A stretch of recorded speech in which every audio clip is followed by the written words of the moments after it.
What up, guys? Welcome to the stream today. Let's get it.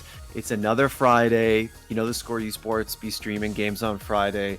Up until now, we've done kind of the Score Esports bread and butter, right? We've done some Counter-Strike. We had some Rainbow Six Siege pros come in and dumpster some kids for charity. We've done Valorant. Have we done any other games? No, that's it. We've just done a lot of CS, right? But today's a little different. I don't know how many of you guys saw our video from a week or two ago about the rise of chess on Twitch. XQC's been all over it. Hikaru has become a household name for Twitch users all of a sudden. It just come out of nowhere.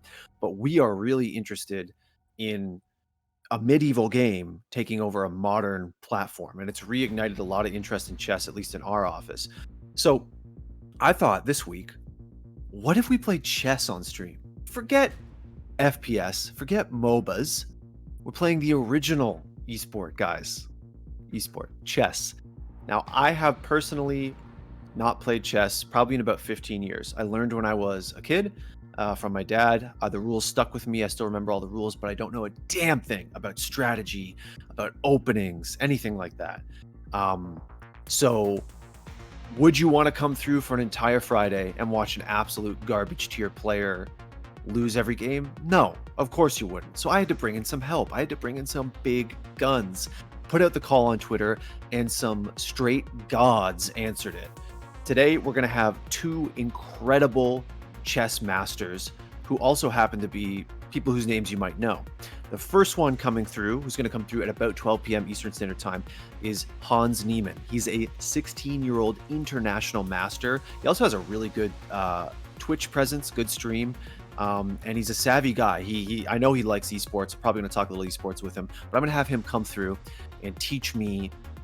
I'm going to let him tell me what he's going to teach me because I don't even know where to start. I actually don't know where to start.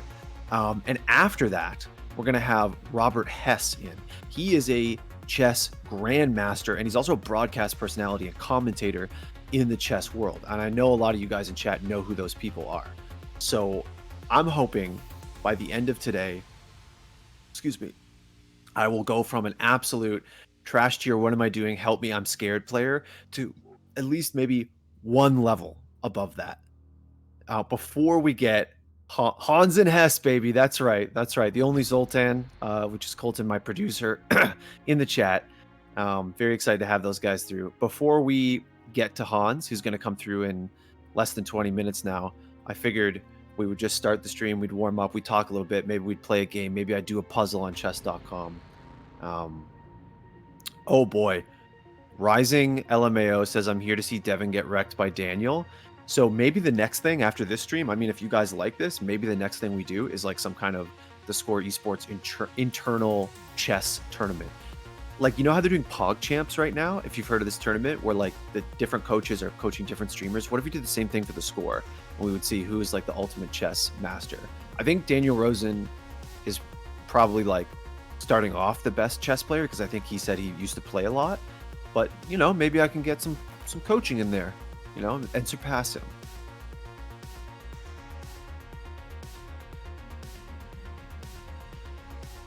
All right, so my producer has just let me know he can't spectate puzzles if I do them, so there's no point in me doing a puzzle because you guys won't see it. So we should probably load into a game. Now, I just made my chess.com account the other day.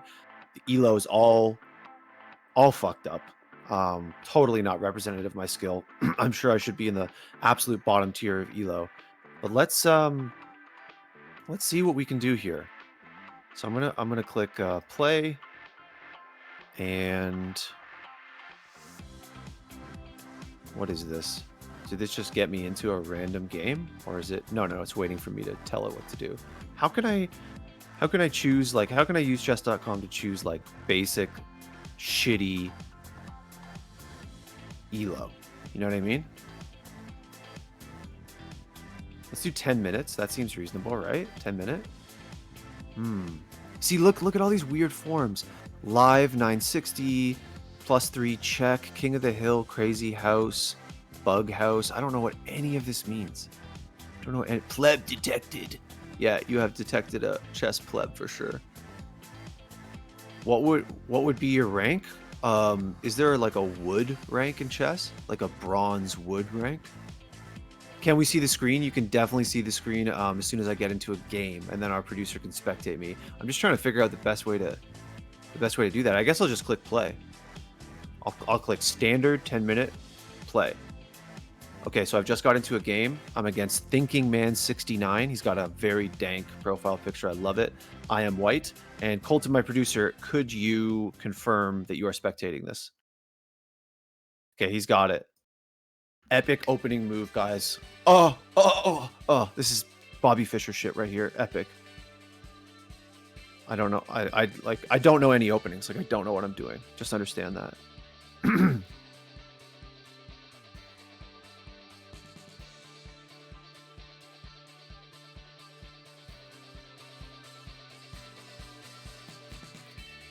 I know the branding is sick, eh? Cheeky Sherwin. Our graphics guys did an amazing job. Shout out to Brandon and Fermin.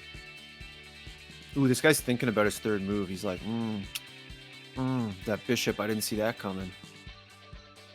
Yeah, the art style and the layout's really cool. Shout out to our graphics team. They are amazing, dude.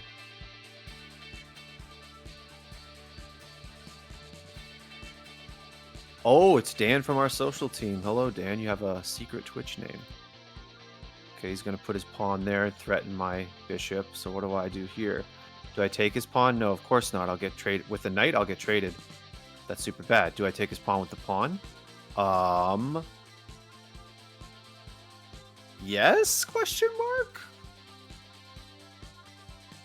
Because obviously the pawn's threatened by his knight, but like obviously that's a dog shit trade for him, so I guess that's okay, question mark. It does, I mean, I blocked my own bishop in, but I still think it's better than the alternatives.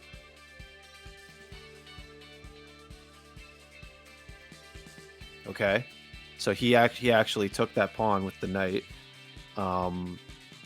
If I take knight with knight, well, let's just see what is the square threatened by? The queen, right? The queen. But I mean, I'm threatening it with 2 pieces. So if I take his knight with one of my pieces, and then he takes with the queen, obviously that's terrible. I get his queen for free. Okay.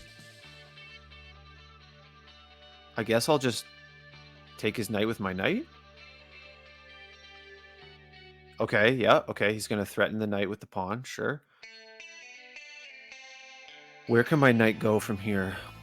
I love how it shows you the potential moves. Like, it's just so helpful to visualize, especially for someone who hasn't played since they were a kid like me. I think over here, right, guys? I mean, oh well, because I want to make sure I have presence in the middle of the board. Oh no, not over there. It's under threat by that pawn. Oh, come on, come on. It's right. The game's showing you. Chess.com is showing. Come on, bro.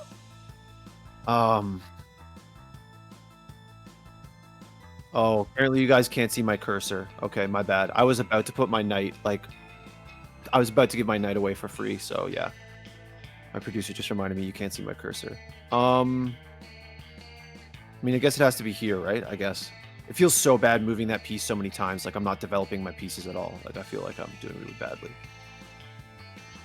Yeah, I'm burning time fast. I know. Don't worry, guys. This is a warm-up game. It really doesn't matter. Just here to have fun. It's going to start mattering when Hans comes through, right? Okay, he's threatening my bishop. Let's see if we can we protect my bishop in some fashion here. Yeah, we can protect with his pawn, right?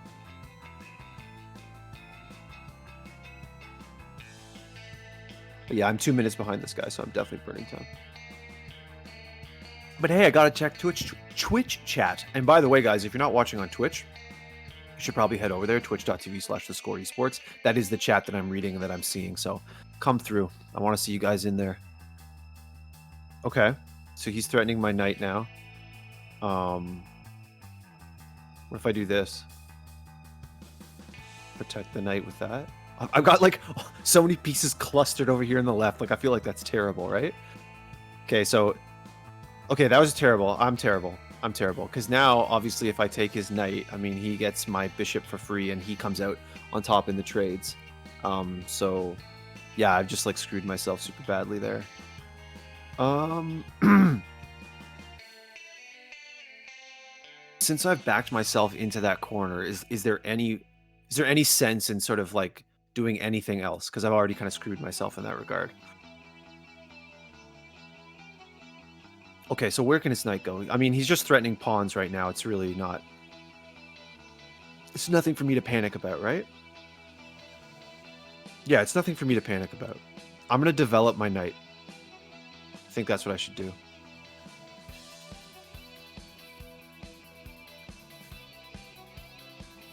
Sorry, guys. I can't look at your advice either because I think it's against the chess.com terms. So I don't want to do that. I'm gonna get advice obviously from Hans. Okay, he moved his knight back.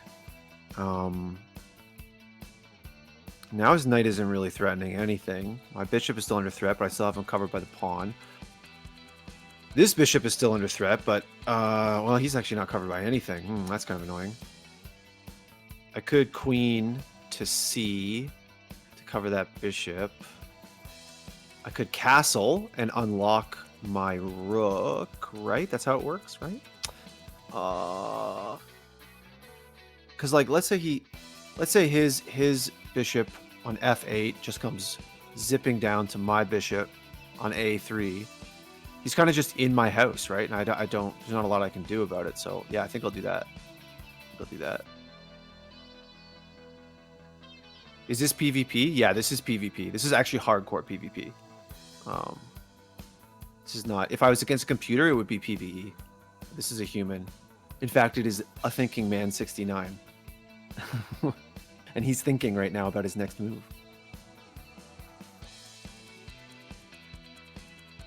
Okay. So he's developing his bishop a bit. I castle here. Right? That's how you do it, right? You do this. Yeet. Yes. Yes. Oh, he did too. Oh, touche. Oh, you gonna castle your king? Oh, castle mine. Fucker. My pawns have barely moved. I feel like that's bad, right? Should I move my rook into this line here, this E? Should I move him into E? Or should I develop a pawn? Probably the rook, right? I'm told rooks are pretty powerful, so let's... But I mean, what is that doing? Ah, man. Nah, I'm gonna move the pawn. Wait, no, that's stupid. I can't move. I don't want to move him too. Ugh. I don't know, guys. I don't know. I'm stressed.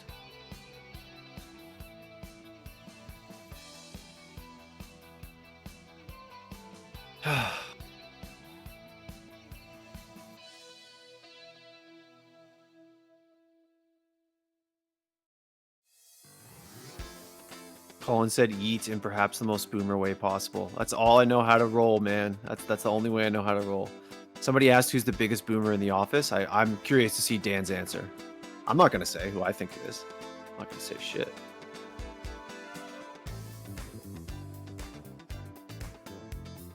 AJ Debits, one of our video editors and kind of our showrunner for Spotlight, says it's Devin, which is like a very strong answer, strong play. Okay, his queen is in play now.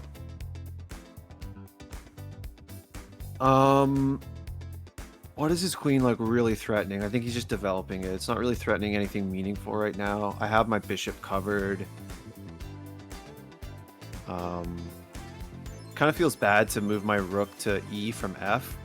Like it's like, I don't know, I feel kind of shook about that because it's not super meaningful. It's just putting him in a strong position, but I do think it's probably the right way to go, right? So I'm gonna do that. I don't know, guys. You can see why I need the help from international grandmasters. Okay, so he took my bishop with his bishop. Oh, I see what he did. Yeah. So I'm like 10 steps behind.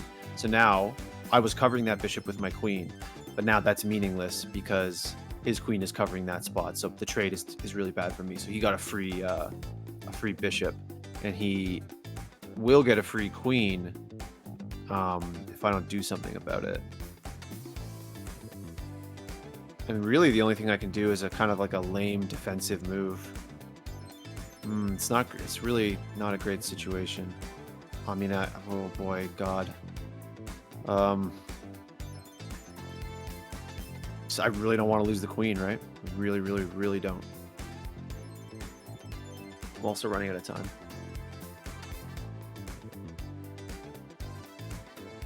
How did we arrange for Hans to come on? I put out a tweet just asking for, chess masters and personalities out there to see if they'd be interested in helping me. And he was actually one of the first people to respond super enthusiastically on Twitter. So that's how. And I was like, yeah, amazing. Thank you. So he's moved his bishop into here. I mean, he can't go to C because he can't go to C3 because yeah, I've got it covered a couple different ways. But I mean, yeah, he's punching into my territory. It's scary. What if I do some more in the middle of the board? Like, okay, what if I take this pawn? What happens then? Okay, it's covered by the queen, but I have that spot covered by my rook. So he's obviously not. He's not going to take it with his queen. And let's do that. Sure.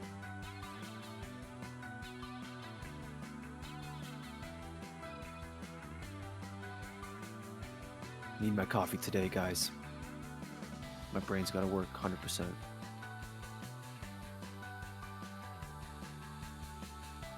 What's the name of the guy who talks like Elmo? At the score? Who talks like Elmo? Okay, his queen and his bishop are up in my grill right now. Kind of scary. Not gonna lie. What can I do? I mean, his queen can't go anywhere from here, right? Like, he can just take these pawns, which obviously is terrible because he'll be taken, so he won't do that. He can go up this line, I guess, and come down. Well, sorry, when I say this line, I mean like the diagonal line from 3. What to do now? What to do now? What if I take my knight and bring him to D3 and threaten that bishop? What if I do that? Now he kind of has to move his bishop, right? I'm not sure what good that'll do me. I've also got a minute left. Jeez. Jeez. This is the trouble playing on Twitch because you want to talk, right? But, okay, his rook is threatening that now. That's fine. I gotta make some quick moves. Okay.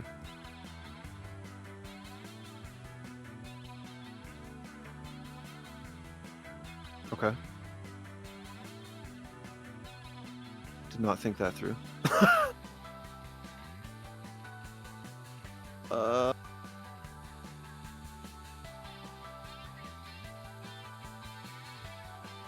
I have 45 seconds left.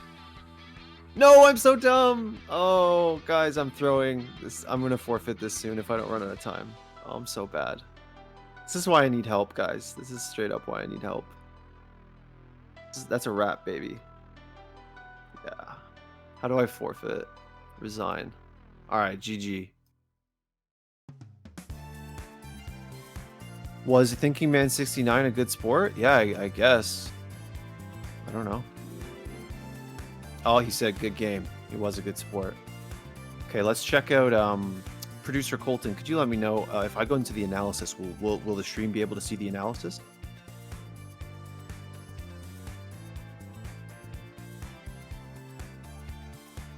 Okay, so the answer was no. So I'll just quickly tell you. I'll just quickly tell you guys that it said I had 5 mistakes, 6 blunders, and 3 missed wins. That's brutal, but it's good timing because Hans is due to jump on very soon. If you guys will just give me a moment, I will message the man.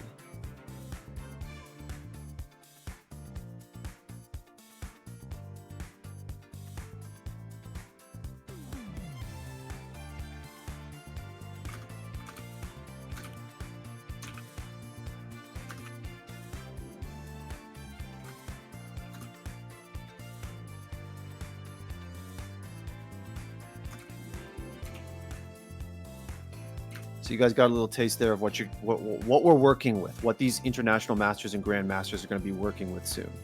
That's the skill level. Yo, Benny Boy V9. I think Devin is better at chess than Colin. I take that as a personal slight. I take that as a major personal slight.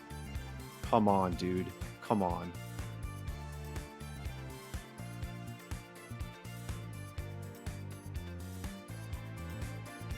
So many diverse questions in here. Can I play Colin? 30-second clutch. What's your opinion on the Smash community? Oh, well, they're a community. They exist. They play Smash Bros. That's what they do, guys.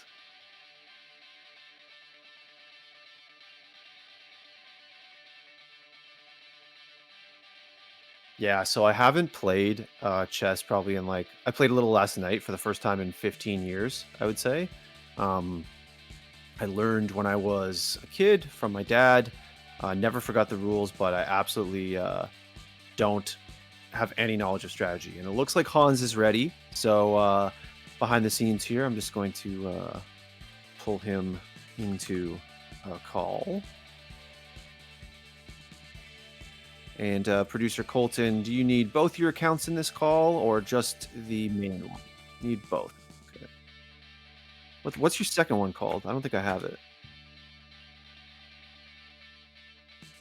Oh, you want me to add him to the existing call? Okay. See, usually, guys, I don't have to do this behind the scenes shit. You know, I'm just trying to be entertaining out here. Now, you know, they got me working the board, so to speak. Oh, come on. The life of a on-camera diva, you know?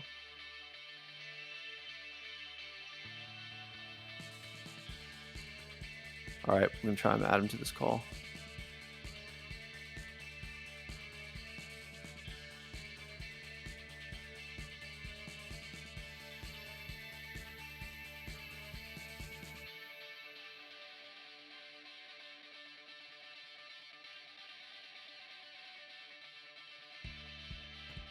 Oh, is that Hans? Hello.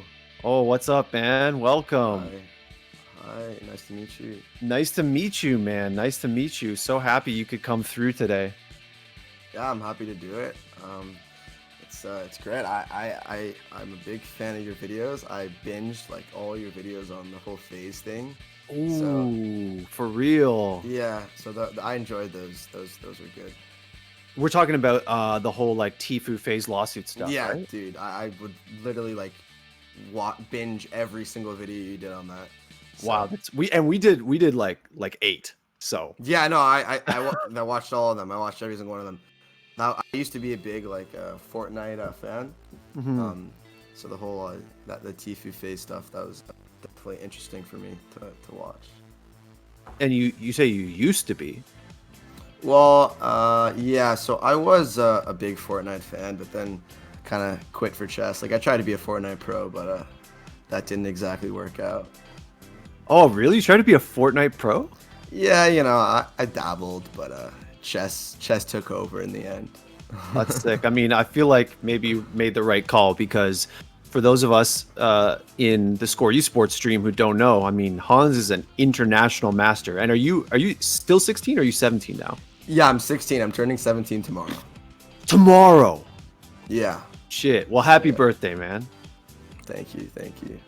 I want to get your knowledge. I want to get into the chess, but like I'm so fascinated by the fact that you are at the level you are at your age. Like literally, how does someone become an international master at 16? Like what the hell, man? What's your journey?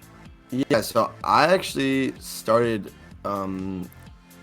earlier. I mean, later than most people do. I started when I was 9 years old. When I was living in the Netherlands. I learned chess in school there. And then in order to kind of become very good at a young age, you kind of have to just only do chess from a very young age. So I was basically, since I was playing from 9 years old to 16, almost 17, I probably averaging like 4 to 5 hours of chess a day. Like it's a big commitment. So yeah, and I'm still kind of like still improving. You know, I'm almost a Grandmaster. I'm like all on the way there. So yeah. How does the rating, like the elo ratings, work? Like, what determines you being a grandmaster versus an international master? Yeah, so like international master, there's two requirements, and then same for grandmaster. International master, you must reach a rating of 2,400 FIDE. So that's kind of like elo, like MMR and other games. And then you also must score 3 norms, which are basically you play a tournament and you have to perform at a certain level.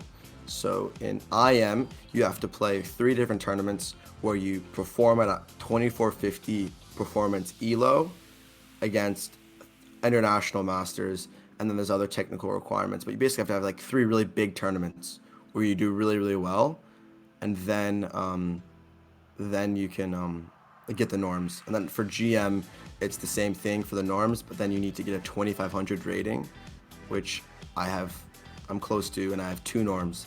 So I need like one more, big tournament, and then I'll be a GM. How many GMs in the world are there? Is there a finite number or? No. There's maybe like 800 to 1,000, I think. Right, right. So there's not that many. Now you have like a pretty serious like social media Twitch presence. I mean, your stream is really good. Like when did you connect the dots of like, oh shit, I'm really good at chess. Maybe I should be a Twitch personality too. So I actually been streaming for 2 years, but I never really got the traction that made me like want to stream, like like as much as I'm streaming now. Like I used to, like 2 years ago, I was getting like 10 viewers. Twitch didn't really have much of a chess platform, but then recently I made big strides like in my blitz chess, which is like the faster time control. I've been doing really well in that and competing in a lot of other tournaments. And like I've been like on like the online like fast chess rankings, I've gotten pretty high. And at that point, when I actually started to get viewership and all that stuff like increased, and I felt like I was gaining something and enjoying streaming much more, having a chat and having all that stuff. That's when I kind of made the decision, okay, like I can be full-time streamer, coach, all that type of stuff. So yeah.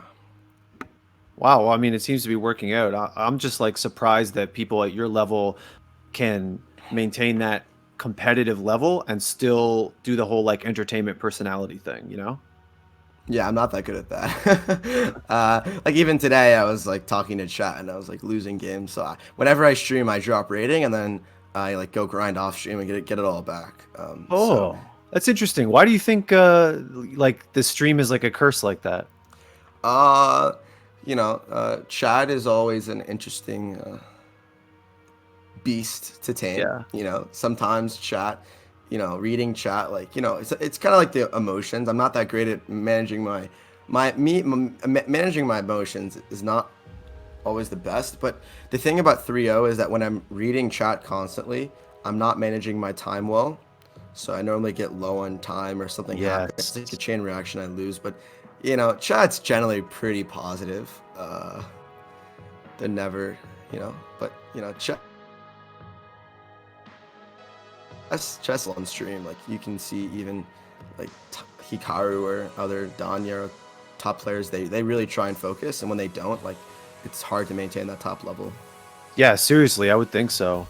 I mean, speaking of emotions, like I've seen your pop-offs, man, and they are next level. Yeah. Did you see the chair one? I don't think so. Oh. Yeah. I kind of like my chair took a hit after I won a really big game. Did you break it? It didn't exactly break. Some parts fell off, which I put back on. Wait, my chat can't hear you? Wait, no, yes they can. But you guys can. Oh wait, no, I think we're good. Never mind. Sorry. Yeah. No, we're good. Good. Yeah. Yeah, okay. We're good. Yeah. But basically, yeah. Let's just say I pop off. You can just say that. Yeah, man. It's very esports of you. I'm not gonna lie. I saw it and I was like, damn, dude. It's like he just clutched around in CS:GO or something. Yeah, I definitely when I win or when I lose, you probably can't tell like my reaction. Like I when I yeah, I don't know. For some reason, when I really focus, the game of chess, like the games, like are as significant as if they're like a world championship game. I don't know why, but that's kind of how I treat it sometimes. You tweeted recently, kind of like jokingly saying like first chess player in FaZe Clan question mark, and I am the way that chess is going on Twitch right now. I'm waiting. I'm seriously waiting for somebody like them to come through and sign some major chess players. I would, yeah, I that would be great. I've been a massive FaZe fan for a very long time, and I think that there has been some interest. I know Hikaru. I think you're talking to him later. I'm sure he might touch on this, but he might be considering signing to an org. FaZe would honestly be my dream org, just because I've been a massive fanboy for so long, and I think that they can really capitalize on the Twitch growth.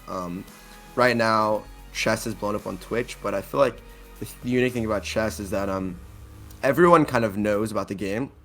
For example, it's unique in the way that if you take a random video game, the entire population is not, there's not like Right. a base level of knowledge. And I feel like with chess, there's a base level of knowledge to where it's relatable. So as long as you're able to, produce interesting and relatable content that is entertaining while also maintaining, interesting chess, then I think that chess, like a massive org like FaZe could really use their platform to, grow chess in that way. You heard it here first, guys. We want to see those 360 no scope queen montages. Let's go, phase chess, phase Yeah. Hans. Yeah. I think FaZe should definitely look at chess, and I think a few of their streamers, Nate Hill has been playing some chess. He was in the True. Pog Champs. I think I saw Scissors playing some chess. So, I don't think they would. I think they would. I think if any org were to do it, and any org had the clout to take it, big time on every single major platform, it would be FaZe. Definitely, man. Definitely. I never asked you this, but what's your schedule like today? Like, how much time can you spare for this chess pleb? So I guess I have a pretty flexible schedule. Today's Friday, It so is. I think I have to go at 3 p.m. Oh, that's But perfect. That's perfect because I think we're gonna try to have Robert Hess on at 3, so that would be actually sick. great. Yeah, I might have to go a little bit earlier. I'm not No sure worries. because yeah, um, it's I'll find out. But Yeah, no worries, man. It's totally flexible. So whatever you can do. So yeah, I mean, you were just talking about how like chess is this universal game, everybody knows it, and it's kind of unique in that way. Well, like living proof here, right? I mean, aside from last night, I hadn't played in 15 years. I learned the game from my dad when I was a kid. I never forgot the moves. It's kind of like riding a bike, but I don't know anything. Like I don't know any strategies, any openings. I don't really have a good understanding of the fundamentals. I just literally know like the rules of the game. So that's kind of where I'm starting from. So like when you as a coach are faced with, I mean, I don't know if you coach that level of novice, but if you have, I mean, what can we do here? Where do I start? yeah. So there's a few things you can start with. Like a really good way to improve number one is something that you can do on your own, like without exterior help, is tactics. I don't know if you've played around with the puzzles before. No, I Um, haven't. so there's if you go into puzzles and then Hmm. if you click on puzzle then click on puzzles, you're gonna be brought to this page of where you kind of are given a position and you have to find like the winning move. And if you find the winning move, then you get the puzzle right and you go open rating. So it's kind of like a training mechanism of how you can improve your game, in terms of like getting just awareness of the board, right? Because you know nothing about chess, you just know how the pieces move. Right. And I was looking at some of your games, and I saw that I think you did learn some openings, or do you have any opening No, knowledge? I don't know anything about openings. Okay. So yeah, that's a good baseline to have. Just openings, and then other than that, you should start like learning some general concepts. So like Do you know any concepts of chess? Any general rules? Okay, I know that you want to control the middle of the board, and I know that you want to try to develop your pieces as like a general rule in the beginning of the game. Okay, that's great. Those are some very good, I guess, ambiguous things of advice. Um, so, do you what do you feel like what type of knowledge do you feel like would help you most? Like, where do you struggle most in the game? Because like I could throw like again the general things about chess are like just king safety, develop your pieces, castle your king. Those are like the general things, but applying them is the important thing. I feel like, I mean, I've only played a few games in the last like 48 hours, but I really felt like I completely got lost after the early part of the game. Like I guess maybe the mid game, I sort of lost control of what I was doing. I was taking I felt really reactive. Like each move was like a reaction instead of implementing a plan, and it felt so chaotic. And what would always happen is, the opponent would be trying to put themselves in a strong position. I'd be reacting to it, and eventually we get to the point where I went, "Oh shit, that's what they're doing," and it's too late. And by that time, I'm sort of just wasting time, and it's a resign. Gotcha. So, I'll start out with like the absolute basics. So I'm going to. Are you in live chess? I can invite you to an analysis board. Yeah, And how do I get so to you just have live to chat? go like like go to the place where you're playing, like Yeah. play and then live chess. I'm gonna make an analysis board, and I will invite you, and I can just show you some things. Okay. And just from my producer, Colton, can the stream be able to see that, or do you need a Yeah, link? yeah. They just have to like you can just window capture, I guess your screen or what you're doing or.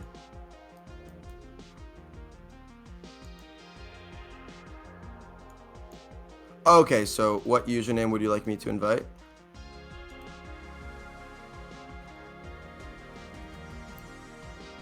Colton G. Okay, I'll invite both of you.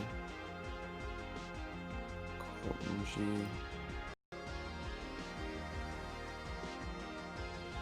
On Leechess. Okay.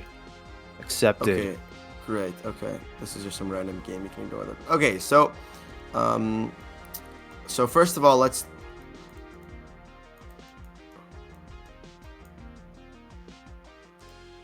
Wait. Sorry. You want to post it in the Discord, Colton? Yeah. Oh, Colton G. Is this it? I think. Okay, perfect. Okay.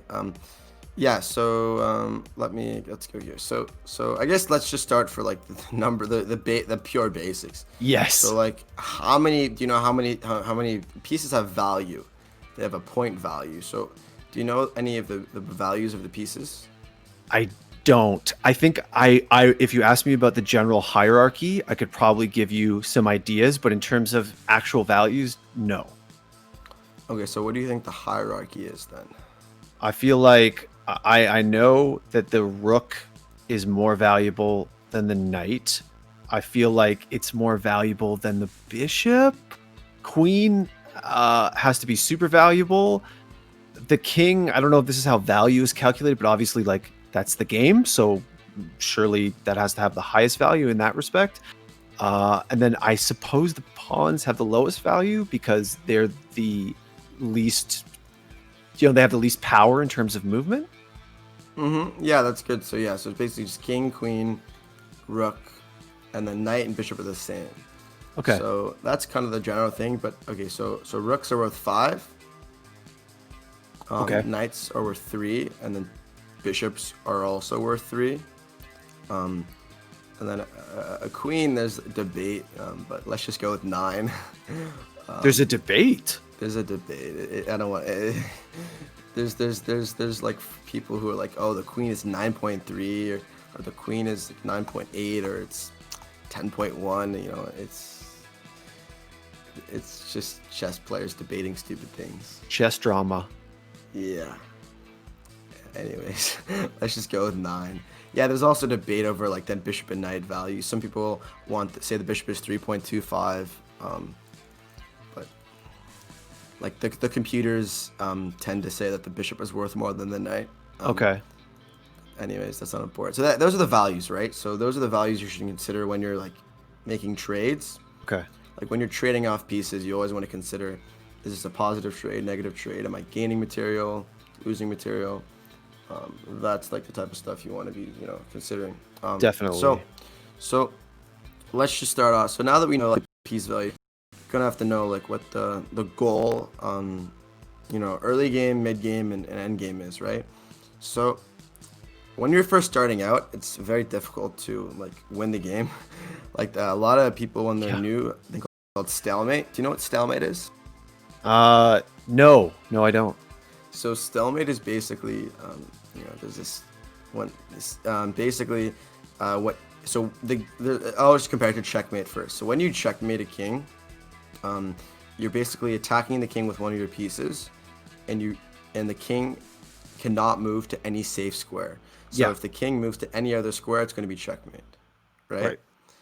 But the thing with stalemate is when the king has nowhere to go, but they're not in check.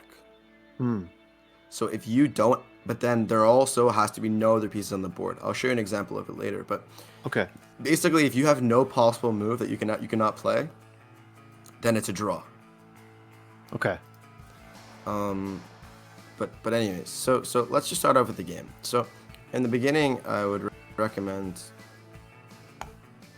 you can start to play e4. So this is like just in terms of principle, right? You mentioned that you want to take space in the center, you want to develop your pieces, right? Right. So the thing is that the idea behind this move is you're going to take space in the center. The pawns control these two squares. Right. And then next, you want to castle your king. So next, you probably want to bring your knight out here. Okay. And then and then this bishop is the last piece. You could bring the bishop here, and then you can castle. Right? This is just very general things, general ideas about chess. Okay. But then again, like from getting from your level to a level of just basic understanding, it is basically just being able to like adapt and stop. There's this thing in chess called blunders. I'm probably going to throw a lot of random chess terms at you, which I'll explain. But Bring it on, man. I'm good. Yeah, Bring it on. There's a lot of lingo, like I don't know. Maybe I should. Even XQC has created a lot of lingo, but I don't think I'm going to go into that. You're not going to tell me about the wooden shield? Oh, yeah. The wooden shield is not, it is something that is very interesting, but it's not exactly an opening that is a strat that is used at the highest level. Right. Right. But yeah, it's, the wooden shield is it's unique. It's unique. That's a good descriptor for it. Yeah, it's unique. XQC has created a lot of terms, which I don't understand. Actually, a few of them make sense. I'll show you the elevator later on. That's more the elevator for endgame technique. But okay. So, like in the beginning of the game, you just want to like get your pieces out. So for example, you bring your pawn out. Let's say I bring my pawn out. This is kind of how a lot of your games will go in the beginning. You bring your knight out. You see how you're bringing out your king side first. Like again, this is like the king side of the board, the square I'm drawing, and this is the queen side of the board. Right. So if you're castling on the king side of the board, then you want to bring out these pieces first. You can bring out your knight, bring out your bishop, and then castle your king. Right. So this is just kind of like the general ideas. So let's say, for example, I'm going to give you a threat. So in this position, white has just made a move, the knight. Right. Do you see, and in terms of a threat in chess is like if your opponent makes a move, right? And then on their next move, if you do nothing, then they're going to like take material for free, or they're going to make a move that's good for them. Yes. So if you were white, like what would be, like if you're trying to understand the point of this move, what would the point of this move be? The move maybe is, well, like you said, it's clearing out the pieces from the king side so you can castle, but you're threatening that black pawn on e5. So maybe that forces black to cover that square either by moving his pawn at d7 or by moving, probably would it be better to move out the bishop at 8f, like move him down to threaten that square, and then he creates room in his back line as well? Yeah, that's good. So yeah, that's good that you saw that there's creating a threat. So in order to like counter that threat, I would say, okay, I want to develop my pieces, bring this out. I'm gonna bring a knight out. Right. Okay. So this is kind of like, and then now you think, okay, well, if you're trying to think of like captures and trades, oh well, what if I take this pawn, right? Evaluate this possible trade in terms of like if it would be good or bad. It would be pretty terrible for white because white is taking a pawn and losing a knight, so the value there is just, there is no value there. Exactly. That's very important to understand, is that whenever you are like looking at trades or captures, that you just want to look at the material that could be gained or lost from that specific trade. So that's good. So then what I'm going to do now is that the next step obviously is to develop this knight and then to castle your king. So how might you develop this bishop? Where do you want that bishop to go? The bishop at f8? F1, yeah. F1. Oh, sorry, the white's bishop. White's bishop. Yeah. Probably to c3, so he threatens the pawn? Or, yeah. No, wait. Never mind. Sorry. Let's try that again. Or maybe d5? So he threatens the knight? Oh, b5, you mean? b5, I'm sorry, b5.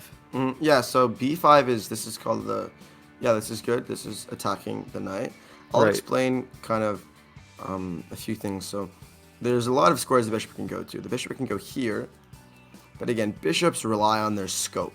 The great thing about bishops is that they can, look down the entire board, right? So this bishop on e2, why would this not be as good as this square? Why would it not be as good as that square? He has way less lines of play open to him. It's kind of like functionally, in terms of the bishop being able to aggress, you've done nothing because he's still on the same line and he has to use up a move to move up on the board and open up the two lines that lead to black. Yeah, exactly. That's good. So the bishop would be better here. Yo, thank you, Jennifer, for the raid. So this would be good here because now you have a scope, right? And now this is since you're starting out, this is kind of called the cheese. Like I don't know, like do you play any what's an example? Like, I don't know. Are you a gamer or are you more of a commentator or? No. I'm kind of half and half, I guess. Working at the Score Esports, you kind of have to be a gamer. So if you have any CS:GO terminology you want to throw at me, I'm ready for it. Maybe League of Legends. Yeah, those aren't, maybe Fortnite. Okay.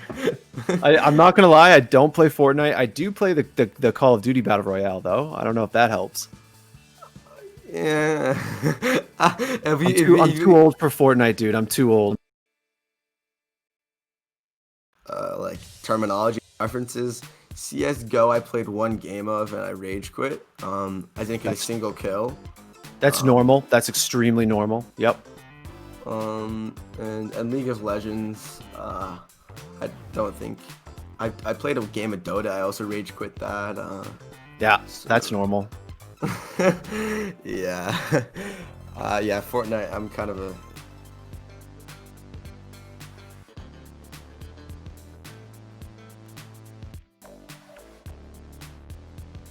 Yeah, so let me think. So basically you're kind of going for like the cheese. So basically this is the C4 cheese.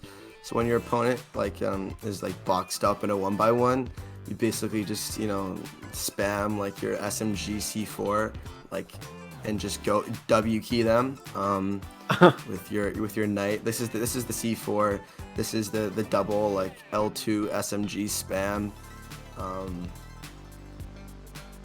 Yeah.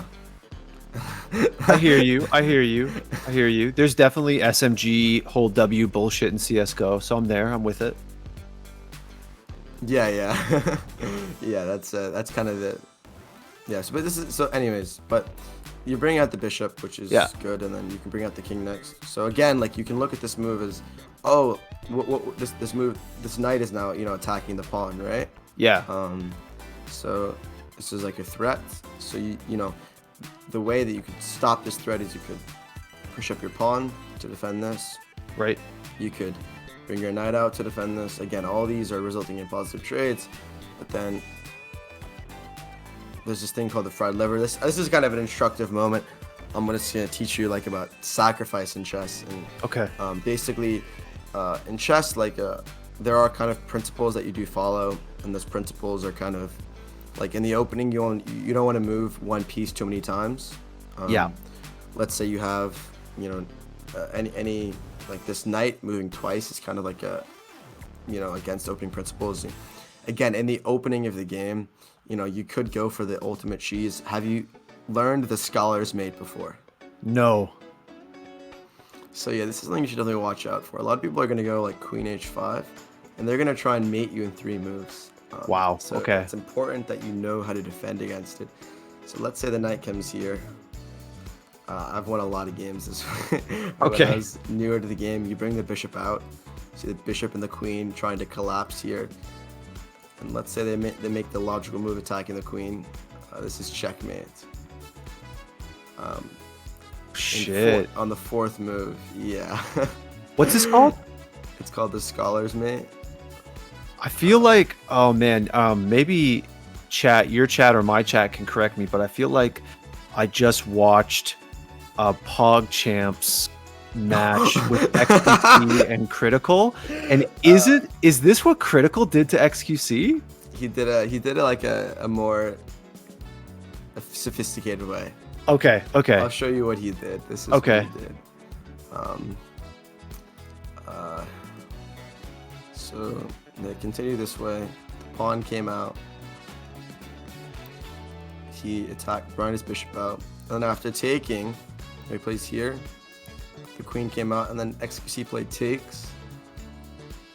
And then he did the same checkmate idea, but it was in 6 moves though. So Oh my god. That's a tilter, man. That's a tilter. Oh. it's a rough. Yeah, it was. And the funny thing is that his coach showed him this, like he knew this mate. Yeah. So yeah, the prophet, we call him the prophet Daniel. The Prophet Daniel. Mm-hmm. Yeah. So if somebody does this to me, if I see their queen come out like that in one of these variations, how do I defend against this? Mm-hmm. So the what you'll normally face is Queen H5 here and then here. So now you want to like cut off. See how the queen and they're coming here together? You want to move your pawn up 1. Okay. So you see how you're cutting off the queen's diagonal? Yes. So there's no more checkmate. And then they can try to retreat to try and come in this way. But then how could you cut them off again? There's not one answer to this, but you want to just cut off the queen. Okay. You could move the knight at G8 to F6. Yeah, perfect. And then there's no mate. And then they have a bad position because they moved their queen 3 times already in the opening. Yeah. And they'll probably have to move it like another time. So that's kind of like a waste of time essentially. So again, yeah, this is just good. Is this like XQC aside, right? Like, is this something that in like a low elo has a chance of actually working? That like mating in like 4 or 6? For you right now, it probably will work. Okay. To be honest, okay. Since you're still very new to the game, it could work. Like if you want to just cheese everyone, then you could go for it. Right. Like I wouldn't, if you like, it'd be funny. I think if you booted up a game right now, I would give a 50% chance that it actually 5-0, 50? Yeah, 50. Oh shit. It depends. But the only problem with that, right, is obviously like even if at my level it has a chance of working, like I'm not really learning anything by doing it, right? Yeah, that's kind of the thing where not recommend that play style, because you're not, yeah, like you said, you're not learning. But at least you can. It's a good thing. Like if you have a friend, okay, Yeah. and you want to like flex on them with chess, that's when I'm at school and people are like, yo, let's play chess. Show me how good you are. I do this every single time, and it works all the time. People only really stop it out of luck. Right. They It's do it by weird. accident. Like they accidentally stop the checkmate, basically. So like let's say you're trying to impress someone Okay. with your chess skills. Okay. Just take out the 3-move checkmate. Right. Shit. Okay, I gotta keep that in the flex on them folder. Yeah. So just remember that you want to like to prevent the diagonal, or you could even bring your queen up to defend the pawn. But it's just like there's 2 attackers. Yeah. And there's 1 defender, but now there's 2 attackers and 2 defenders, so it's even. So it's going to be a positive trade. Okay, so for everybody who watches the Score Esports, if we ever do a chess tournament, I'm gonna do this to Devin. I'm gonna do this move to him. I'm gonna flex on him. Wait, Devin Nash, or different? No, one of our Devin. one of our my bad. hosts. You've probably seen some of his. Actually, he for those of you who've seen our video on Chess's rise on Twitch that has Hikaru and XQC featured heavily, he's the host of that video. That guy. I got a short feature in that actually. Ooh, did you? Yeah. Nice. But it wasn't. But it wasn't actually in that way. It was actually it was showing Hikaru, but Hikaru had just finished beating me. Yeah. So you could see my username of us playing. Oh. I see. So my friends literally sent to me, was like, "Yo, you made it in the Score Esports." And you're like, "Oh shit, is it a story of?" It's like, "Oh no." Yeah. Getting beat by Hikaru. Yeah, but it's not the worst way to make it in. At least I made it in. Hell yeah. But I think that it was good to make the video, and I think you guys definitely need a story of Hikaru. That would do well. Oh man, yeah. I mean, that would be crazy. He's just popping off right now, man. He's like king of Twitch at the moment, I feel like. Yeah, basically, he's kind of the chess is the meta right now. I think it's gonna die down soon because PogChamps is ending today. Today's the finale. Right. I think we're gonna hit 100K viewers. That's gonna be sick. But hopefully things don't die down, and I hope the streamers will actually continue streaming chess. I don't think a lot of them will, but I think the ones really enjoy it will. But again, I think chess is about to peak. But we'll see if it can maintain. Yeah, I mean, you know how it goes, right? When something blows up on Twitch, there's always an explosion, and there's always going to be a contraction after that. It just can't continue to be dominant forever. It's just impossible. But after the contraction, hopefully chess will continue to have a prominent role. It will stabilize. You know what I mean? Yeah, I think it will stabilize. I think it's just up to whether the PogChamps and this boom has created enough chess channels that are big enough that can have organic growth in chess. You probably know a lot more expert on this than me. I feel like with Bota's Live and with Hikaru, such massive channels, chess can never die when you've got channels that big consistently streaming chess. I don't think it'll die for sure. I think it'll just contract like any other game, like Fortnite contracted, like Call of Duty contracted. There's always a game of the day, a game du jour, and the hope is that it doesn't die the day after that. And I agree with you. I certainly don't think chess will die. I think that the channels you mentioned and more, and your channel have, they've brought so much more than just this is a. I'm not going to call it a new game because chess is the opposite of a new game, but this is a new game for Twitch. Look at it. The shine is not going to wear off because you guys bring actual content and personality beyond just the game, right? Mm-hmm. Yeah, I think so. I think it'll be good. And chess is kind of meta, but there's also Twitch rivals and stuff. So I don't think we're gonna pull a Valorant and die the next day, but. I think it's definitely still going to be around. Yeah, for sure. Plus, I mean, chess is I don't know if it's the oldest game in the world. It's probably not literally the oldest game in the world, but it's been around for a long time. It's going to continue to be around, and Twitch is just the new form that it's going to take, right? Yeah, and it's definitely, yeah, and Twitch is big for chess as well. Like, there's been a lot of new online tournaments, so it's Twitch is definitely gonna be a big part of that. But is there like yeah.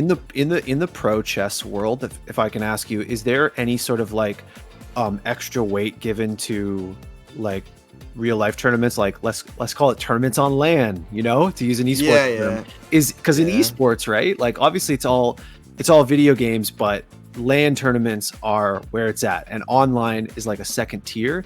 In chess, is that also the case? Yeah, the thing about online tournaments is that in chess, cheating is a massive problem, because there are these computers Really? that can just tell you the best move, Right. and it's very hard to prevent cheating. So the thing is that there's all the tournaments, big money tournaments. There's actually one exception, though. All the big tournaments that the main chess players gain all their prestige and reputation for are LAN, if you want to call it that, because it's in person. It's a different dynamic as well. There's also not quite yet the sponsors for the online tournament. I think we're getting there. Right. But for example, the big tournaments with the really big prize funds, especially in America, are sponsored by this one guy, Rex Singfield, and a lot of chess is sponsored by him, like solely. Right. Like literally like the patron of chess. But that doesn't really exist online. They kind of have, they're getting into it now. But in terms of like broadband, for someone my level, there isn't that much. But there's a thing called like the Pro Chess League. I don't know if you've heard of it. Pro Chess League, okay. Yeah, so there's basically every like major country has a team, and they all compete in like a league basically, and it's pretty big. The finals were canceled due to the coronavirus, but it's very it's kind of, chess is going in the online direction just because there's going to be more prize money online, more people that are able to play, and more people watching. So I think it's going to be slow change, but I think that's where chess is going eventually. Yeah, that I didn't think about the cheating thing until you said it, but that's super relevant. Like even more than in an esport, for example, right? It's got to be hard to police. It's very, very hard to police, but there are the precautions that can be taken that will be effective can be taken. Right. Like for example, they're having tournaments with prize money now to where you have to have your camera sharing your screen. You need to have a camera from the backside, like two cameras to show everything, your entire surroundings. So with the proper precautions, with the proper algorithms, cheating is going to evolve within how the cheating precautions evolve, just like everything. Yep. But I feel like we should be able to get to a point where there's enough trust in the chess community, among the players, to where we can have major tournaments, online. For sure, man. For sure. But yeah, All right. we need esports.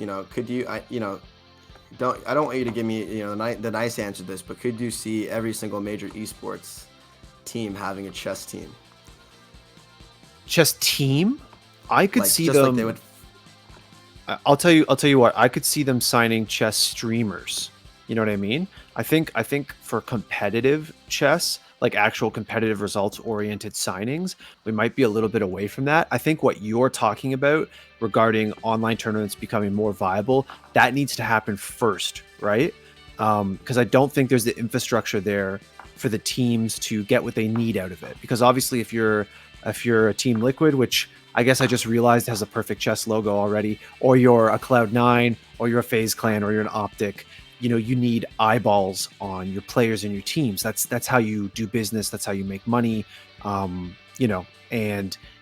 if you're at a sort of a chess real life LAN, whatever you want to call it, tournament, you might not have the amount or the same kind of eyeballs right now that they would want. But if we get to a point where online chess is like all that, the cheating stuff is like sorted out to a reasonable degree, and they can put that on, I think they'd be super down for that. Right now, in the immediate future, I definitely can see some of these forward-thinking orgs signing a competitive chess player as a streamer. I think as an entertainer first.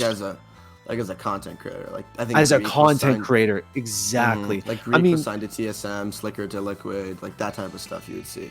exactly. So you play some competitive games for them, they make content out of it. Then you go and do some, funnier, lighthearted stuff. They make content out of it because you can see that on Twitch it's big. We all know that. We just talked about that. But on other platforms, it's performing as well.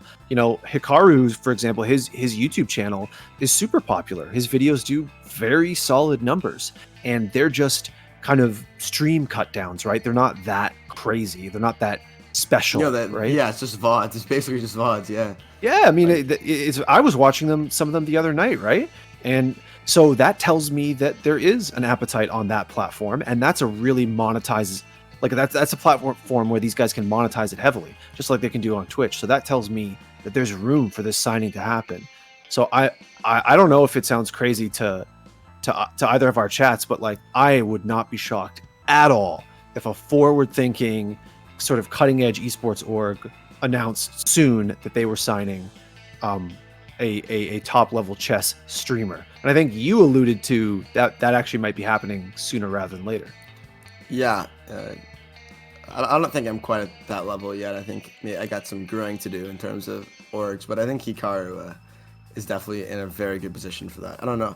You have to think Hikaru is just easy money, right? Like if you're looking for someone to sign who's not going to take any development, it's got to be him. And as far as you go, Hans, honestly, I mean, you have a really good Twitch audience, and some of these guys, they sign people based on scouting, right? I mean, because you watched all the videos, that Tfue, before he signed with FaZe, he was a nobody. Essentially, right? And we've all seen the graphs from the lawsuits about how his followers went up or whatever after he signed with FaZe. So like these guys have shown like they're willing to develop people, and you already have a bigger presence than he did at that time. So yeah, I like what you're saying. I hope FaZe is listening. I think our like social team clipped something and added FaZe. So if you're listening, here he is. Yeah, definitely. And you guys have a good relationship with FaZe. All that. Well, I don't want to. Well, not actually. Not. There was some drama between you guys and FaZe, though. I do remember. Was there drama? I felt like all the release, like, who was the lawyer of like? Yeah, let me put it this way. When you do reporting on issues like that, and you report on both sides, fairly and in a balanced way, usually one side or the other doesn't like that, even though what you're doing is kind of like what you're supposed to be doing in your job, and it's informative and stuff like that. Mm-hmm. So I wouldn't say there was drama, but let's just say, me personally, I've heard a little less from the FaZe Clan camp than I had been hearing before, because we reported both sides of that story, but the Tfue side as well. So yeah. I like, there's good objectivity. I love I don't want to get, we're here for chess, but we're here for chess. I could talk to you about those interviews for like hours. It was like so, like the lawyer interview, like that stuff was. Oh, dude, their lawyer is really interesting guy. I had so many long talks with him that no one ever saw, right? Because they weren't like on video or whatever. And oh man, the crazy shit that I learned. Poof, you wouldn't believe it. Can't wait to see what comes out in the trial. Can't wait. Yeah, definitely. Anyways, yeah. My chat's telling me to wrap it up. Chats, wrap it up. They're not as interested in as the phase of Tfue as I. Yeah, my bad, guys. You get me talking about that stuff and I'll go all day. My bad. Yeah. anyways. Okay. How about this? How about you just go into a game? Okay. And let's just go for like a test run. Okay. Could you make it unrated so I could like give you tips? Some people are, and then I can just try and walk you through it. 100%. Let's do it. So I'll go to play and then new game, and then there's going to be options. Let's see. Like a 10-minute game maybe, or a little bit of longer, so you have time to think. And I'll do. It's saying 10-minute or 30-minute. Those are like, there's no in between. You can do 10. I think 10's good. 10. Okay, I'm gonna do 10. Oh shit! Did it just put me in a game? Oh, it just put. I think it just put me in a game. Yeah, that's good. That's good. Yeah, but it's Yeah, that's what rated, right? Oh, I can that's okay. abort That's though. okay. I can abort. Yeah, If I can abort yeah, it, and then it says if I don't make a try. move, I'll auto abort. Yeah, and Okay. then try and you can just click abort if you on the Oh, side. yeah, my bad. There's a button. Okay, And aborted. then try and click like unrated. Unrated. So if I go to new game, and then I have to go to custom game, maybe. No. Yeah. Yeah. And Oh. then click unrated. Oh, there you go. Turn the rated tab off. Okay, cool. 10 minutes. Type standard, I imagine. Yeah. Okay. Versus random. Yep. And let's get it. Okay. Yeah. Just, And well, I need to give you guys a link for you guys to observe this. Is that how it works? no, I can observe it just by following you. Just let me know in the game. You got it. starts. You got it. It's still searching. So. So you said you haven't played chess in 15 years? Do you have, Yeah, like, a aside from background last of- night. Yeah. Did you play as a kid before or as a schooler? I learned as a kid, like maybe when I was like, 10 or something, my dad taught me because he really liked chess and he had like books on chess and he would play. He had, this was back in the day. So he had like literally one of those mechanical, like it's like a physical pad with physical chess pieces on it. And they would have little prongs. And when you put them on the board, the prongs would tell the computer, what the move is. And then the computer would tell you what their move was, like literally against a physical computer he would play. And so he taught me the basic rules and we would play a couple games together, but that was it. That's my entire experience. Yeah. Actually, I know exactly what you're talking about with that little board. It's nice. That's good. That's good that you had your dad help you get into it. That's actually a lot of people. It's like a great like father-son activity. So yeah. Yeah, it was cool. My dad was like a kind of like a liberal intellectual type. So the guy had to have a chessboard in his study, right? It just goes with the territory. Yeah. It had to happen. I see. Wait, are you in the game? No, it's still searching. Okay, you can just go to rated, I guess. I just want you to try the Scholar's Mate and see if you can cheese him. Okay. I probably won't even remember it, but let me try. Okay. Yeah. Yeah, New just game. The F7. You can just go to rated or whatever. Rated? Okay. Yeah, it doesn't matter. Okay, it immediately found me a game. I'm in a game against a guy from Germany. Great. So yeah, you want to go E4 first. Right. Push the pawn up 2 squares in front of the king. Yep. Take control of the center, and then you're gonna bring your bishop out. Right, and my bishop is going to go to c4. Yeah, and then you're gonna bring your queen out next. Right. And producer Colton, the stream can see this on our end, eh? We're good. Okay, awesome. Okay, so he brought his knight out. Yeah, so so I'm now gonna this is where you go for the cheese. just gonna hit him This, with one of these. Is it h5? Yeah, it's H5. Oh Yeah. boy, this is gonna work. I'm gonna hit him with one of these bad boys. 360 no scope queen. Oh my god. It's over. I got no scoped. You, The man knew what was happening. He knew. He fucking knew. I am the prophet now. We looked at this exact thing. But we never looked at the counter to the counter. Am I just dead now? No, look. I showed you this. Okay, wait. Don't. Wait. Okay, we Gucci. Okay. What should I do here? What should I do? What? I don't remember this. Fuck. Do I get the knight out and castle? Is that what I do? Wait. Just remember what we talked about. Okay. If I take f7 with my bishop, let's just what does that do? That's it.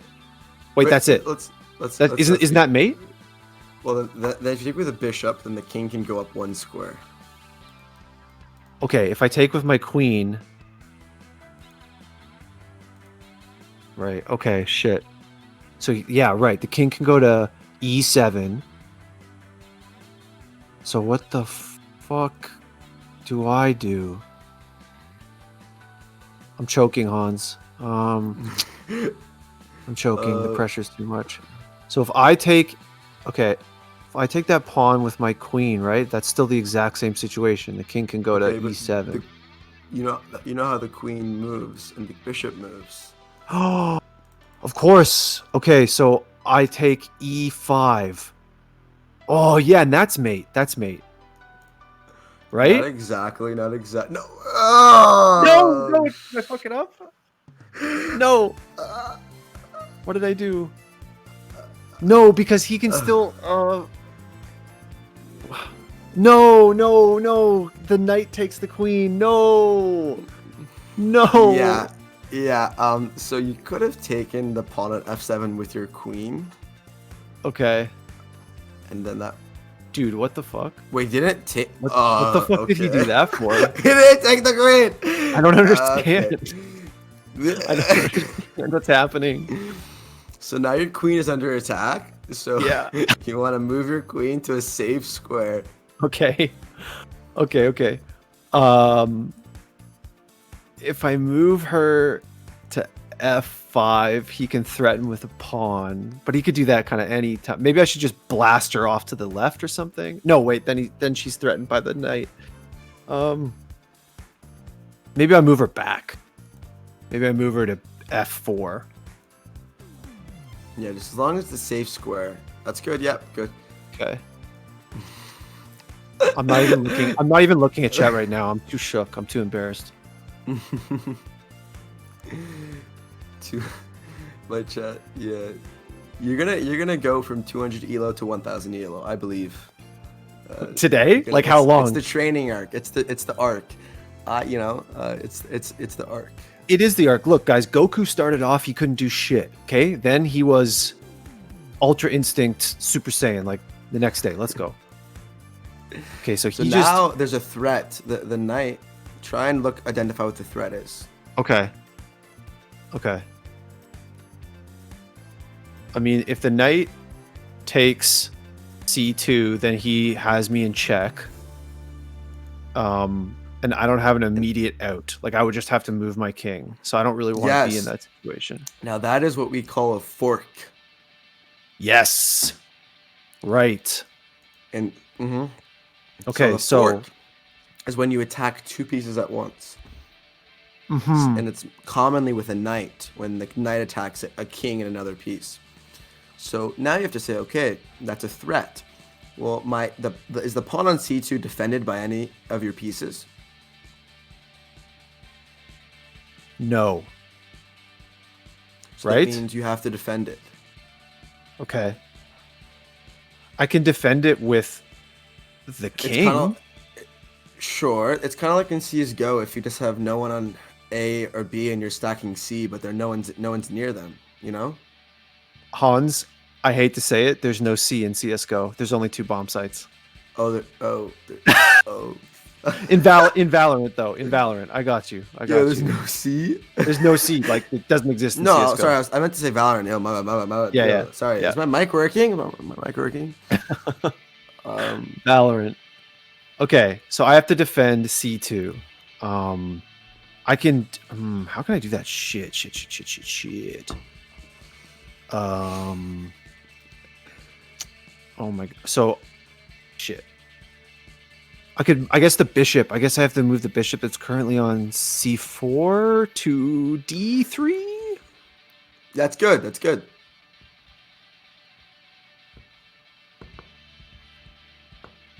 see what this guy does now.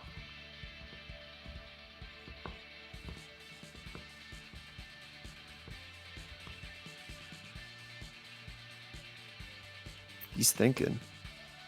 He's thinking hard. Mm-hmm.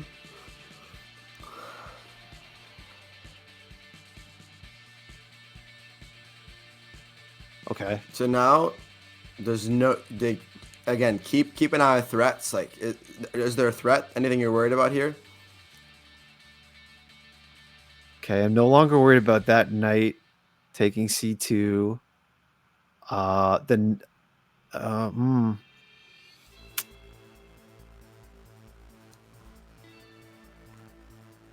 I don't know. I don't know. That I mean, that pawn didn't really do anything, did it? Did it? Like, what's it guarding? Yeah, What's there's the no idea threats. there? So Yeah, now, if you're in the opening and there's no threats, go back I to the can. opening principles I explained before, like just castling your king, developing your pieces. Let's develop. Let's develop. Let's hit Great, this knight. Let's ride out. great. Okay, he did that. So this is an important moment, you know, and before it wasn't defended, but now, Now I'm in check, so I could either move my king, which seems pretty terrible, or I could take the knight, and I don't understand why that would be bad, so I'm just gonna do it. great, great. I don't know why he did that. He just traded a pawn for a knight. Yeah, I don't know either. Come on, bro. Hans, are you aware of the game Magic the Gathering, by the way? Isn't that what all like? Isn't that what all the band kids play at lunch? Exactly it. Super nerdy card game. I have like a casual background in that, and chess actually reminds me more of that than anything else, because it's all about trades, right? Making favorable trades. Well, it's not all about that, but it's a big part of it. Okay, so Yeah, this guy, yeah, no, I think I've seen kids play it around my school, like in their free time. yeah, So it's definitely. like chess. It's kind of like chess. Yeah, it's you gotta like think multiple moves ahead.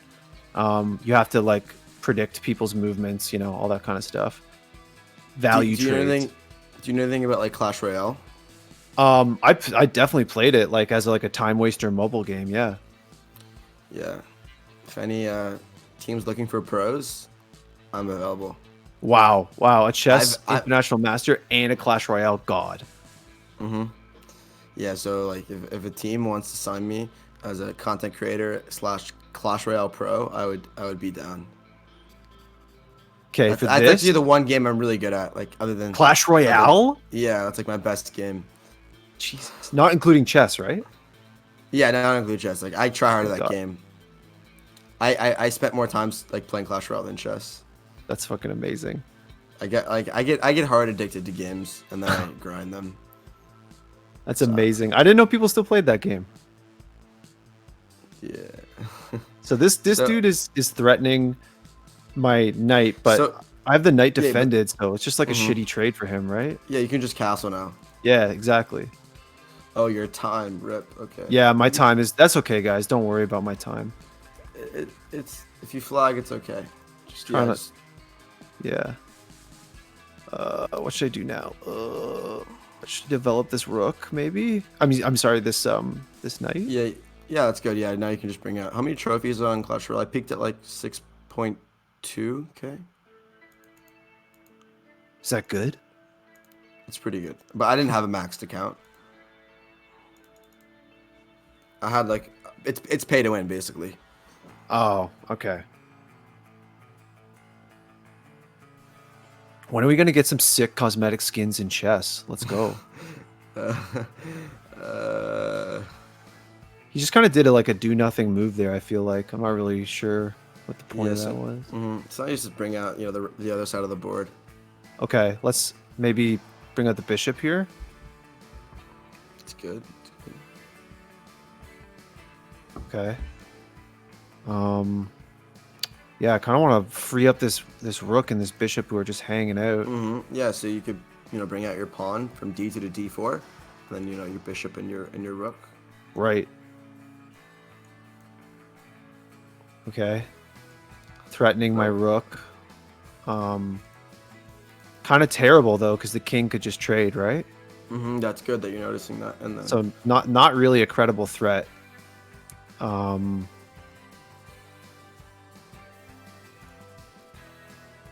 Jeez, what should I do here, guys?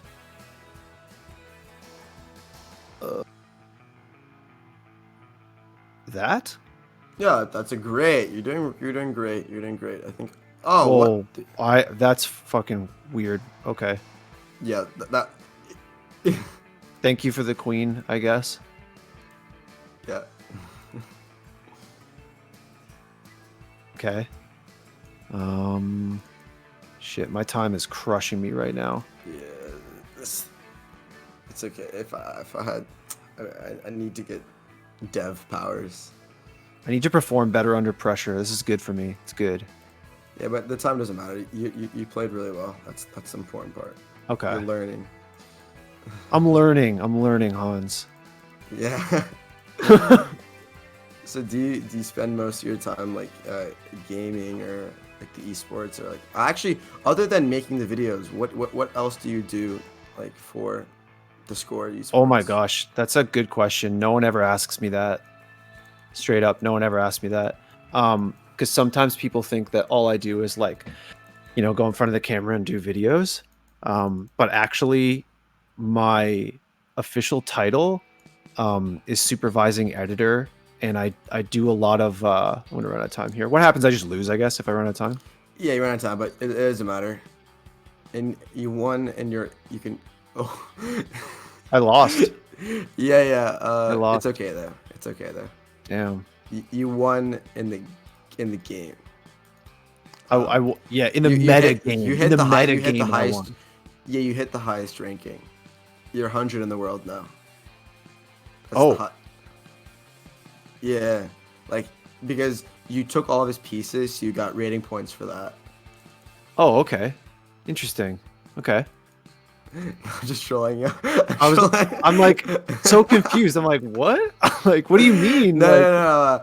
Like 100 is like the lowest you could go. That's the lowest possible, right? Yeah, but it's only up from here. That's good. I should be at the lowest possible. I want to like actually like have opponents who are at my level, right? Yeah, but you're better. It's just the time. I distract. I was talking. No, you're distracting. It's all about the lessons, man. You're good. Don't worry. But yeah, like my title really quickly, supervising editor. So I oversee all the stuff we do on YouTube. So no matter who you see who's like in it or writing it or whatever, sort of I have my hands in those pies and I make sure things go out on time or to the quality and the standards that people expect from the Score Esports. And I dabble in a lot of stuff. Sometimes it's reviewing people's editing. Sometimes it's reviewing the thumbnails and the titles. Sometimes it's even not too often because we have a guy who's dedicated just to this, but reviewing the script sometimes. Yes, I do front of camera stuff, VO work, hosting, all that kind of stuff. But basically, like a lot of people at the Score, I do a lot of different things behind the scenes. I haven't seen you in actual videos in a bit. I was just in one this week. You were? Oh, I have to. Yeah, I did a CSGO video. I need to like whenever I'm waiting for the trial for the Tfue phase, and then I'll go back to binging. Like then you'll come back, yeah. Then you'll see me again. I'll be in there. But I've definitely been doing less videos lately because we've been able to develop some of our awesome in-house talent to honestly take a little bit off my plate, which is great. Mm-hmm. All right, Hans. I'm gonna use the bathroom super quick because I like ripped 2 coffees before you came on because I was like, I need to be mentally alert. So I'll be right back. All right. No problem. Don't go anywhere.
Yo, what up, guys? I'm done.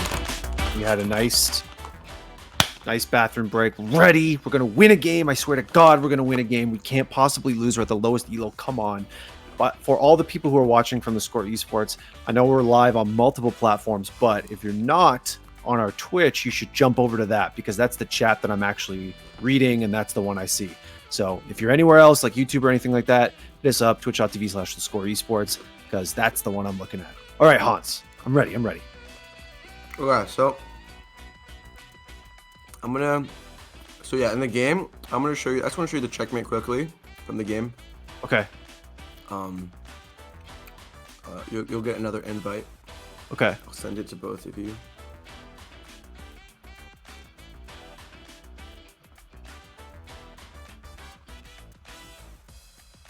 All right.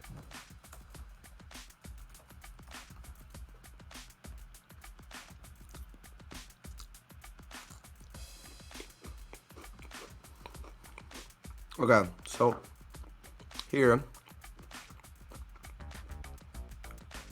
do you realize what the checkmate was in this position now? Okay, let's see. Now that there's no time pressure.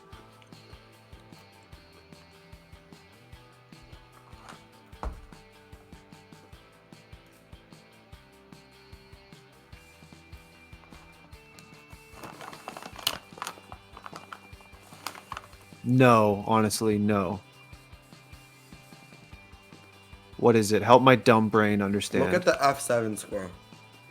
F7. Yeah? Okay, so let's say I take that pawn, right? Oh, wait. Oh my god. Oh my fucking god, dude. There is no game in the world that makes you feel like more of an idiot than this game when you see something so obvious. I have played them all, guys. CSGO, Dota, whatever. Nothing makes you feel stupider when you see something like that. Wow. Oh. Okay. I see it. Should I try it again? Wait, it's queen takes e5, right? Pardon? I was joking. Yeah. So, finish it off. Okay. Most people in my chat are worse than you, so it's okay. Ooh, shit. That's rough, dude. That's rough. Nah, my chat likes to think they're good, but they're all around your strength. Everybody likes to think they're good in chat. Mm-hmm. That's for real. Yeah. The great thing about chess though is that backseat gaming is not as much of a problem, for me at least, because people wait no that's oh shit, sorry, I was clicking on some shit. Sorry, my bad. What am I doing? Fuck, how do I reset it? Just go back. Oh shit, you do it. Yeah. Okay. So what move would you like to play here to win the game? Okay, what move would I like to play? I thought I had it, and I don't know if I have it, honestly. Because if I let's say I go, let me talk through this, okay? Let's say the queen, you were highlighting F7, right? Mm-hmm. So I do this, and he's mated. Sorry, he's checked. Sorry, he's checked. He can so yeah, this is it, right? Because if he goes to E7, that doesn't change anything for him. That's it. That's the end of the game, right? And if he takes the queen, the bishop has that covered. My bishop on C4, right? Yes. So that's a wrap. That's just a wrap for him. That is a wrap. That's good. Right. See, I did see it, and then I questioned it because my fucking producer in chat was like, "Does he really see it though?" And I was like, "Oh my god." Wait, your producer? I think I've seen him in my chat before this. Like, is he? Are you a chess fan? He's a big chess fan. Yeah, he is. When I was when I tweeted like I'm looking for some people for a chess stream, and you responded, he was like, "Oh shit!" So, yeah, he's a chess guy. Yeah, because I recognize the name in my I recognize the name. I was like, I've seen this person in my chat before, or somewhere. So, yeah. Number one Yeah. chess fan at the Score Esports, like guaranteed, 100%. Yeah. Wait, so does the Score Esports, like, you guys wouldn't have to have like, you guys aren't like an esports organization, right? That like would sign a chess player. Like, you guys are just like, you make videos, right? Or, That is true. We are a media organization. We have not ever signed anyone to any kind of like thing like that, but you never know, dude, what the future holds. You never know. Things change, things evolve. We get bigger. You never know. I'd love to live in a world where we're signing people. Yeah, Not up to me. Yeah. I was just messing around. My chat's saying I'm too desperate to join the org, dude. But I am. But anyways. That's okay. That's okay. It's just like I've been like I'm sure before the esports you were just a hardcore gamer who like idolized all these big people, and you're like, I don't know. I definitely had the people I idolize for sure. It's funny. Like, I've done so many esports interviews. I don't know. Like, you've said your chat isn't super into esports, but I don't know if anyone in your chat like knows who the most popular CS:GO players are or whatever, right? But like, Elish. I don't know if I've actually talked to Elish. Funny enough. Slicker, he's a pro, right? Slicker? No, not really. Nah, you're trolling me again. Trolling me again. No. Slicker, like when I first met him, when I first talked to him, Yeah. I thought he was a CS:GO pro. Oh, shit, dude. So you were like, oh, what? Yeah, did you ever win a major? Like, yeah, but yeah. I've talked to everybody, man. Like, I don't know, like Kenny S, Fallen, fucking Nico, like whatever. Like name a famous CS:GO player, whatever, and it never phased me. But the one time I got kind of starstruck, believe it or not, is I really like fighting games as well. And before I joined the Score Esports, I was really into like fighting game esports. Mm-hmm. And we had a guy in the office named Tokido, who, if anybody in either chat knows anything about Street Fighter, you know who that is. He's an Evo champion. He's a legend. One of the best, maybe the best Street Fighter player of all time. I don't know. And he was in the office. We were doing some interviews with him, and I was like, I was like, oh fuck, it's him. Like, I went up to him. I was like, can I get you a glass of water? Are you okay? Blah blah blah. And it's just funny because like objectively, he's less famous than so many people I've talked to, right? Just objectively. Mm-hmm. But I was like shook. I was like, oh fuck, it's him. So it's all about who you're into, right? Yeah, I did. That happened to me when I was playing Magnus Carlsen, who's the world champion. Yeah. Like, for example, like when I play Hikaru, I freak out a little bit. But when Magnus accepted my challenge and I was playing against, I flipped out. It was like, because not gonna flex, but I played some soccer with him and I megged him. Oh. So that's like my biggest accomplishment in life. But anyways. Yeah, I heard he plays soccer. I heard that's one of his pastimes outside of chess. Yeah. He was like a celebrity guest at this tournament. And like there was a soccer tournament, and I taught him the ropes.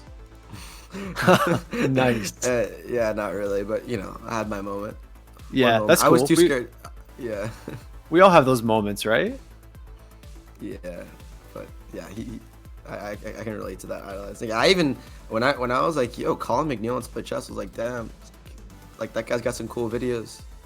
But yeah, it's actually super weird being on the other side. Like when people come up to you in real life and they're like, oh my God, like I've had some people say some crazy shit to me, like about what the videos mean to them, or like, they call me stuff that I'm not, like, oh, you're a god, dude. And it's just like, oh my God, like, no, I'm not.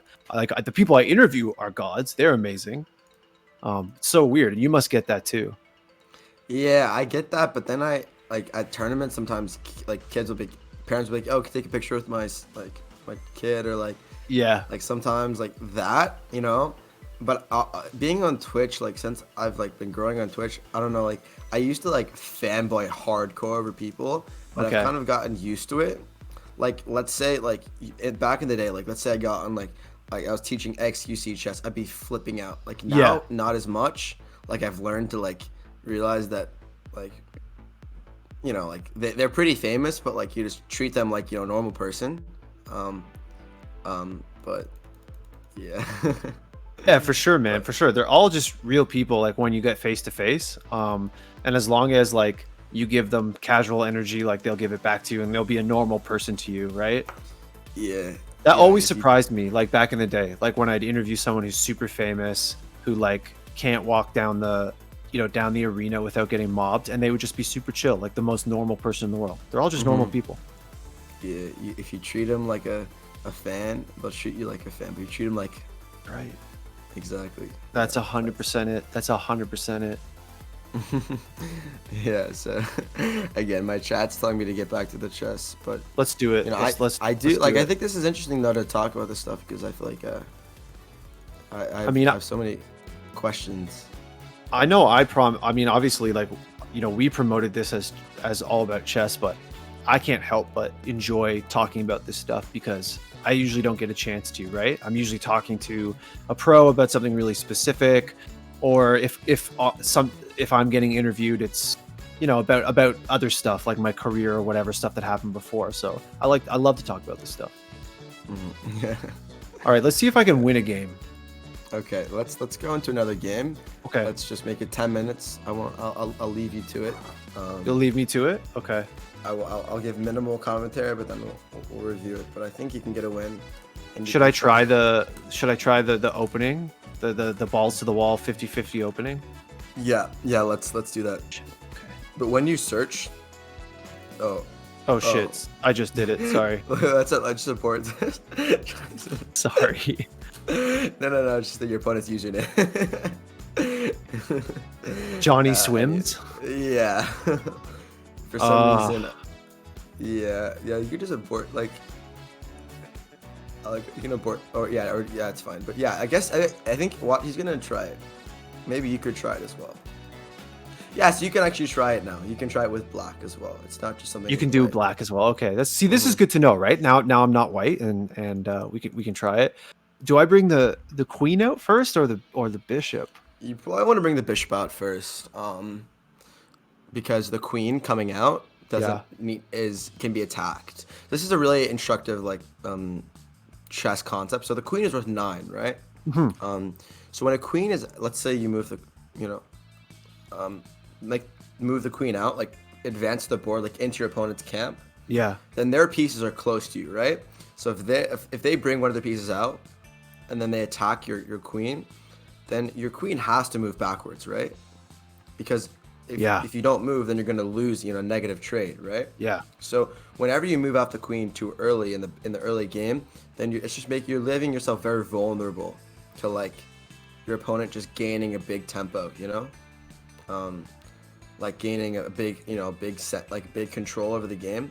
So now you're playing with the bishop to c5. If you're thinking about this idea, I feel bad teaching you the scholar's mate, but I think I want you to feel the satisfaction of winning with absolutely no skill. Wow. This is toxic. What you're doing is just like pure toxicity in chess, right? Not exactly. Some people. Well, Is it BM? Is this BM? Like if you lose to this, is it considered BM?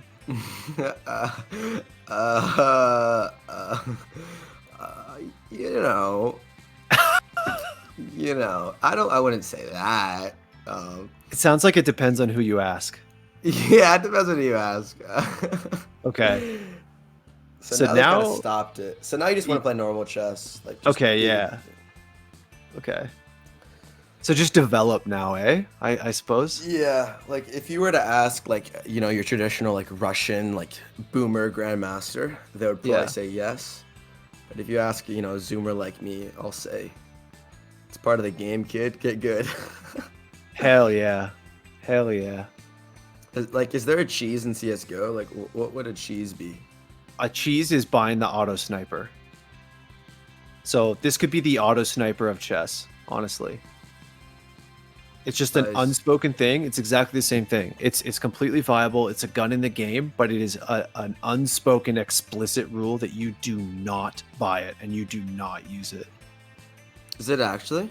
Yeah, 100%, dude. 100% from matchmaking, you know, to face it to whatever. Like, you do not buy the auto sniper except if it's the unspoken rule is like the last round of the half. Like, that's maybe when you can get away with it.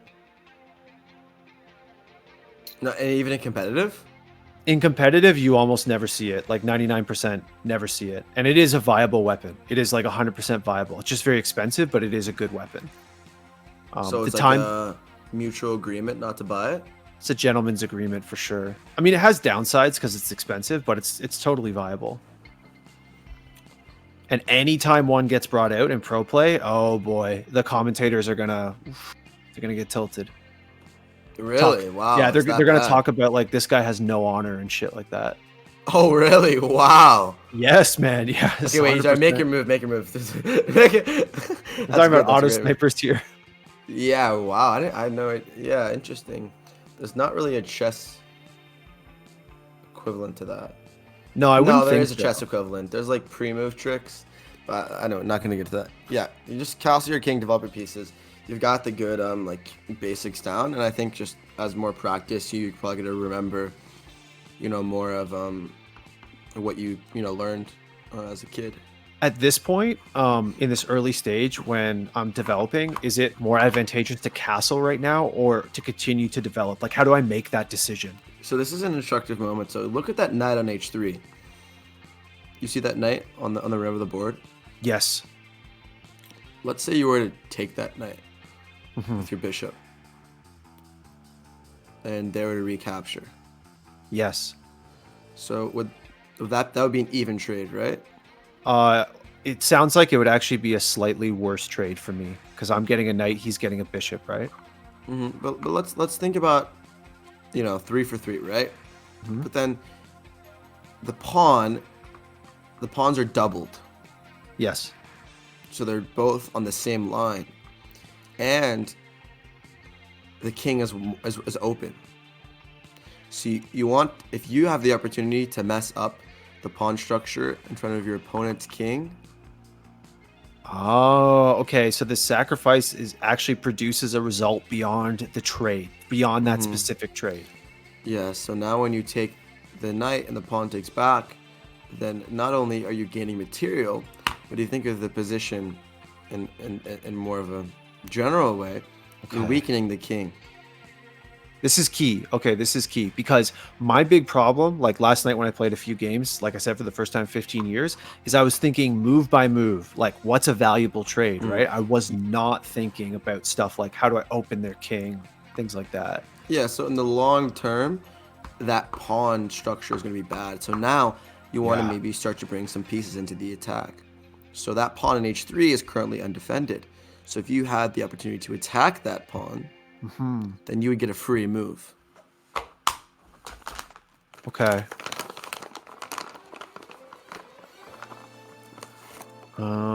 Right.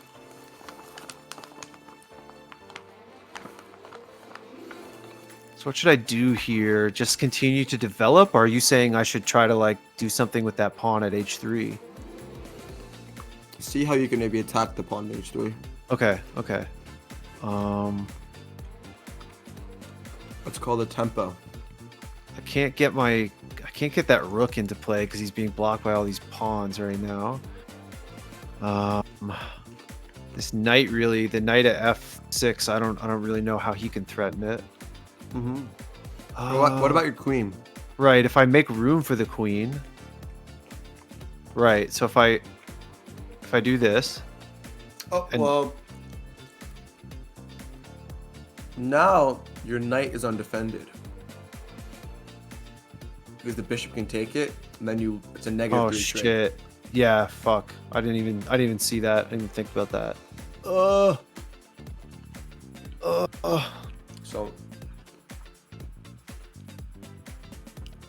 that was like an undefended. I wanted maybe to bring the queen or the knight out or a castle. But Okay. again, that's not over. Okay, he didn't do it though.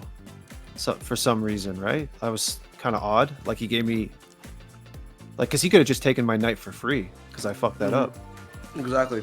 So now we should probably move the knight back. Yeah, agreed for sure. I'm not gonna move him. Well, no, he's defended. I can do this. Yeah, great. He's going covered. back. Yeah.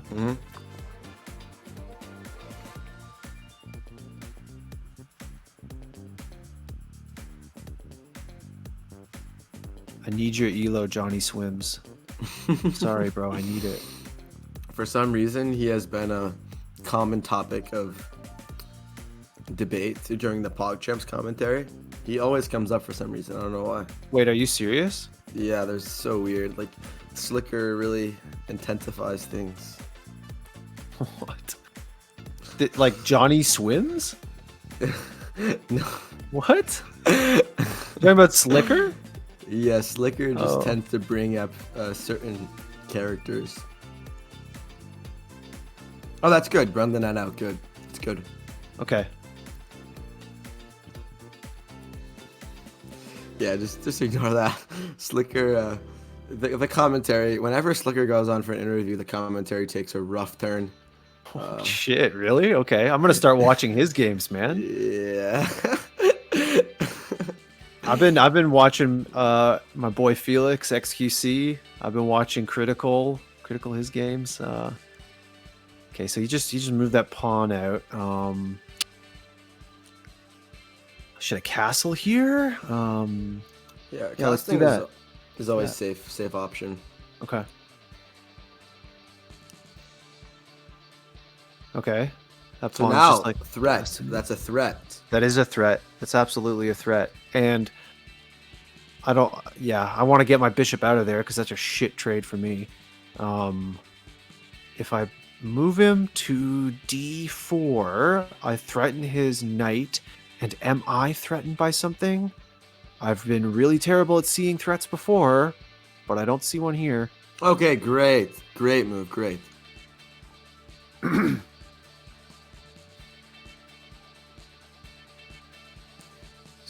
want to. There's a pin idea here. So basically, a pin. There's some chess things that I'll explain. Okay. So have you gotten that you look like Mark Zuckerberg with a mustache before? Dude, you should have seen me without. Well, you probably have from old videos on the score, but you should have seen me without a mustache. I would get it in real life all the time. I have stories. I have so many stories of people walking up to me who I don't know, strangers, just to tell me, "Oh my God, you look so much like Mark Zuckerberg." And it's like, thanks. No one said, "Are you Mark Zuckerberg?" Yes, that happened when I was in Australia, and this really drunk girl was super convinced I was actually him because my accent is like North American, and to them it's the same, right?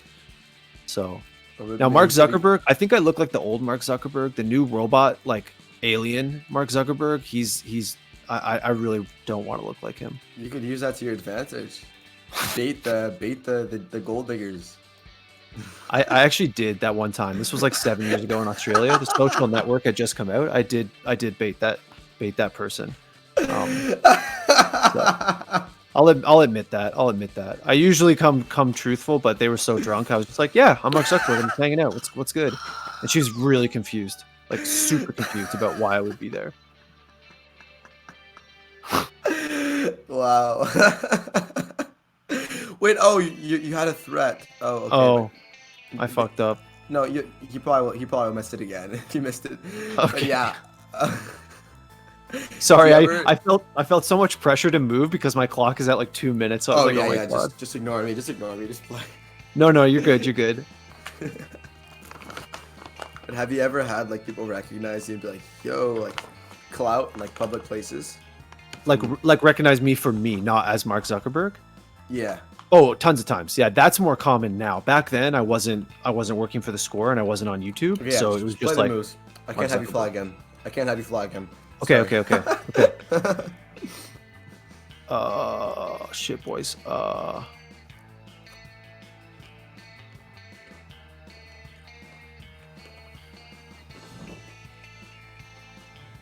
Okay.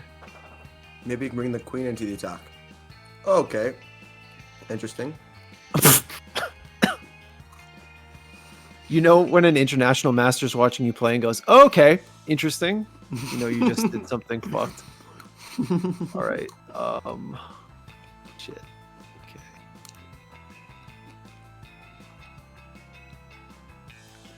Oh, great! You did it. Great, great, great.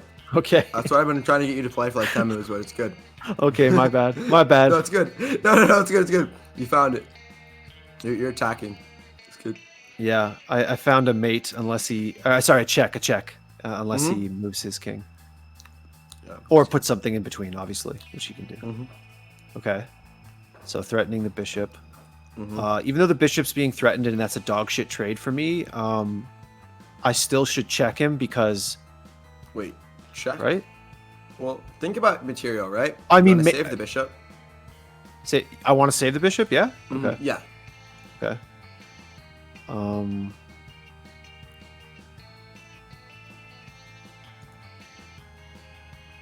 But I can't take that pawn. Can't do shit to that pawn. You can retreat it. That's true. Oh, but he's in the same position, right?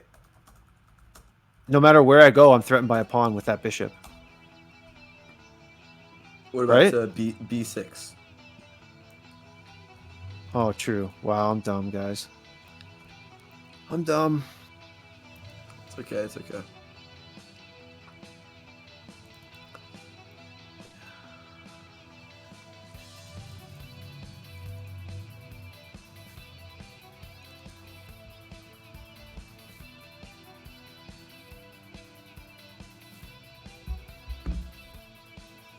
Okay. That's not really anything. It's not really a threat to me. I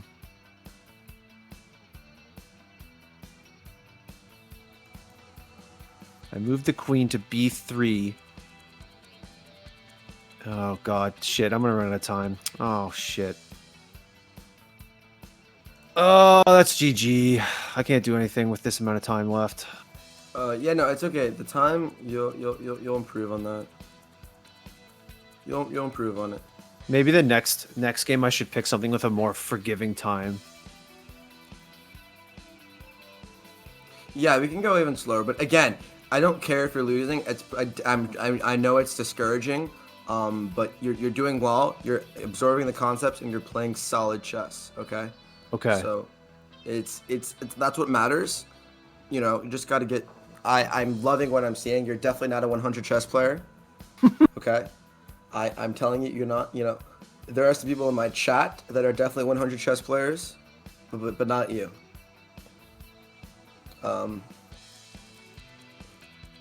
Like half of my chat is probably 100.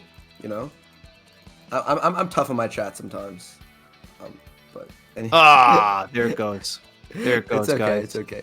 Okay. How about if there's an option to search? Could you do 15 plus 10? So basically, every single move you get an extra 10 seconds, so you don't flag. Oh, true. Okay, so if I go to play and I go to then- new game, that'll be in type or options? No, not options. If you go to so you see like you're on play, and then you click on the time, and then there's going to be options. You can click on a different one. Okay.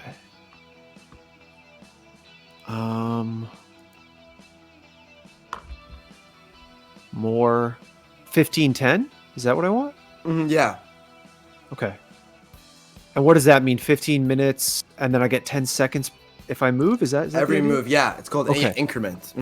Okay. But again, okay. I think that once you get that win, that confidence boost will be great. Because when you take your time, you know, you're doing well. Okay. Okay. And then after this, I'm going to just show you how to finish. I'm going to show you how to finish off the game. I'm going to show you the elevator. Yes. Yes. The elevator. Yeah. Again, and again, like just a general concept that I think I'll show you how to apply it. But when you're up material, right? Again, if this isn't making sense, please interrupt me. But Okay. basically, let's say you're up a pawn early game, right? It's not that significant because Right. there's so many pieces on the board. So if you think of your advantage as a percentage, right? So let's say you Okay. have one extra pawn, but that's only 1 point out of however many points are on the board, you know, in their current state. So Right. from a percentage standpoint, that isn't as important. So when you're up material, the more pieces you trade, the more valuable that extra pawn advantage becomes. Because there's less pieces on the board Exactly. total. So that's kind of the explanation for why when you're up material for a piece or a rook or a pawn, you want to liquidate the position to trade off more pieces to make that advantage more significant.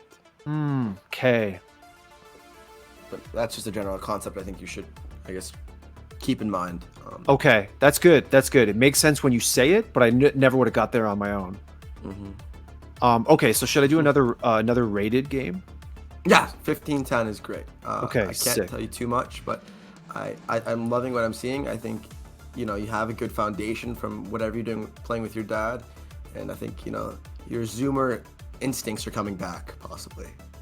My dad is gonna. I'm a millennial, man. I don't know. I don't know if I have those. Wait, how old are you, if you don't mind me asking? Guess. I'll tell you. I don't want to be mean. Be mean. Go ahead. Guess. I don't know, man.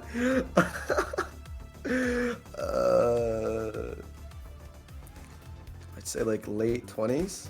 Okay, late 20s. That's a really nice generalized guess, right? You're not being too specific about it. Chat, what do you think? Both chats. How old do you think I am? I don't even know if the score people know how old I am. I really don't.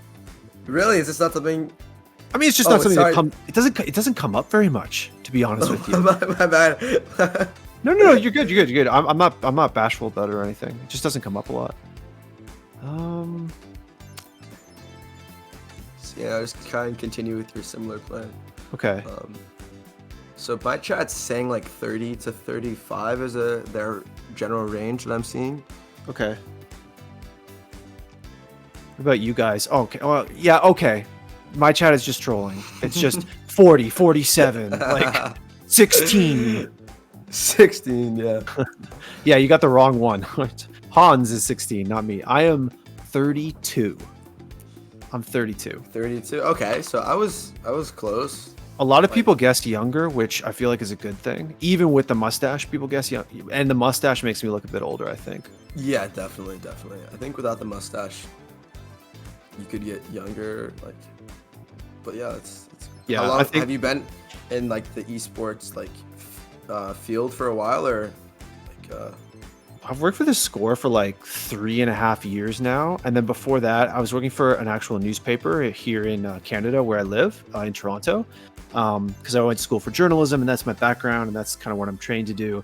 So I was working for a newspaper, and I was writing a lot about movies actually, but I also had an esports podcast on the side, and I wrote about esports for the newspaper. So that's kind of how I got my start. But I've only been hardcore, full time, nothing but esports for maybe 3.5 years. Wait, so I was born when you were my age. You were born in 2003, yes? Right? Yeah. And I was, yeah, depending on the month, yeah, I was 15 or something. Yeah. It's pretty funny. So now, look at the threat. So Yeah. now there's a knight and the bishop, 2 attackers to 1 defender. So you have to get another defender there. Like threatening that pawn at F2? That's 2 attackers, 1 defender. So now you just have to add 1 more defender. But now think about this. Let's say you defend with your queen, right? Yeah. And let's say then the knight takes, then you take with the queen, then the bishop takes. That means you just gave up 2 of your bishop and your knight for the queen. But well, I think we should do this. Yeah. Oh, exactly. I was trying to lead you there, but you got it on your own. Yeah, Okay. I was leading, but that's I was good. That's good. Okay, good. Because that was my first thought, right? It's I can kill 2 birds with 1 stone. I can double cover that pawn, and I can get my king sort of tucked away. Great. That's great. Okay. Feeling it, boys. Let's go. Cinnamon, you got my age. You actually guessed it. So, grats. What do you win? You win my respect. So are you guys on YouTube as well, or only Twitch? YouTube is our main platform. We're actually kind of new to Twitch, but YouTube is our main platform. That's where we live primarily. So obviously we've got over 1 million subs, and we release a video every day. That's where we live, honestly. We're trying to get into Twitch. Twitch is new for us. Yeah, I think your content is better for YouTube though. For pre-recorded videos, your content's just amazing. I could watch it forever. Thank you so much. Our team works so hard. We have a ton of people who work their asses off every week, every day to make these videos. So it's so sick to hear that, honestly. Tons of people behind the scenes, behind the camera, who just grind, man. And our channel is fucking awesome. I mean, we went from tens of thousands to well over 1 million subs in the short time I've been at the score. So it's sick. And I hope we do the same thing with Twitch, right? We're just starting with Twitch. I hope we have the same meteoric rise. Time will only tell. Yeah, I think you guys obviously have the platform as well, and I think Twitch, like you guys, like I think there's definitely a place for the kind of it's kind of hard because it's all pre-recorded content. It's really hard to convert, but yeah, I think we gotta do something different. We gotta do something different on Twitch, right? It can't be the same thing. I just made a huge blunder, probably. Yeah, so now your knight is not defended by your pawn anymore. Okay, right. So what you could have done was you could have taken the bishop, and then the pawn would have taken back, and then the pawn on d4 would have been a little bit advanced. But yeah, anyways, you know, you're down a piece, but it's okay. Oh man, you know what, Hans? I get so scared of those trades. Like I want to play too safe, and I think that mistake. Obviously, I should have just seen it. It was a mistake, but I think it came about because I'm too scared to trade. Mm-hmm. Yeah, as long as the trade is even, the repercussions probably aren't going to like just as long as you're making even trades, you're going to be okay. But now there's a threat, right? The bishop is attacking the rook. There's a threat. Yeah, I think moving the rook is probably kind of lame. Maybe I could put my knight into d2 to cover. I don't know if that's counterintuitive or counteractive though, because I'm retreating with my knight. That might not be the best idea. Yeah. So, but the rook is attacked, right? So you probably want to. Oh wait, that's terrible, right? Yeah, that's terrible. The bishop is not defended. Yeah. Again, fuck. Okay. Well, the number one thing is making moves and then like double or triple checking if the piece is undefended. But it's okay. You know, mistakes are bound to happen. Well, I just lost this game, guys. I just threw this game. So that's cool. Oh, man. So now your rooks. You can still salvage this.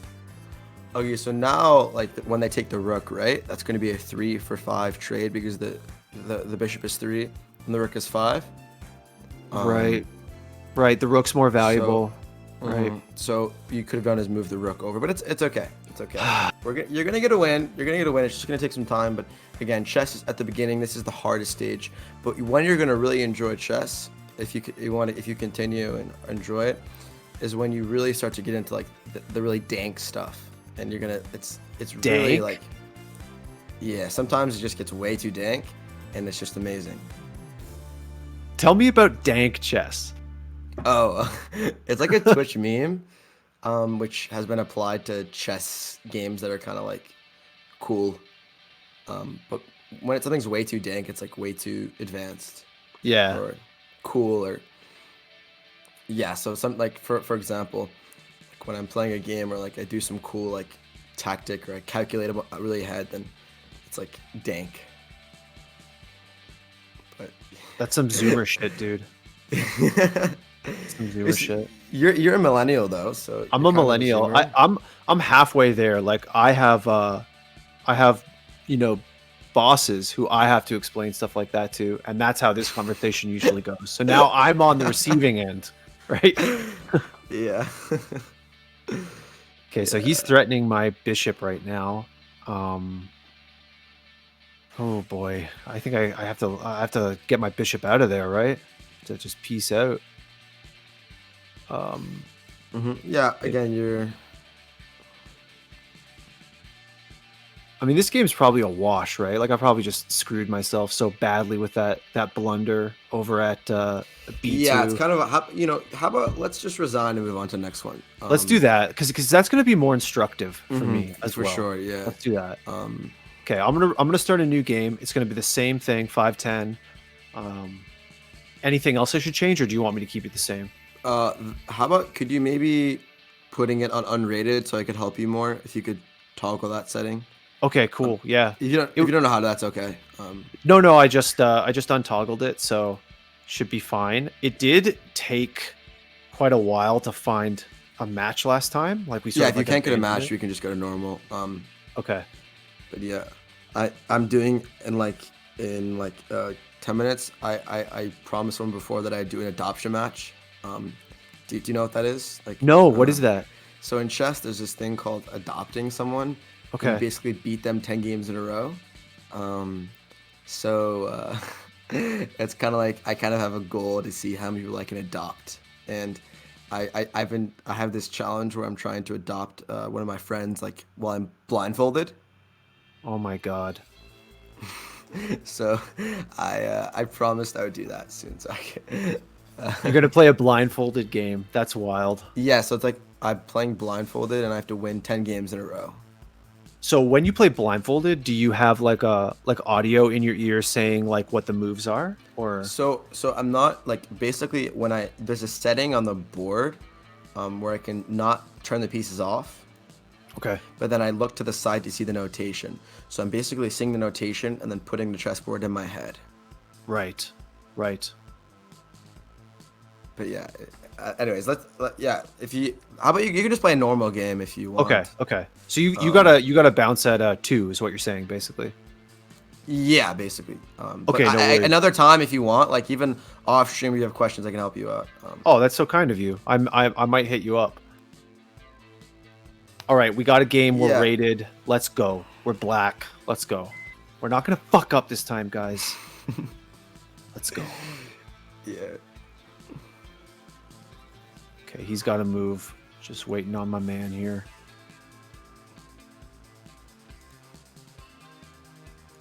Hopefully he actually moves and not aborts. Okay.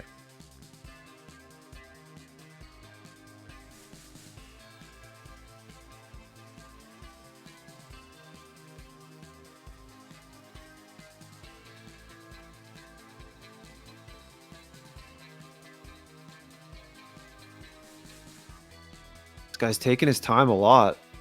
There we go. Okay. Yeah. Wait.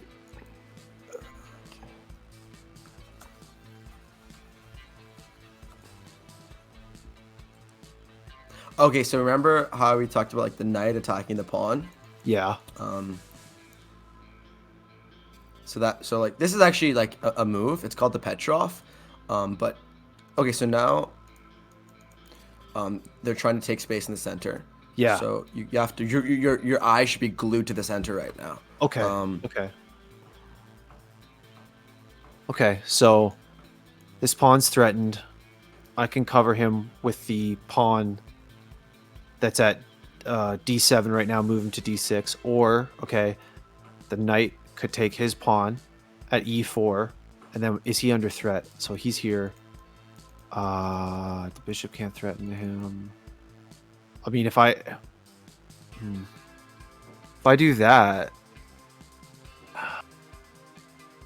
I take his pawn. I'm there. He can take my pawn. It's threatened by 2 pieces. I'm gonna cover the pawn. I hope that's not too conservative. I hope that's. Yeah. So this was like a little bit too passive because they're really Okay. coming at you. So Okay. you wanted to take the pawn, but this isn't that bad. Okay. This isn't that bad. There's still room for recovery. So now this is a really important moment. If you take back with a pawn, then If I take back with the pawn can be takes your taken. queen, Okay. and then your king takes back the queen, and then you've lost your castling rights. Like when the king's moved, you can't castle anymore, which is a disadvantage. Right. So now, is there anything else you could take in this position? Other than. Like other than taking. The Then take e5 the- pawn. Is there another piece? Yeah, I can take the e4 pawn with the knight, and yeah, I could do that. That would have been the move last turn, probably, right? Yeah.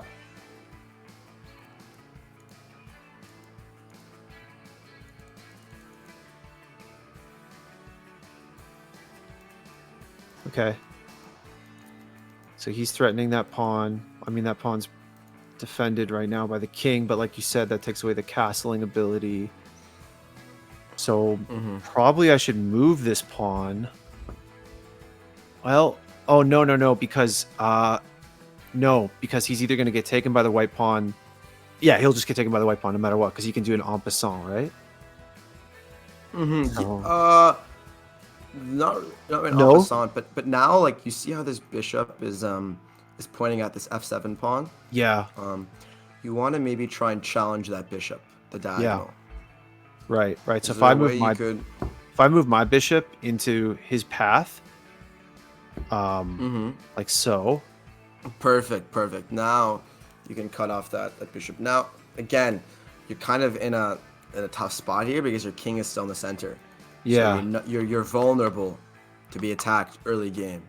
Okay. So you want to try and castle if you can. Okay.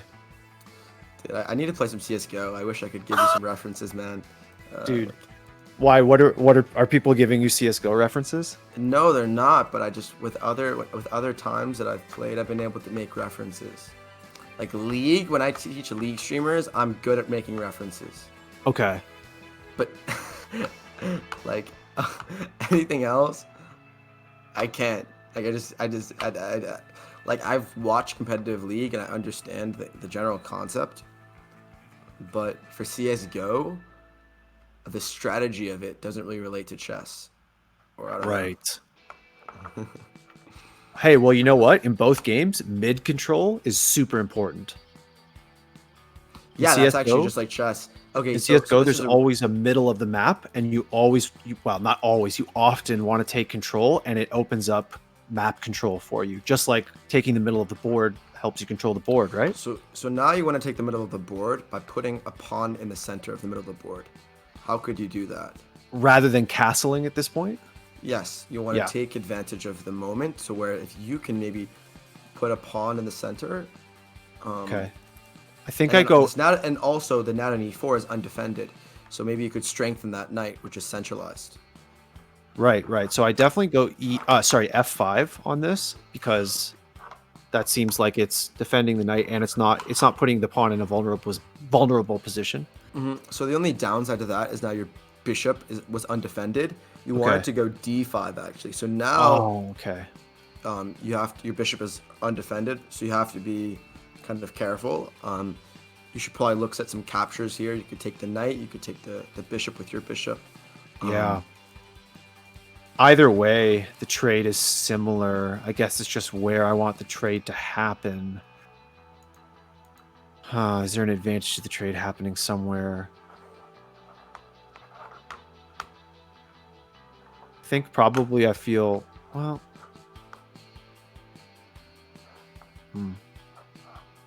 I think I have to do this, right?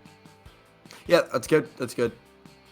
And then obviously he'll take that, and that'll be that. Mm-hmm. And then there's also then two knight. You could maybe take the knight after, but it's good that you're seeing like the captures and stuff. Yeah. Okay, so now he's got two knights like really up in my grill, which is pretty scary.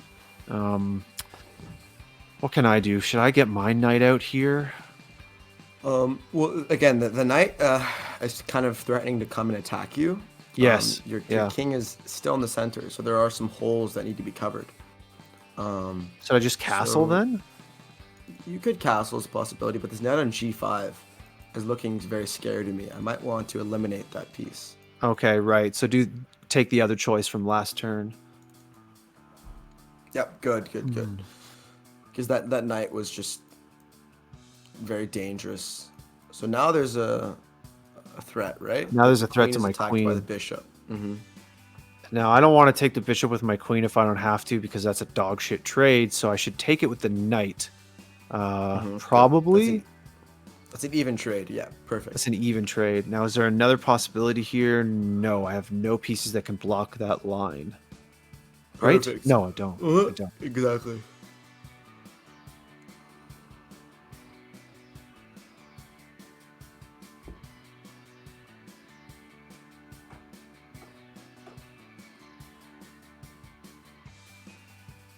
It's definitely thinning out the ranks here. A lot of trades. Apparently, oh no, never mind. No, am I up a piece? Looks like I'm up a piece. I have a piece right now, but Yeah. Mm-hmm. Yeah. They can recapture the knight, and then it'll be even. Yeah, exactly. So it's I just don't know why he's taking so long. So you can just take that knight and it'll be even, like you said. Oh wow. Sick. I can get my knight out of there and keep them. Sick? Question mark. It's like in CS:GO if they gave you their money, you know. basically it's like in CS:GO if what is this like in CS:GO? If They didn't defuse the bomb. They Yo! didn't defuse the I fucking didn't. bomb. That's exactly what it is. So if I move my knight to e4, I can threaten that queen. I'm gonna do that. Yes. Yes. Great. Okay, good. I'm glad you didn't say anything because I was like, let's fucking go. Let's just do it. What are you gonna do now, huh? Zare Washi. The trash talk. Get in with the trash talk. Get in there, man. We need more of that in chess. I can't believe that chess.com has all chat. That's actually amazing.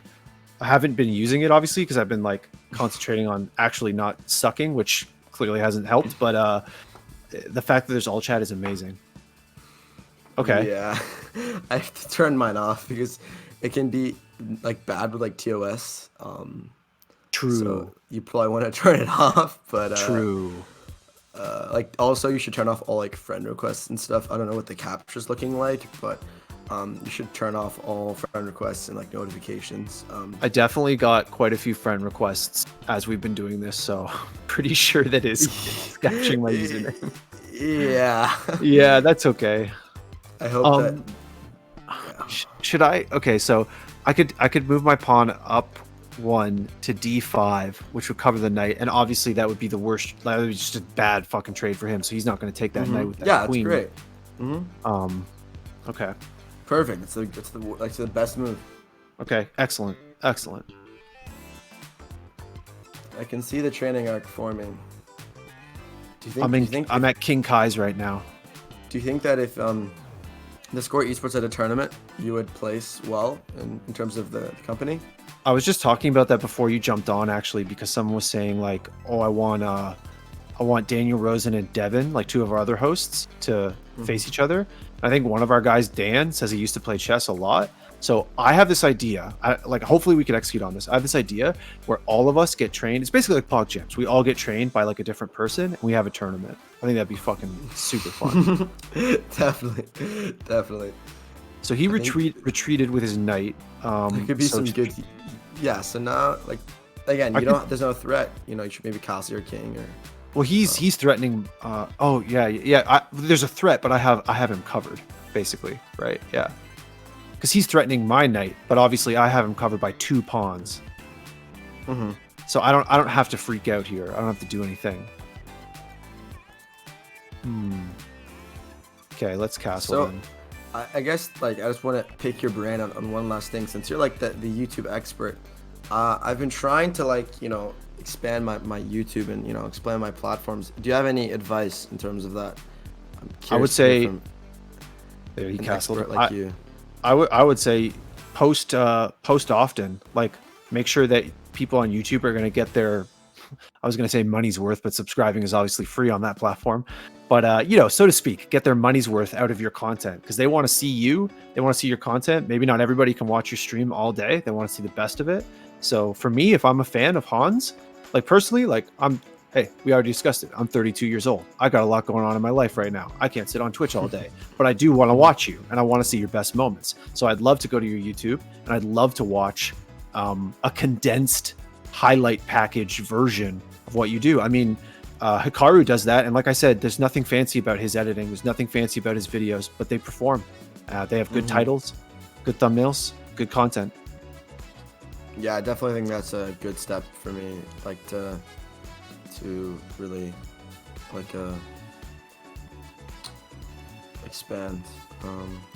Yeah, you want to put your feelers on all the platforms, right? You're killing it on Twitch right now. You're killing it. So why not try and kill it somewhere else at the same time?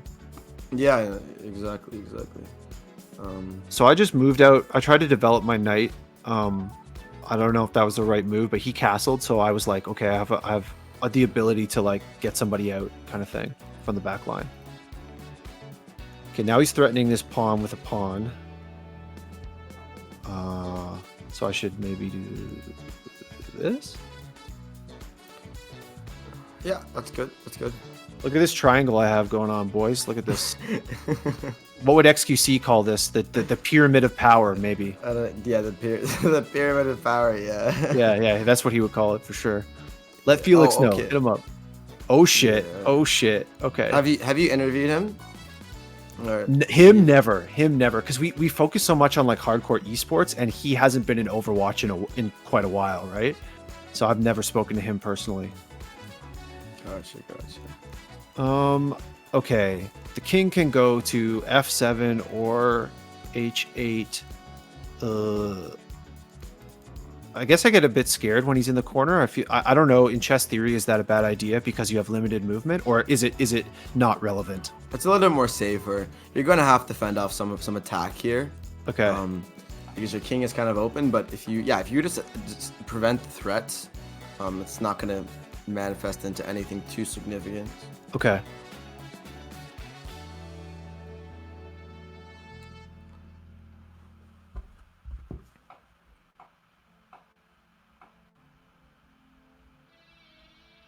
Next turn, if I move my rook to G8, I kind of like threaten his rook, and he's either got to like trade me or move his rook. I don't know if that's like that's maybe some pressure I can put on him. Yeah, that's definitely possible. Again, you're up a piece, you're up a full knight, so trading pieces is the goal. Right. +3. That's why it says +3. Exactly. Oh yeah, it says that +3. Okay. It's a nice chess.com edition. Yo, this site's great, man. It's really cool. No, it is. It's great. It is great. Okay. So now be careful how you take back. Okay. He took my knight. Now I have him guarded by 2 pawns. So let's see what happens here. If I take him with the pawn, if I trade that knight with the pawn that's currently on D5, that opens up his rook, a line right down D to my queen. Exactly. So which way do you want to take back then? I would prefer to take back the pawn using the pawn that's currently F5, because that doesn't seem to create a vulnerability. Great. Because it's getting kind of scary now. His rooks are just, they have like paths all the way down, you know? Yeah, it's definitely not the cleanest, but as long as you try and just play solid moves and trade pieces. But see, there's a threat to take the D5 pawn. So yes. You're doing well. As long as I feel like when you take your time, you have a good way of approaching the game. So that's good. So this is tough. So he's threatening that pawn. If he takes it, I can take his queen. He takes my queen with his rook. So how does that trade end up? 2 queens and a pawn. So I come out below on that. That's not a good trade for me necessarily, because he takes an extra pawn off me. So what the fuck can I do here? What can I do here?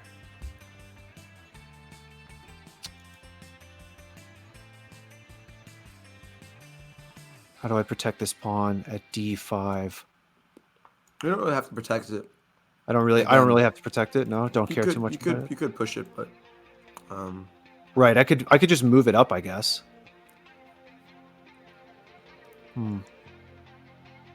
Right. Okay. Oh, great. I can do that.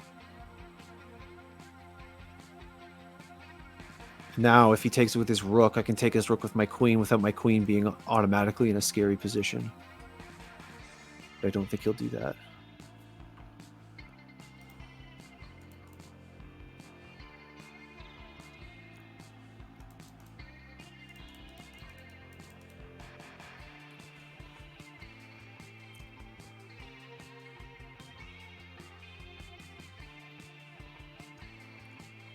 Okay. So threatening that pawn that I just moved up. But I have that pawn covered with a knight. So I'm not... So that would result, if he takes my pawn, I take his pawn with the knight, pawn for pawn. He takes my knight with his rook. I can take his rook with my queen. That's okay for me. Right? That's okay. So let's focus on something else. My queen has done shit all. I wonder if I can activate her and put him in check. I wonder if that would be a good idea. I'm gonna do it. Wait. No, Colin, no. No, you gave your queen away for free. No. No. Oh, I was doing so good, dude. I was doing so good. Oh. Are we going to win a game today, guys? Are we going to win a game? No, we're not. We're terrible. I'm in the pit of despair right now. Okay. How can we recover from this? Is it possible to recover? I don't know. What can we do? What can we do? What can we do now? Let's call it a game. Let's call it a game. Call it a game? Okay, let me just get. I'm keeping someone waiting. Let me just like explain something to you before. Go for it. Finishing off the game. Yeah. Yeah. Just resign, and I'll make an analysis board. Okay. Resigned. So that game was great, though. It's just that was an unfortunate mistake. Just blundering your queen, like the bishop. I heard you say check, and I got worried. Yeah. I felt like that was going to happen. Yeah. It's okay though. That's part of the learning curve. All right, let's check out this analysis. Okay. So, anyways, yeah. Again, like you could have taken the pawn. Again, or you could have just played tier. Again, you like this Right. is just a blunder. Like there's the queen or the rook can take it.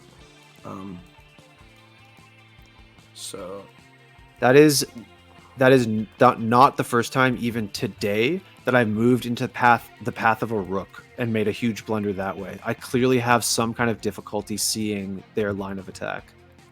okay, so that may be like a mental block. But yeah, I think that's a personal problem. Okay. Yeah.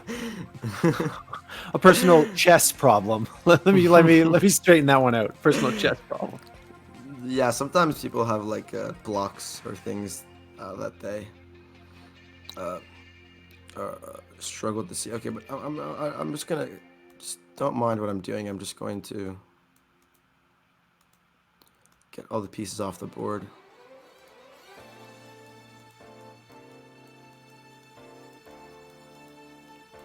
You can just don't mind me.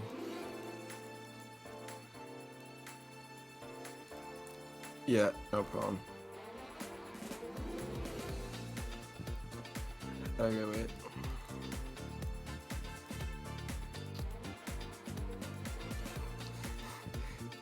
Colton, have you heard that you sound like Moxie on your mic? Who's Moxie? Boomer question. Who's Moxie? Oh, who's Moxie? Yeah. Who is Moxie? I'm dead serious. Oh, you're actually dead serious? I'm dead serious. He sniped XQC, then became his best friend. Oh, wow. That's quite a story. That's an arc right there. No, I haven't heard that. I've never heard that, guys. I've never heard that. Also, Yeah, I've been instructed to ask you, what was that the Botez Gambit? Oh. I didn't want to say. It's BM, right? Yeah, okay. No. The Botez Gambit, Alexandra Botez live. Yep. Trademarked the Queen sacrificed the Botez Gambit for Okay. a reason I don't understand why. She blunders her queen a lot, basically. Okay. So you just did the Botez Gambit. All right, guys. That was the Botez Gambit. Confirmed. Yeah. Let's not say that with that much pride. Okay. Okay. Message received. Okay. I'm going to explain this to you. Okay, I'm going to show you the elevator. Okay. Yo, what sorcery is this? I have two queens. Okay, Did a okay, pawn so get let's- promoted? Yeah, so basically, you have like two queens, right? Mhm. And basically you want to do an elevator to get to the king to the last rank and checkmate it, okay? Okay. So let's say you have this here. You're gonna have your queens covering. You're gonna get the king to this side of the board, right? Yeah. So you're gonna check. You see, and then you're gonna go this one, Okay. This one, you see how it's an elevator? You're leapfrogging him basically, just pushing Yeah, him. it's the leapfrog. Yeah, it's leapfrog. And you give a check, you cover this, and then you push it, and then you cover this, and you push it. Right. Right. Okay. So if I'm ever in that situation, that's what I do. If you just Okay. get 2 queens. Okay, and then I have to show you how to mate with 1 king. Okay, so this is how you do it. Okay, you have to basically pick a corner to push the king into. So Okay. I'm gonna push the king into this side of the board. You're basically gonna create a square. Okay. So Okay. I'm gonna go here. Now this is the square that it's in. Okay. Okay. And let's say it goes here. I'm gonna cut it off. Here, I cut it off. See how I'm cutting off and creating the scope? Like if it goes here, I cut it off again. You see how it's getting smaller? It's getting smaller, Basically, and then the final goal is to get the king to the back rank. So let's say I go here, and the king goes to the back rank.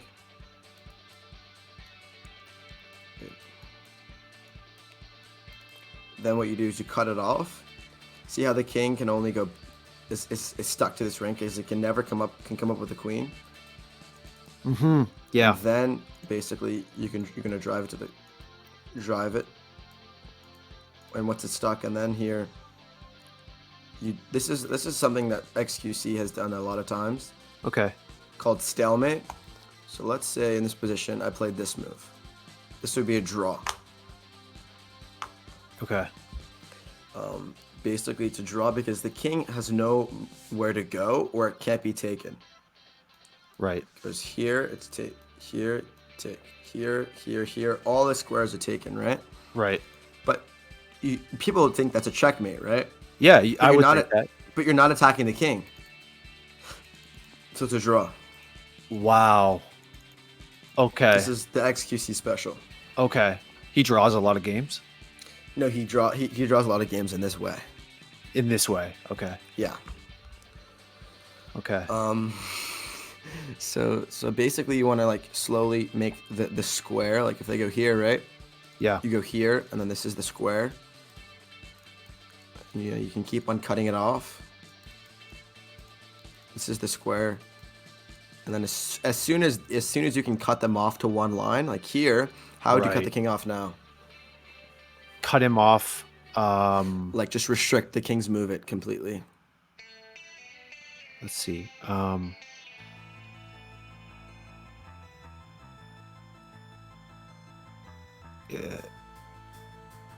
Completely restrict in one Not move? completely, obviously, Oh. but like you want to just restrict it to one file. One file. Like one, like just so it can go back and forth. Because then once the king is restricted, then you bring your king into the game.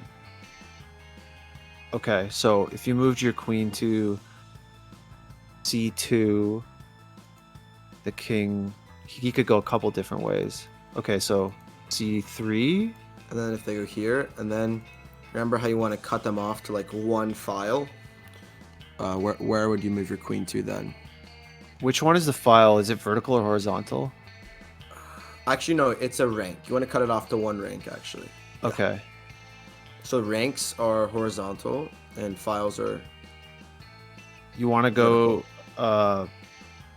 b3 because then he can only move horizontally? Well, then they can go here, right? Right, okay. Okay. So now if you go here, right, then the king can just go back and forth. Oh, I So see. I now- see. Okay. Now, you wouldn't want to play this, right? Because the king is no moves. So instead, you want to bring the queen and the king have to work together to checkmate. So now, what do you want to bring in? I have no idea. Well, you have to bring in the king, right? Because now the Okay. king can only go back and forth. The king is restricted. Now it's time to Yeah. bring in the... Oh, okay. So that's going to take quite a bit to get him up there, Mm-hmm. right? Okay. So you move him up to, yeah, I don't know. Well, now you just, what you do is bring the king in near the king. And then now how could you checkmate? You want to attack the king and then also get rid of You all got to squares. move the queen to d1, right? No, because no. Then the king, their king, can go to a2, and that's not defended. Never mind. Okay. If you, It could even help like to make one waiting move, and then the king goes to the corner. Because yeah, in the if corner they have no squares, and the now checkmate's very easy. okay, if you in the previous position, if you were to move the black king to b2, let's see, what could the white king do? Well, Here? he could go to a1, right? That's what he Mhm. could do. And then now this is the simplest because the king in the corner has the least amount of squares possible to go to, so it's easier to checkmate. Okay. Huh. I have to be honest. I have a lot of difficulty with the scenarios that involve less pieces. Strangely enough, you think it would be like cognitively easier, but I seem to struggle a lot puzzling out how I was supposed to get where you wanted me to go with that. Mm-hmm. So that's going to come now, with time. So now where can you attack the king and then make it checkmate? There are 1, 2, 3, 4, 5 ways to win. 5 ways to win. Okay. Well, if you move the queen to b2, yeah, that's it, right? Great. So this is checkmate. So it's very easy to, when the king's in the corner, it's checkmate's very easy. And Right. I don't know if you've heard of Anish Giri, but Anish Giri would play queen c2 here. Okay, why? Because he's Anish Giri. Oh, just the added flair? He likes to draw games. So queen c2 is kind of, it's the Giri variation. Why would someone want to draw a game instead of win it? Well, Anish Giri is the Grandmaster. Huh. It's kind of a weird title to have. Yeah, you know, I think I can make that joke because he's tweeted about me a few times. So. Oh really? Oh, is there beef? No. Like the thing is, if I sent you his tweets, you would think, oh, why would you think this is beef? It's like the most complimentary tweets ever, but I know better. Right. Because he compliments me, but doesn't like it's the level of like backhanded compliment that it is scary. It's a read between the lines kind of thing. Yeah, I read between the lines basically. So now you're really making me curious. Now, like after the stream, I'm gonna have to look these up. I'm gonna have to search Twitter for these. Yeah, but okay, I'm sorry. I've keeping someone waiting for like 20 minutes. No, you're good, dude. You're good, dude. Sorry I kept you so much longer after 2 p.m. I appreciate that. I think your advice helped a lot. I blew all those games, but I think we got closer each time. I really feel like we did. Yeah, I think you're definitely gonna get some wins. Again, if you have like, I can give you more help. Like, if you ever, I'm gonna be keeping track of your games, like keeping track of how much you're playing. So I'll be checking on your profile. Oh no, Hans! Holy shit! Okay. To see if you're playing enough games, or so your profile will get a check in. So I want to see you. Yeah. I'm very intimidated by that. Yeah, but I think you should have nothing to be afraid of. No, for sure. I'm gonna take your advice to heart, and I'm gonna try and play a couple games on my own now before we get Robert Hess in here, because that's going to be our next guest. I think he was available around 3 p.m. ish, so we have time to get 1 or 2 games on my own. And so I'm going to put what you gave to me into practice. Perfect. Yeah, I appreciate you taking the time, man. It was nice to talk to you. Nice to meet you. Dude, it was a pleasure. We appreciate you taking the time to teach a 100 rated player a few things about chess. Thank you so much for coming through. Thank you. All right, enjoy the rest of your day. See ya. Peace. All right, guys, that was Hans Niemann coming through, doing what he could for me. And like I said, Robert Hess, who's a Twitch Grandmaster, chess Grandmaster, and a commentator and a broadcast personality, is going to be coming up in a little bit. But first, I think we should put what Hans taught me to the test. Let's see. See if we can do it. Oh, I just clicked on live chess and it like, wait, what? Is this a game? No. New game. Okay. New game. I like the 15-10. That made me feel a lot less pressured than just the 10. Rated, yes. Let's go. Let's go.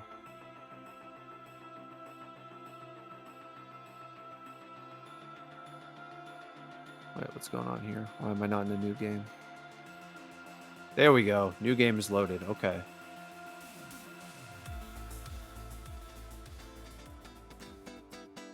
Producer Colton, you got my new game?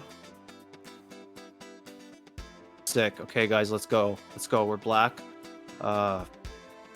Let's do this. Remember what Hans taught you.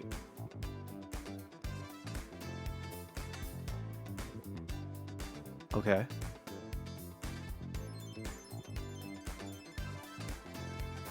Okay. Covering that pawn with his pawn, so it's like almost like preempting my knight to f6, I guess. I can get my bishop out there, get that bad boy rocking.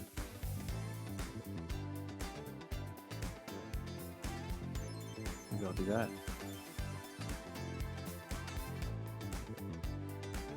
Won the Haven in Twitch chat. Good luck, Colin. Thank you, man. I need that. They were good lessons, weren't they? They were good lessons. There's only so much you can do with someone like me, but hopefully we'll be improving. All right, so he's put my bishop under fire. I'm a fucking idiot. I don't know why I moved my bishop there. If I take his pawn, he can put my bishop again under fire with another pawn, but anything else? No. There's no other lines of attack, right? I mean, I know Hans was saying like moving the same piece in the opening is like not really very good, but obviously I have to here because I'm under threat, so I'm gonna do it. I think he's gonna move that pawn to a4. I'm sorry, to a3, to put my bishop in under threat. Of course, I could just move my bishop off. It's not really a super credible, like, tight threat. It just forces me to move my bishop 3 times in 3 turns, which seems terrible, generally speaking. It's not able to develop my board effectively. Not as effectively as him. Okay, that too. All right. I mean, I know I'm only up a pawn, but Hans did say that when you're up, trades are okay, so I could do a trade here. Or I could just move back. I'll probably move back.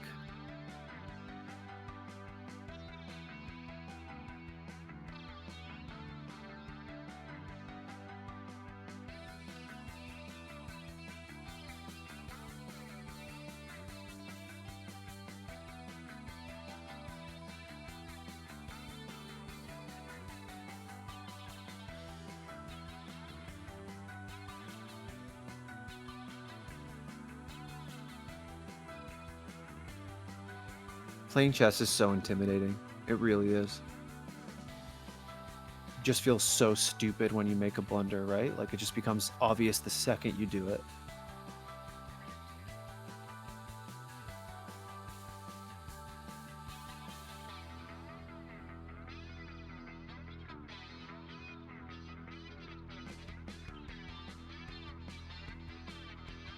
What can he do?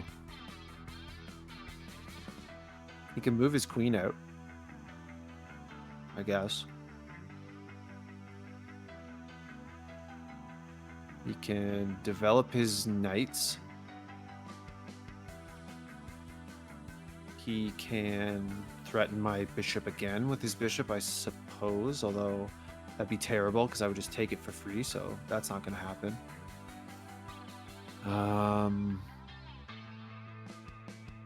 You could develop a pawn?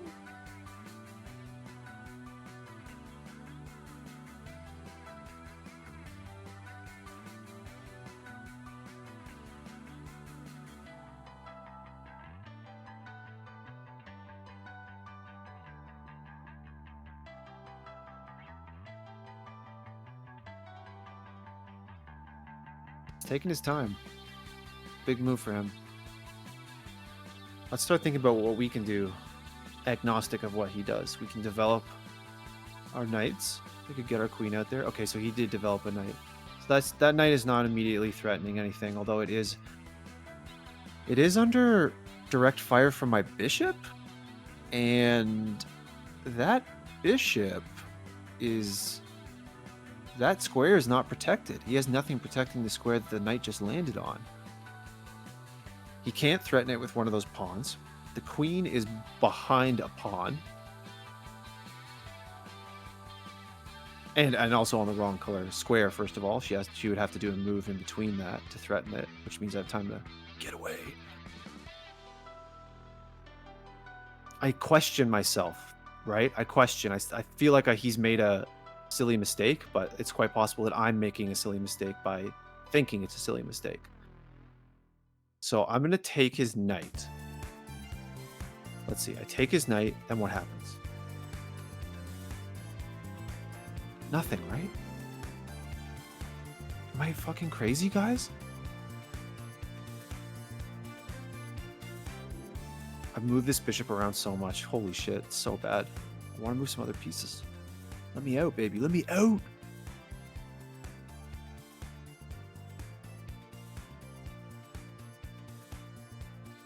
I didn't miss anything stupid there, did I? Right? Come on.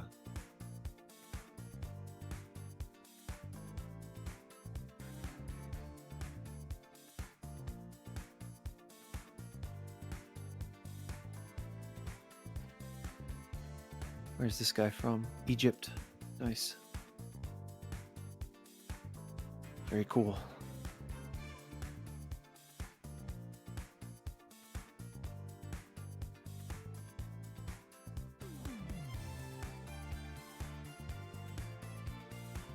Yummy horse. Yummy horse. Okay, we're up 2 pieces now. We're +4. I'm so paranoid, guys, because like the board state is so bizarre, right? I've just been moving this bishop around and he's just been doing work, and I haven't developed any other pieces, and it doesn't really feel like that's how the way it should be going. But then again, if this individual presents me with those opportunities, you know, obviously I have to take them, even if it results in an unconventional board state, right? What would Hans say? He would say, do it. Do it.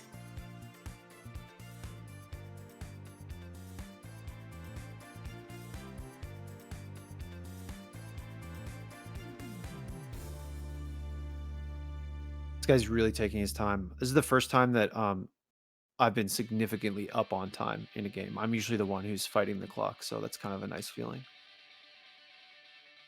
But obviously I was also talking to Hans and he was giving me lessons, so that does eat up time.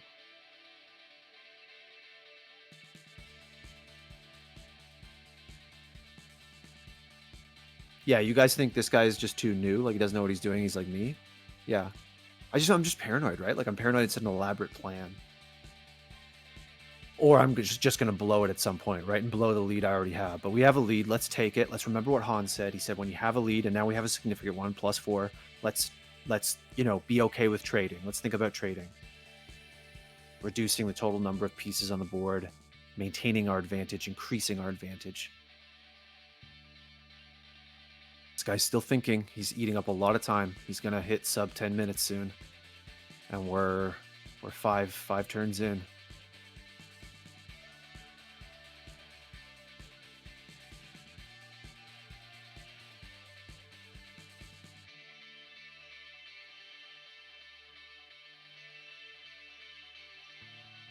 Hans was a really cool guy. I didn't know he was like a big fan of our content. That was such a cool thing to hear. Just awesome. You never know, right? You never know who's watching.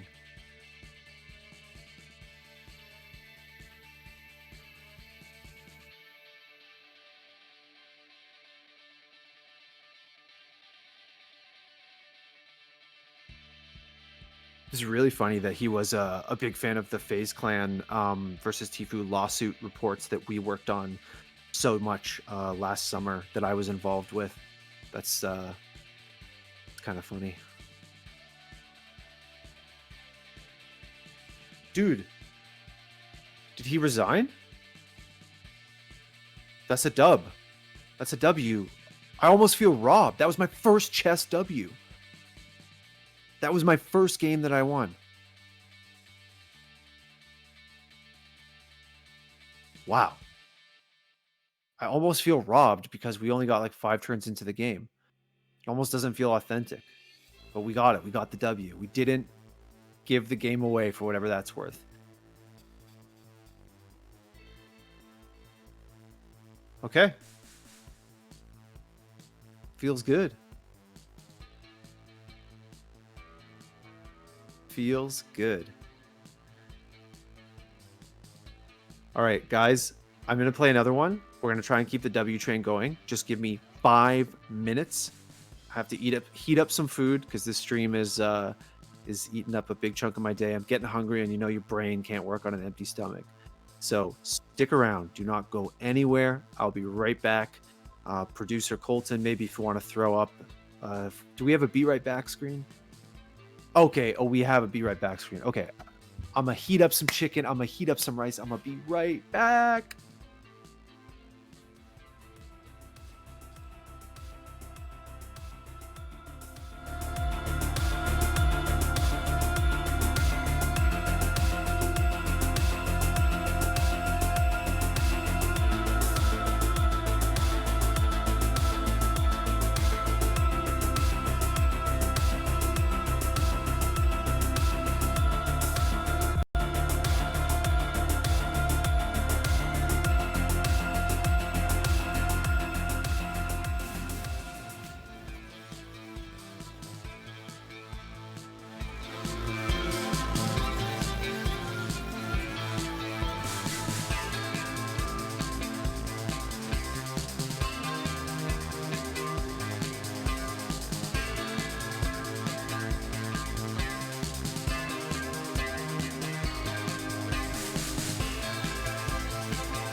What's up, guys? We're back. Got some chicken and rice, got some brain fuel. We're gonna play another game. I'm not super satisfied with that win, I'm not gonna lie. The guy gave up, he made some dumb mistakes. You know, let's try and get a more legitimate win. Probably gonna mute my mic off and on here and there just so you don't hear any gross ASMR chewing sounds, but let's get into the next match. Let's search for a new 1510 rated match. And we found one real quick, and we're white. Let's get it, boys. Let's go!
Remember the Pyramid of Power? We've got Pyramid of Power right now.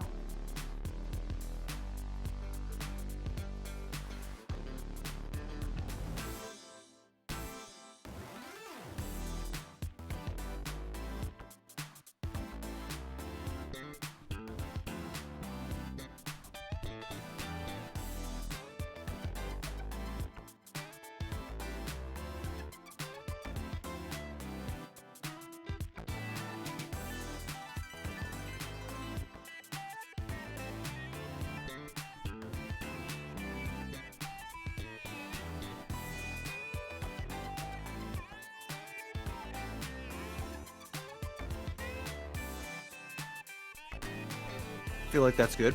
He just spent a move retreating from the middle. That's just got to be good, right? I can develop a little bit here.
Forget the Pyramid of Power. I have like a platform now. Look at the symmetry on this board.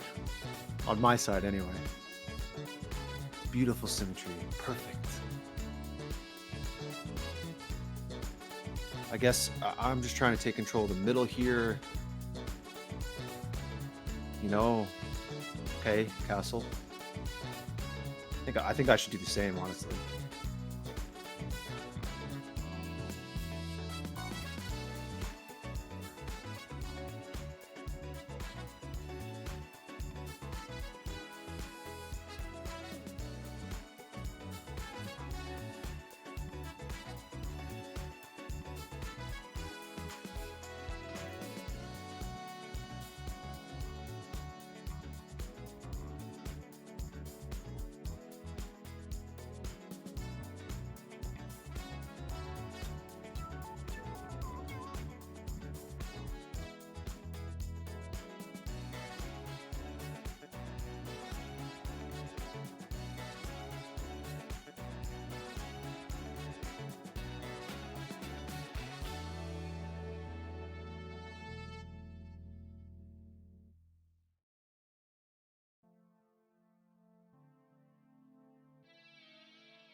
Stupid. By me. Stupid. Made a bad trade. So dumb.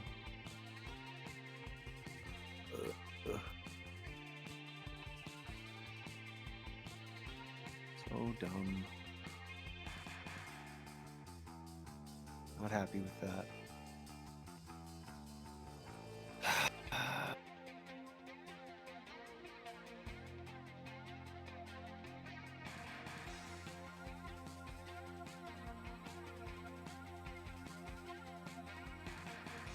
Oh my god, guys.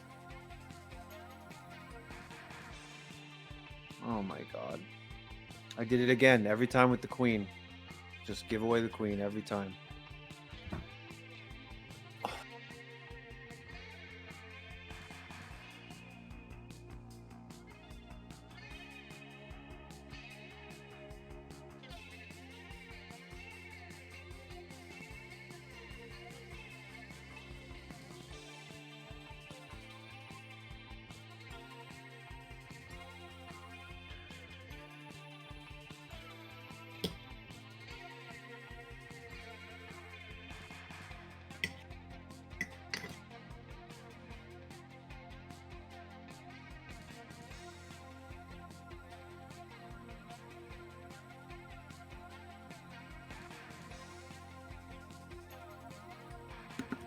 GG.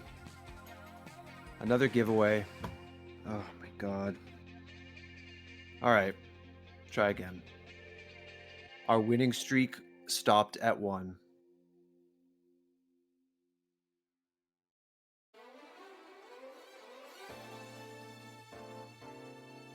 Oh man. Let's try again. Let's try again. Yeah, guys, I can't see the arrows you're seeing. That's not my board. That's the observer's board. Okay, we're white again.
Call in E4 McNeil. Got that right.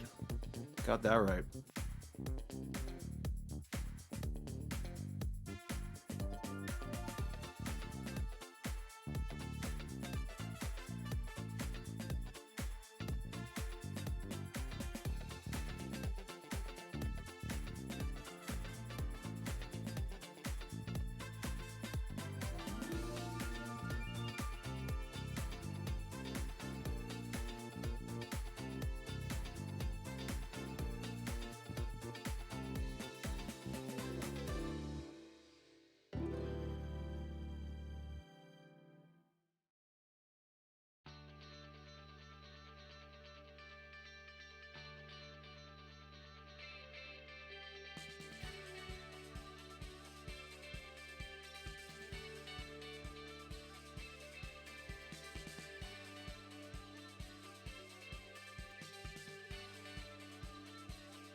Do I just take this pawn with my knight? Or is this another example of Colin missing the obvious misplay? I move my knight to e5. What does he do? It's not covered by anything, right?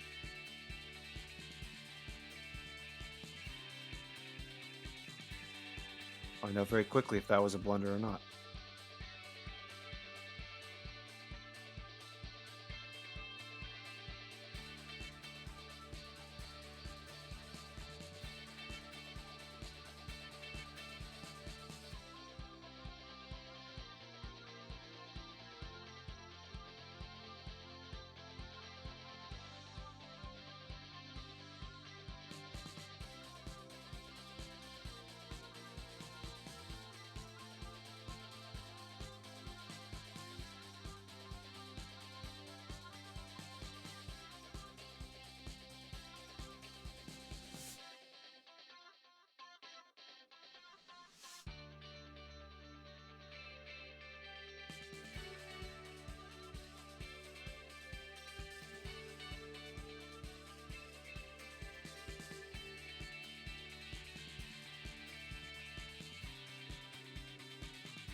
Gotta start thinking about my next move. If I can move my pawn to d4, then I can unlock my bishop. I could also castle, but I think I'd rather unlock the bishop. And plus that pawn sort of gets into a middle board position, and I think that's good, right? Have to see what he does first, though. He's thinking.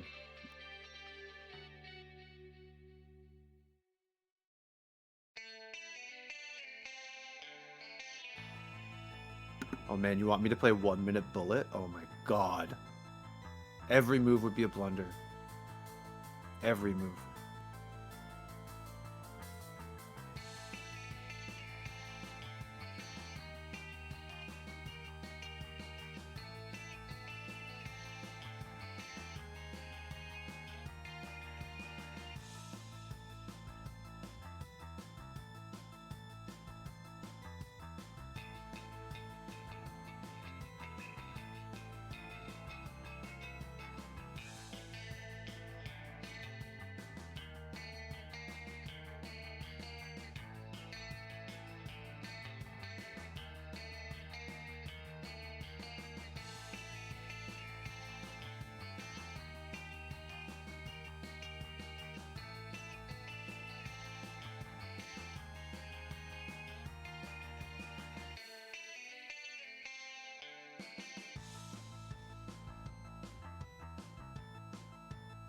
Thank you, Craziest Canuck. Thank you for seeing the mental wheels turning. They definitely are. I mean, Hans said I was making tons of progress. He said it's not about winning. It's about, you know, changing your thought patterns and getting it and that kind of stuff. So he finally made his move after 2 minutes and 37 seconds. And it is knight to d5. Threatening my knight, but I have an easy trade, so... Of course, that's what I wanted to do, actually. I wanted to move that pawn that is now... Oh, no, there's another pawn, obviously. Yeah, it's obviously covered by multiple angles here. So, not to mention, I mean, he put his knight in a position where it can be taken by the bishop I already have out. And if I did that, the bishop would not be under immediate threat. And I would have two pieces in the dead middle of the board. Right, because he'd have to move a pawn out to threaten me. He'd have to... Yeah, that's what he'd have to do. Right? I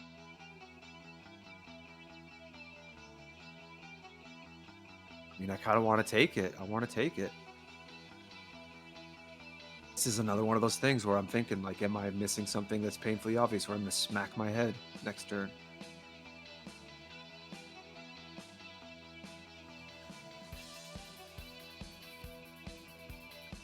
C'est la vie, boys. If it's a blunder, there's always another game. I just as long as I learn from everything, that's the key. Gotta learn, gotta think. Damn, Zoltan, don't be BMing my opponent. Okay, we 100 rated players, you know, we gotta think about everything. We play scared.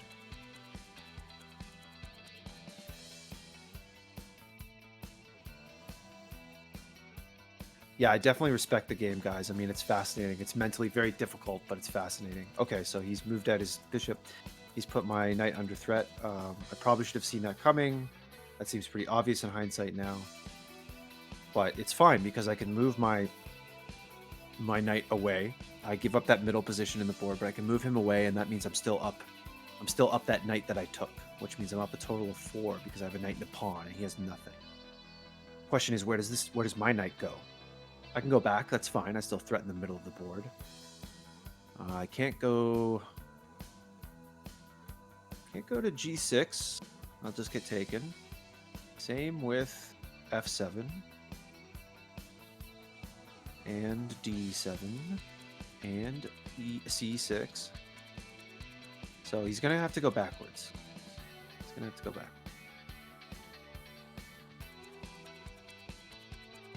Probably, nah, I don't know actually. If I move him to C4, I threaten the bishop that is now threatening me. The bishop is forced to move, so bishop can either move back or he can move forward to me. If he moves forward to me, things will get interesting. I'll do that. I'll do that. Let's see what he does under threat here.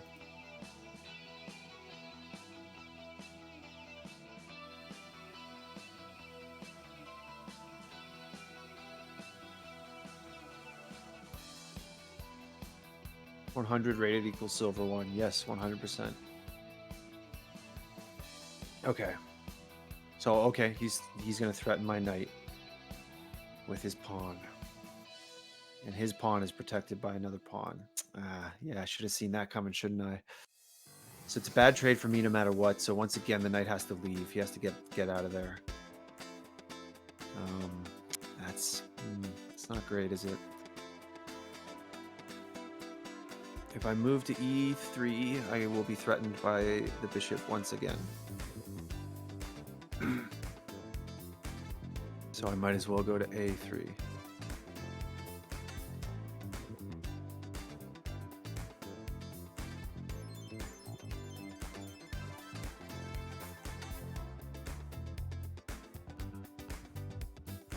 He moved his rook out. He's going to get his rook in position, which is scary. So maybe I can do some development as well.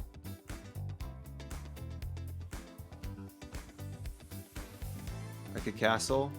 I could move my pawn to D4, unlocking my bishop. I kind of like that plan personally. Or D3, actually. To support the other pawn, I guess. There's no reason to do that, is there? Well, he could threaten it with his bishop. But by the time he did that, I'd have my bishop in position to threaten him. It's probably a moot point, right?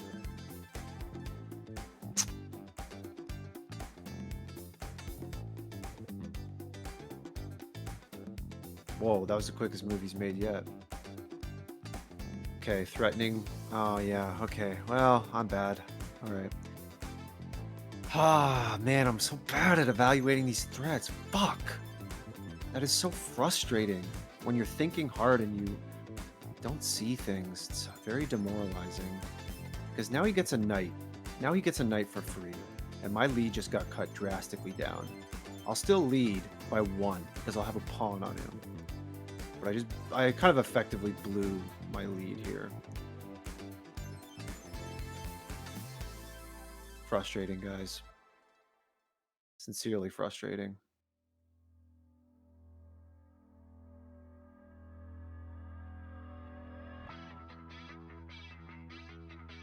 We'll let him take the knight at C3 Because at least when I trade with him, I'll be moving into the middle of the board and not to the side. Right? Okay, let's think about this before I take his pawn with my pawn. Is there any other beneficial way to do this? Probably not. There's not. So now we're up by 2 instead of 3. So, yeah, that was not a good move by us. By me. Okay, he's moving his pawn forward to threaten my bishop. Ah, yikes. Yeah, big yikes here, boys. Put under pressure again. Not in a good spot. Fuck, a bad trade is coming no matter what. No matter what. Stupid.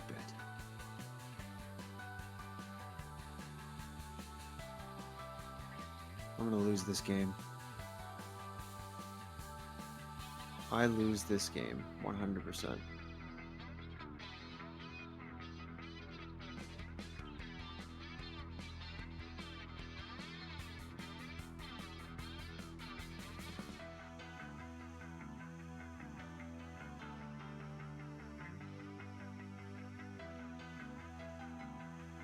Do I threaten his knight with my rook? And just ignore? Fuck, I'm gonna do that. Ignore the bishop. I've already fucked it up.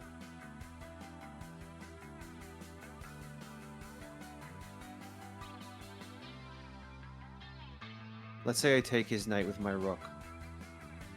What then? Is the rook threatened? Yes, by the bishop. Damn it. So that's just an even trade. That's nothing productive. Fuck, man.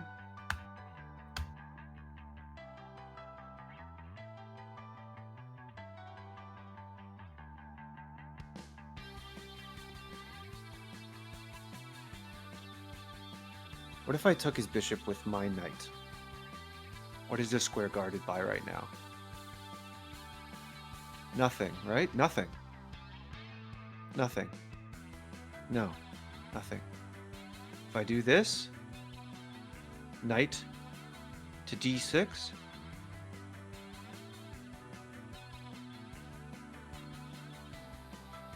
he has no immediate recourse, right? He has to get into position. And I'm still threatening his knight with my rook.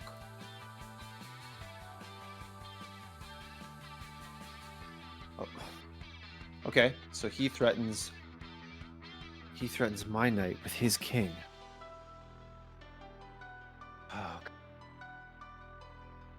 Well, of course, I mean, he'd either have to do that or move the king to the other, to f8, which doesn't seem like it's super productive. Oh my god, it's 3 p.m. I got a message, Robert Hess. Let's see what he's up to.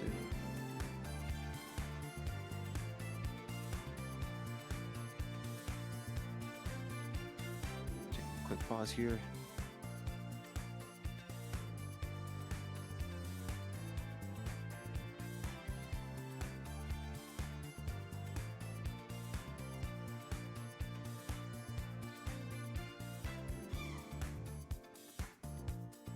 Don't worry, we got lots of time, boys. Okay, back to the game.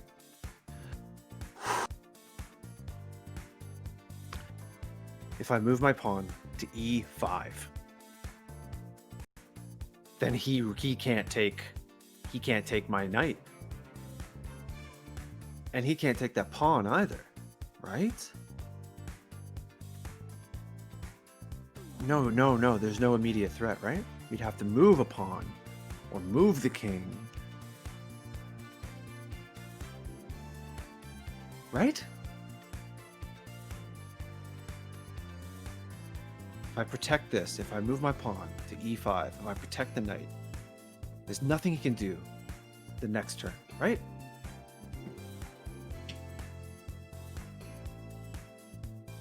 I'm forgetting to eat my food here.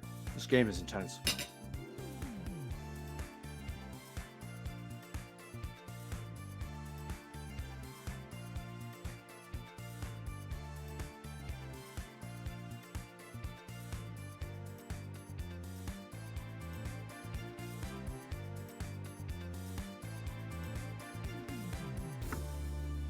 Robert Tess just let me know he finished his stream. He's going to grab some water, and he'll be on soon, which is awesome. So what did he do? Okay, he moved his queen. Okay. Okay. What do we do? I don't want to move that knight, right? Because whether he comes in with the queen or he comes in with the king, the trade is very favorable to me. Very favorable. In fact, if he comes in with the king, the favorable trade is the game, which obviously won't happen. So it's actually an idle threat. It's a completely idle threat because my trade is so much more advantageous than his. So maybe I should ignore this. Maybe this is a distraction, sort of. This is a desperation play. But if I do ignore it, what do I do? Now the queen is also protecting his knight from my rook. So maybe I'll keep him there. I could move my bishop that hasn't moved on the back line. I can move him to a3. That's another cover for that spot. I'm not sure it's necessary, though. I can move my queen out. Could move my queen out to g4. Could do that. This is critical, guys. This is fucking critical. I gotta think. I gotta really fucking think on this one.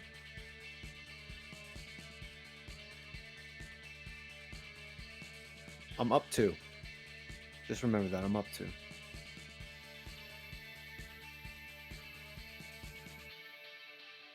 Fuck, there's so many potential moves here. I really don't know what to do. What's he gonna do next?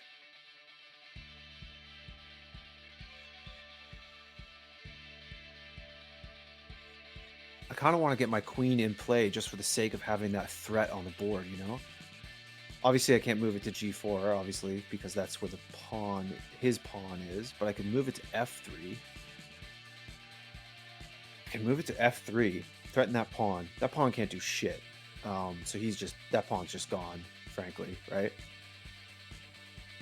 Yeah, that pawn's not covered by anything. Okay, let's try that. Oh, let's try that. I'm running out of time. Running out of time.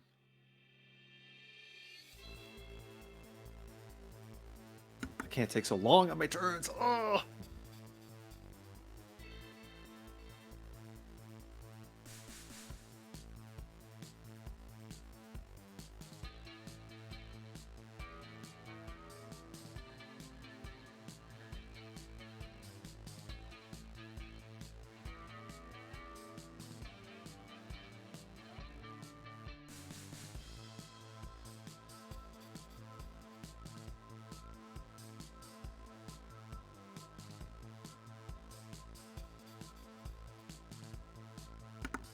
Okay, he moved his rook.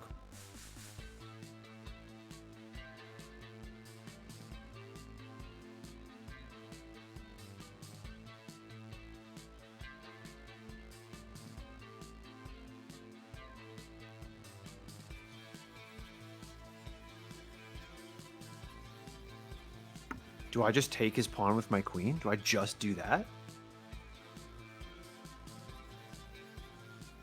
I'm just kind of running out of time here, so I have to just play a bit more decisively. Okay. Didn't see that coming. Okay. Okay.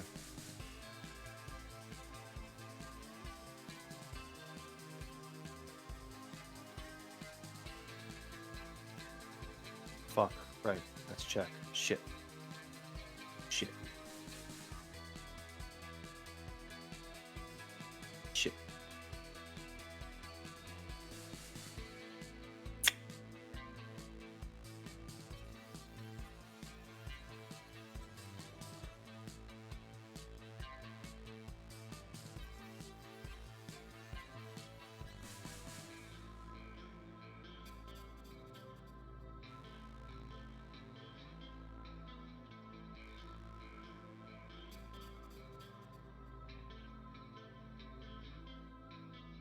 Okay, he's threatening my queen now. My queen's kind of in a shit position. Like a really shit position.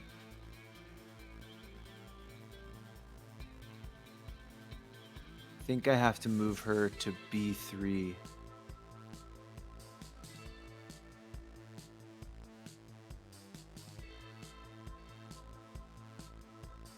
queens are just chilling now. Right beside each other, chilling.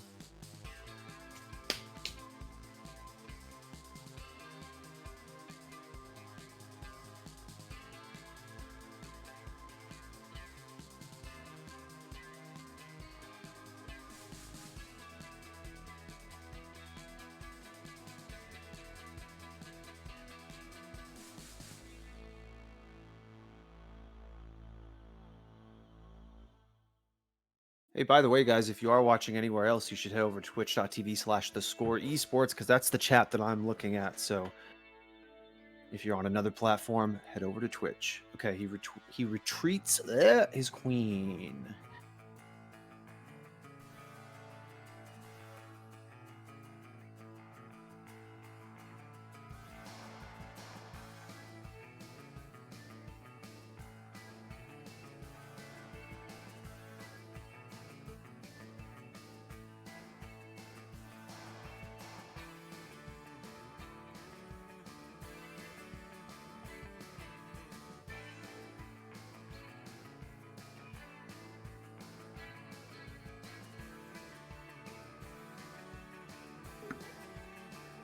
I'm getting down in time now. I don't really know what to do.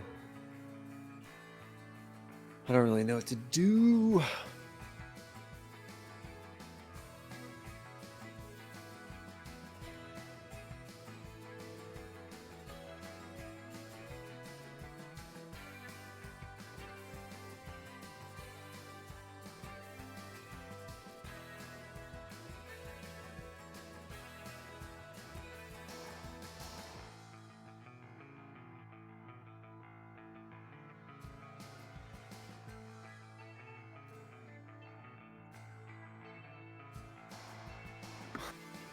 I didn't see that one. Time pressure got to me. I can't make a decision when I'm under time. Apparently, it's something I got to work on. Something I got to work on, guys. Wow. Another L.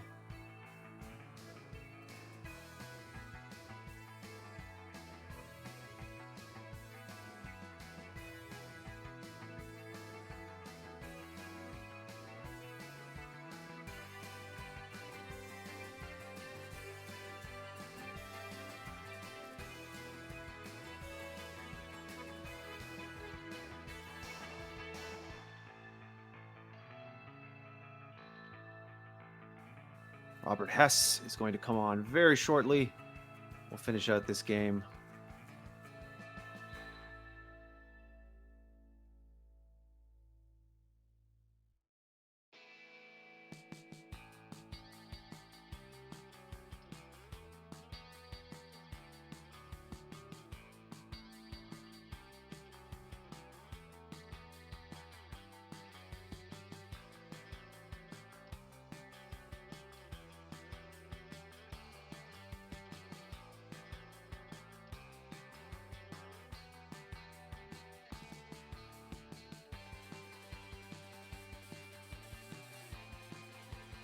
Thank you, the Raven. I feel like I am getting better. I'm going longer without making a blunder or a big mistake. I haven't really been able to close it out except against that guy who was like really bad. So, which, yeah, it's not super satisfying, is it?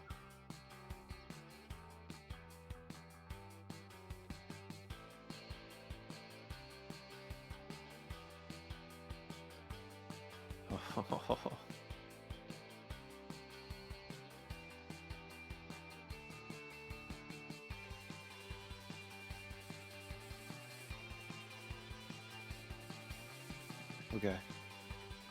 Shit. Shit. Cool, man.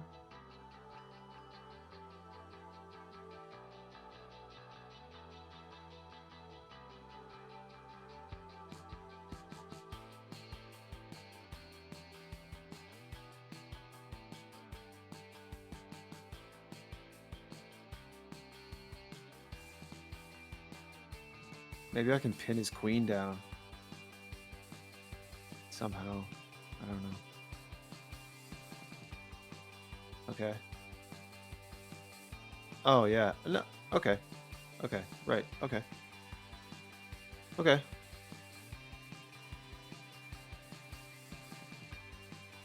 All right. Sure.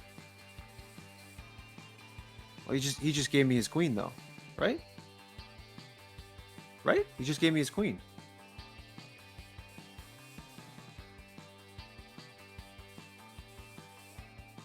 What the fuck? Yeah, yeah. So I basically did trap his queen there. So that okay, okay, okay. We're not done yet. Done. Now this knight is free too. This fucking knight is free. No, no, no, no, no. The rook, the rook, the rook, the rook. Shit. Oh shit. We're running out of time. Shit. Shit.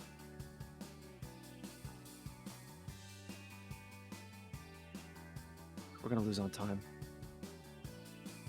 Shit.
Why?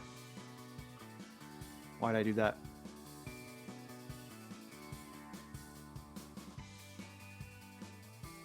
I did it because time. That's why. I did it because time.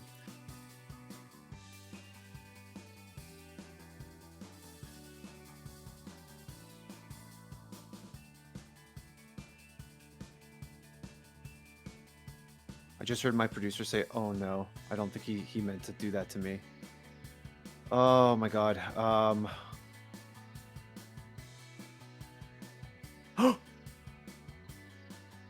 Is that it? No, it's not it. No, no, it's not it. It's not it. No. Son of a bitch. I won? Yes! Yes! Yes! 5 blunders, 1 mistake, 1 missed win. We never gave up. We trapped his queen. He gave it away. She was behind enemy lines and she got fucking capped. She got blasted. Yes! Yes! I made Hans proud. Fuck yeah. Let's go. You know what? Jal Gabarria from Spain. You just got wrecked. You got wrecked. John Cena, man. You can't see me. Never give up, never surrender. Let's go. Let's bring on Robert Hess. Let's fucking do that. I'm going to get him in the call. Colton, I'm going to bring him in the call. He's going to screw up all your tech shit. Here he comes. Let's go, boys. I need a fucking beer after that. Holy shit. Hey, is that the man himself? How's it going? Good. How are you? Can't complain too much. Just was getting a little break because I've been doing a lot of commentary today and kind of casually looking at the PogChamp smash that's going on. You've been busy today. Oh, yeah. Yeah. Oh, yeah. It seems like you've been busy too, right, with all your lessons? Dude, we've been busy. We've been busy. We've been going since 11:30 Eastern Standard Time, which I guess is not that long. We had Hans Niemann on here, and he was teaching me some stuff. I just, the reason I delayed bringing you into this call, I just got my first legitimate W on chess.com, so super hyped about that, which was awesome. Let's go. Oh, let's go, man. Let's go. There was a pop-off. I mean, I'm pumped for you, honestly. I was Thank already you. excited to do this, but now that you just won your first game, I feel like it's a momentous occasion. I felt so bad when I was with Hans because he was a really good teacher and he's really into esports. Like he's into what we do. So we were talking a lot and I couldn't really get a win with him there. I just kept making these blunders, so. So that's not unique to you.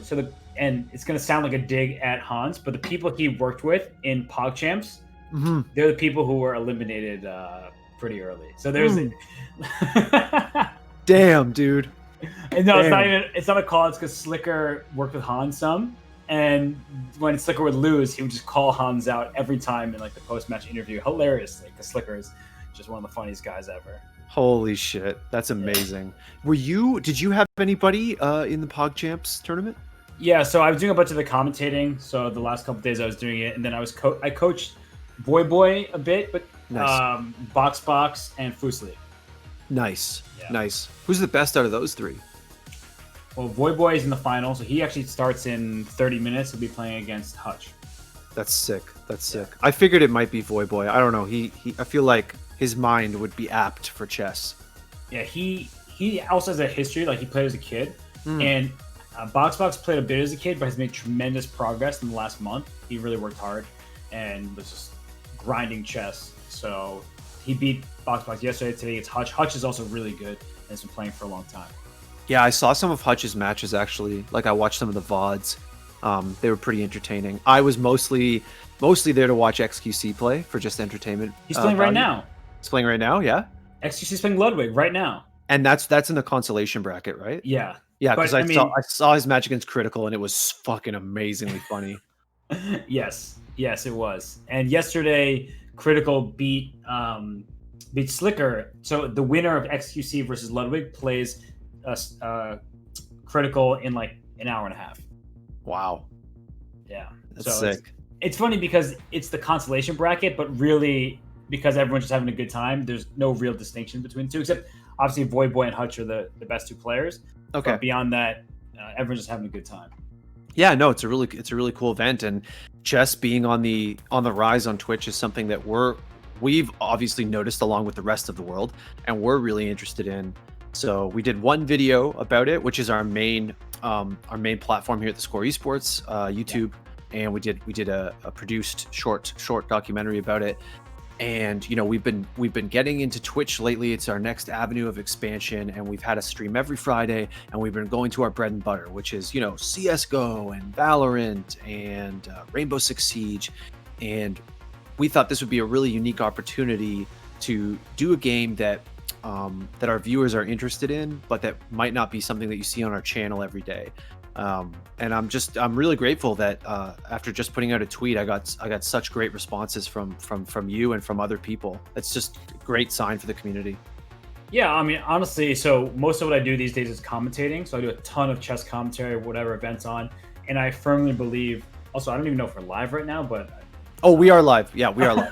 Yeah. So I've been I kind of had that expectation, but I wasn't positive. But yeah, confirmed. But what is kind of great about chess is that all the information is in front of you. There's nothing hidden. So even though we're human, we're not going to see everything. It is possible. So when somebody makes a move, I could say, this is why that move was played. This is what's happening in the current position. And this is what I think should happen down the line, because there's no hidden tricks. And I think that even if people are new to chess, there's always something that they can take away, something digestible, some little nugget of information that they can play in one of their own games. Right, for sure, 100%. I mean, it's funny. Hans was trying to use Fortnite analogies with me, and I don't play Fortnite. I play CS:GO. So I was trying to tell him the similarities between those games, and you wouldn't think there would be any. But look, mid control is a thing in both games. So there it is. It's actually been really interesting to hear from the people in the PogChamps, all these streamers. They're talking about how there's a lot of overlap between their games and chess, and just the way you think is different, but there are still things that you can pick up from and implement into your own game. I found that very fascinating, because I'm not actually historically much of a gamer myself, but just watching them, I've actually just tuned in their streams. They play League or whatever games they're playing. It's been cool to watch. So for our viewers who don't know, you're a Grandmaster. You're not just a commentator. You're a Grandmaster at the game as well. Right. What age did you make Grandmaster? I became a Grandmaster when I was a junior in high school. I was 17. Wow. Wow. And I forgive me here. Do you ever lose Grandmaster status? Is it something you have to maintain, or is it kind of for life once you hit there? You can lose it only if you cheat. Otherwise, you get it for life, and it never goes away. Gotcha. Okay, that's pretty cool. That's a good incentive to grind to Grandmaster because it's for life. Yeah, and it's funny because people are like, wait, so you never can lose. What if you play really badly? Exactly. I could lose all of my rating points, and I would still be a Grandmaster. Damn. Which is actually, I think, good for people, especially, typically if you get to a certain age, some of your skill starts declining. There have been Grandmasters playing into their 80s, and people are like, oh, well, this player, like, it kind of is, in some ways, it's unfortunate, it's like a status symbol, but in other ways, it's great because you see somebody who may not be at their prime anymore, but you're like, okay, the history behind this person is fascinating, and they, at one point in time, were one of the best players in the world, and even if they're still a great player, they're not what they used to be, you recognize that immediately. Right. That's cool. There's always the hallmark of Grandmasterism there. Yeah. Now, getting to chess here, like I said, got some lessons from Hans. They were great. A lot of them were about the sort of general principles that you want to work towards, like controlling the middle, and oh god, what's the word for sort of activating your pieces? What's the word? Developing. So I just said it like 10 minutes ago and I can't remember it now. Developing your pieces. And he also, I was hoping that maybe you could help me learn some openings. I don't know. Now I'll defer to you on this. You are the Grandmaster and you are the coach. So whatever lesson you think is appropriate for someone of my low skill level. But I kind of feel like it'd be cool to learn some openings so that the beginning of my game is a little more structured and I don't have to worry about it as much. For sure. Hans did show me a very toxic mate in 4 or 6. The thing that Critical did to XQC. Yes. He showed me that and he said that in my elo it's like a 50-50. And I was like, well, we both agreed that even if I got some janky wins from that, it might not be the best learning experience. Right. And that's actually something I focus on a lot because I also coach. And in coaching, you realize that people are results oriented. But that can be misleading because just because you win a game doesn't mean you actually play better. And that's true in some physical sports and likely in many esports as well. But it is interesting when you go for something hoping your opponent misses it, then you're not really playing chess as well as you should. If you're hoping just for a miss, you should also be executing plans that are good for you, not just potentially bad for your opponent.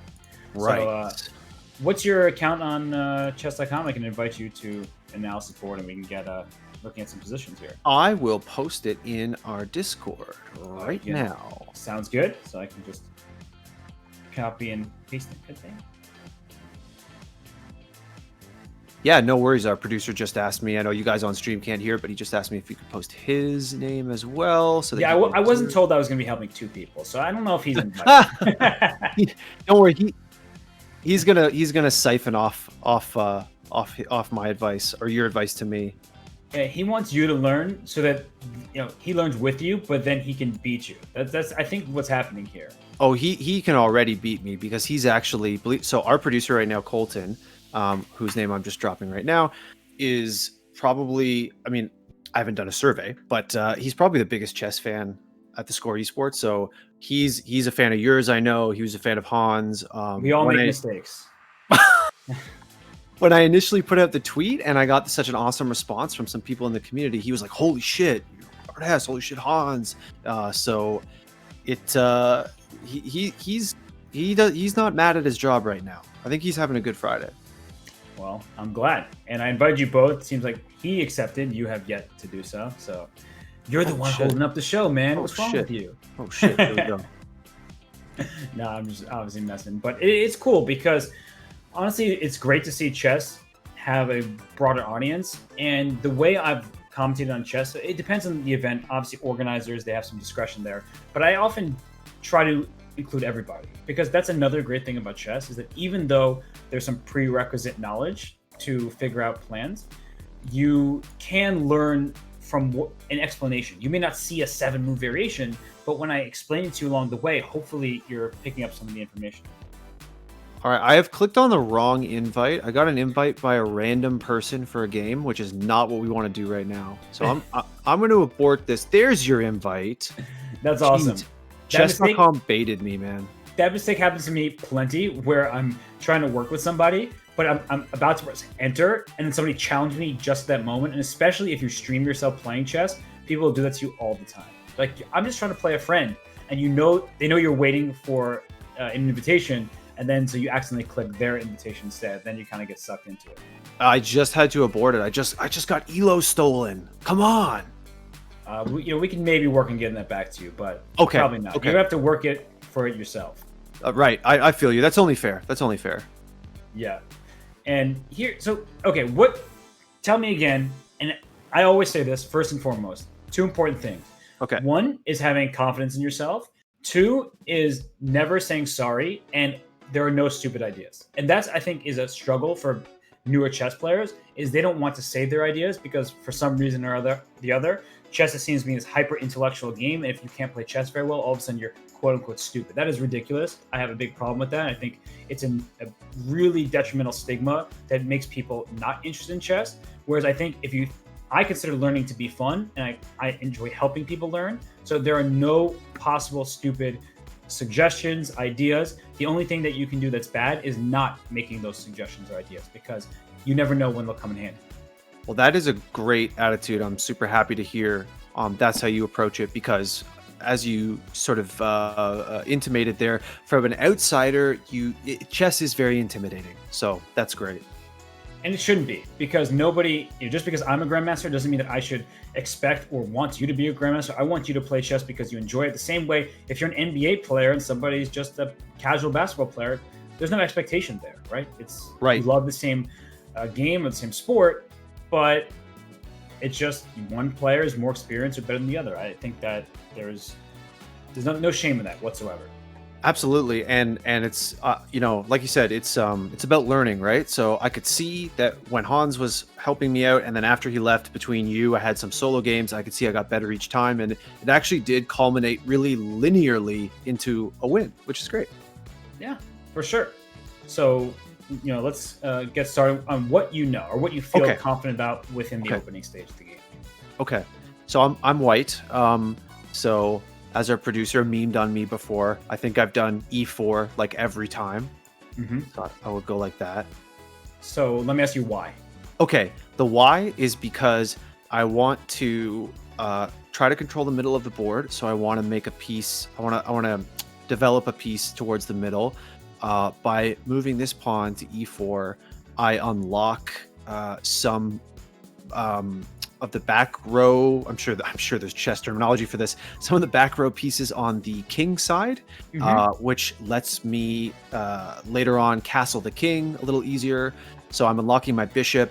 He can get out now, and later on, hopefully that'll enable me to castle. For sure. And so, why do you want to control the center of the board? And if you don't know, that's totally fine. I'll explain to you. It's very simple, but I think coaches often forget or don't really think about how explaining that will be helpful. I've just sort of assumed, yeah, you're right. No one's ever asked me that.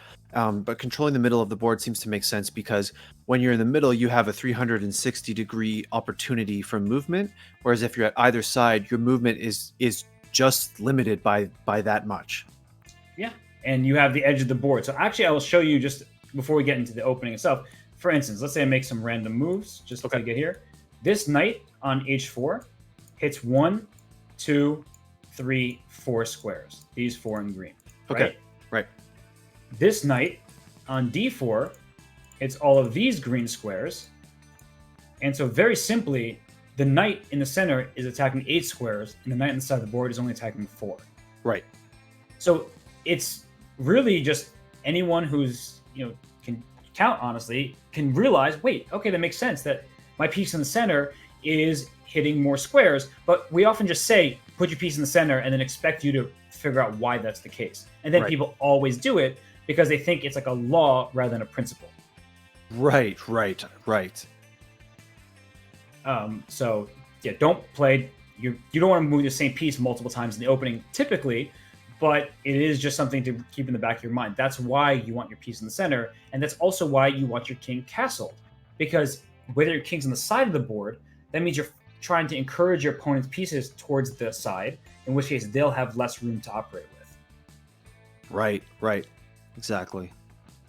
So that all makes sense? That makes sense to me. That makes sense. It's basically what I thought, right? Why the middle is advantageous. And I just think that it's important to always reinforce these things. It's not to obviously be any patronizing. I always ask my students to tell me their thoughts, and I explain things that may seem completely irrelevant, but because you never know when they will be relevant. So of course, absolutely. You played e4. Yeah. And what did Hans teach you as like a response to e4? What do you think the main move is in response? I would say e5. Mm-hmm. So it just sort of gets some mid control of your own and stops the white pawn's movement. Yep. So now you control d4 and f4 as well. Exactly. So e5 is the classical move, and that's a very strong move. And the most popular, well, it depends on the person, but c5 is also very popular, where it controls one of the central squares for a pawn that's more outside. So there are many different openings, and I don't want to bog you down with too many of them, but just to talk about some of the themes, is that this move, knight f3, is often played as a second move. Black just pushed the pawn, and then this is one of the most common positions of chess after these four moves. Okay. And so what you see here is black has two central pawns to white's just one pawn in the center, but white is further up the board because my pawn is on the 4th rank, and this pawn in d6 is only on your own 3rd rank. So white gets a little bit more space, even though black has more pawns in the center. Right. So that's just one of the main opening ideas that is played. But I think at the earlier levels in people's chess careers, you most commonly see the response e5, because you try to think of things. How would I play this if I were white? Oh, let me try to almost mimic you, because we're going with the same principles. Right. So how would you respond to this move e5? To the e5.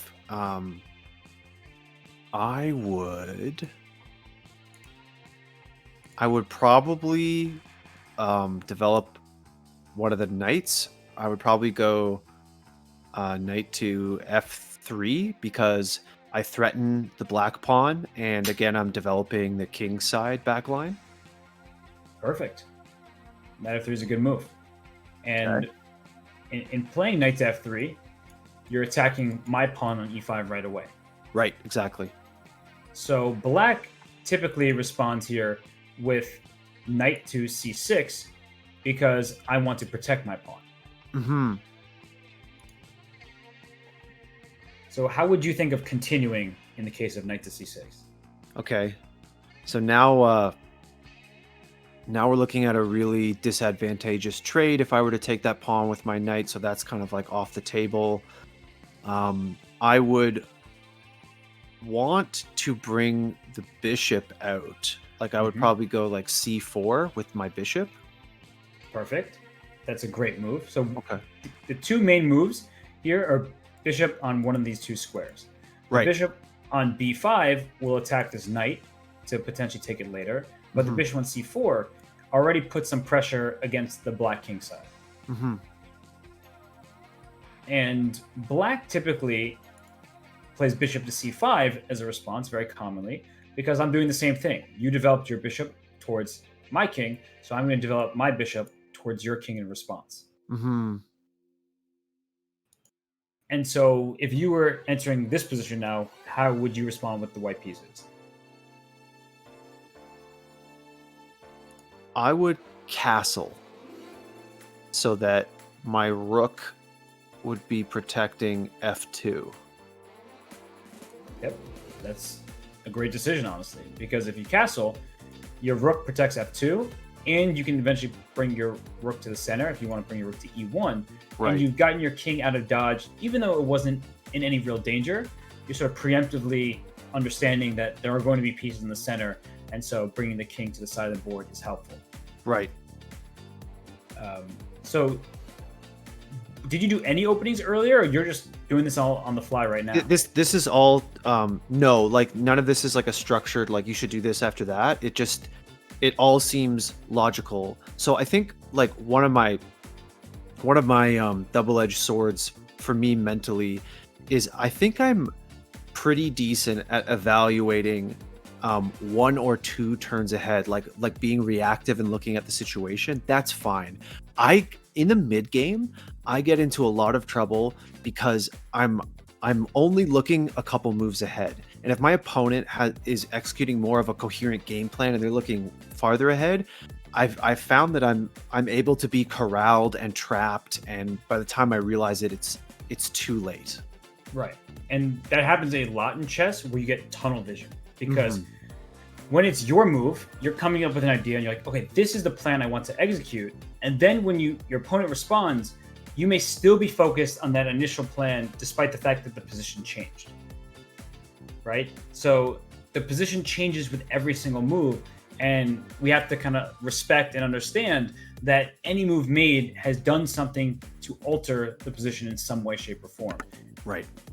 And thinking ahead is very difficult, in part because you can't just make the moves and then take them back. So, right. For instance, if I make this move knight f6, which is a good move, and you think, wait, can I push my pawn to d4? But then you start counting how many black pieces are attacking that square. There's this pawn, there's this bishop, and this knight. So 3 attackers and only 2 defenders for white. So in that case, d4 is probably not the best move because I'm 1 defender short. Yeah.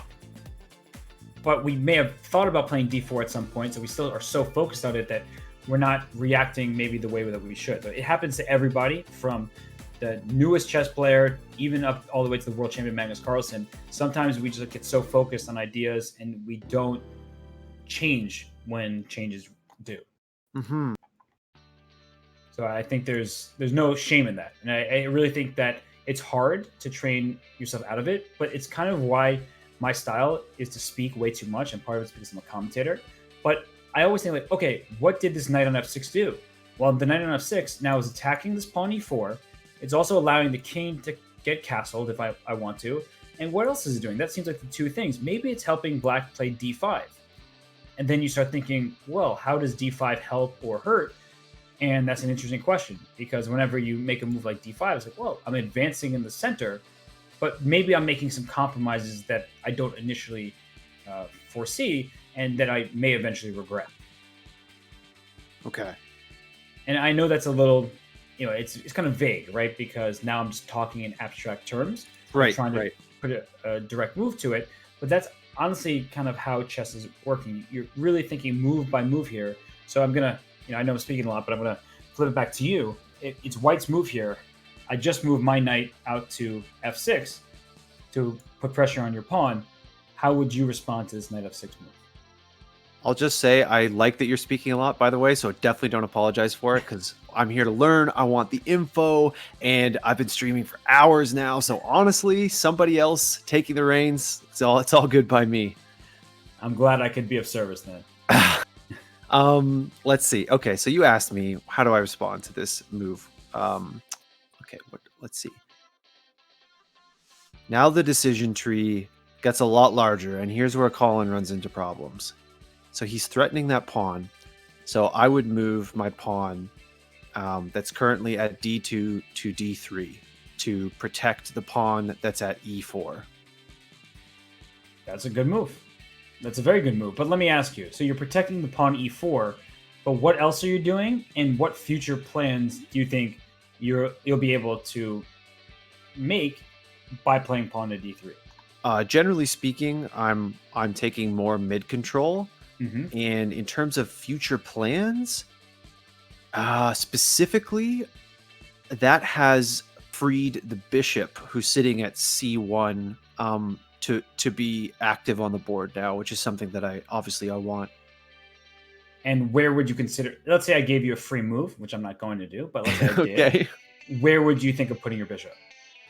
I think the bishop would be good moving to g5 to pressure the knight, and he's not under immediate pressure. Mm-hmm. So the knight would be pinned to this queen on d8, right? So the knight moved, then you would lose your queen. Right. And so you said it's not under immediate pressure. What did you mean by that?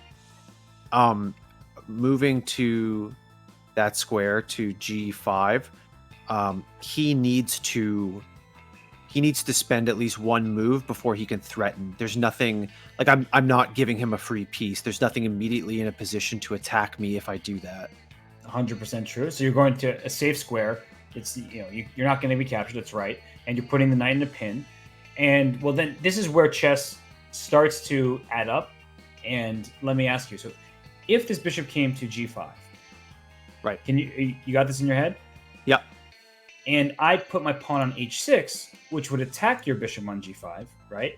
Uh-huh. Would you want your bishop to take this knight on f6? And that's a really hard question to answer.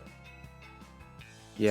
So I'm not trying to be like, there's this definitive answer. I think that different players, and this is part of what makes chess both a great game and somewhat difficult, is different players would have different responses. So let's say I make a move on this side of the board. I go a6. I allow this bishop here. And then we see exactly what we're talking about happen. The question is, does white want to capture this knight on f6? Or does that trade, you feel, favor black to some extent? Do you prefer to have the bishops on the board? Or are you a knight fan? Right. These questions are all relevant. Right. For me personally, my initial reaction, and I've noticed this in my play today, I have a conservative nature, especially when it's even. Like I seem adverse to trading, so I would not be inclined to take the knight and be traded by the pawn, and thus allow that pawn to move up a little bit. I would be inclined to move back to h4. Okay, and so you're creating a pin, then moving your bishop back to h4. So you're keeping this pin here. Yes. And then it goes, well, I can push my pawn up to g5 to attack your bishop again if I want to. So that's one idea I'm having. And that way you're never going to take my knight. And so your bishop comes back to g3 here. And so you're putting pressure on my pawn on e5. So now let me make you think from the black side of this position. What would your response be after a move like bishop to g3 here? Okay. He is putting pressure on that pawn. However, it's already protected by the knight that's sitting at c6. So I'm not super worried about that. And how many times is white attacking that pawn now? He is attacking it. Oh, no, his knight covers it too. Okay, right. So that's something I just missed. Right, so it's actually pretty unfavorable for black because he can't really defend that pawn effectively. He's going to get traded to an unfavorable position. So I kind of anticipated that this might give you tunnel vision, and I actually was sort of framing it in that way on purpose, not to deceive you, but I actually wanted to be able to talk about it. And the reason why I think you forgot that the knight was attacking the pawn is from the very beginning of the game, the knight was attacking the pawn. But for the last few moves, as I'm going back, we started focusing on this bishop. Yes. So then this idea of the knight attacking the pawn was removed from our mind. Right? Why do I have to focus about this knight? I'm talking about this bishop. And the last few moves were one bishop move to g5, second bishop move to h4, and third bishop move to g3. So of course we're going to be thinking about our bishop. But that's why, as I said before, that in chess, you really want to you not just compartmentalize, but you want to store information and try to remember it, even if it's not relevant at the given moment. You just say, well, what's my knight doing on f3? Oh yeah, I remember. My knight on f3 has been putting pressure on e5. Oh wait, but what about that knight on c6? What's that knight doing there? Oh, that's one of the things it's doing is protecting this pawn on e5 as well.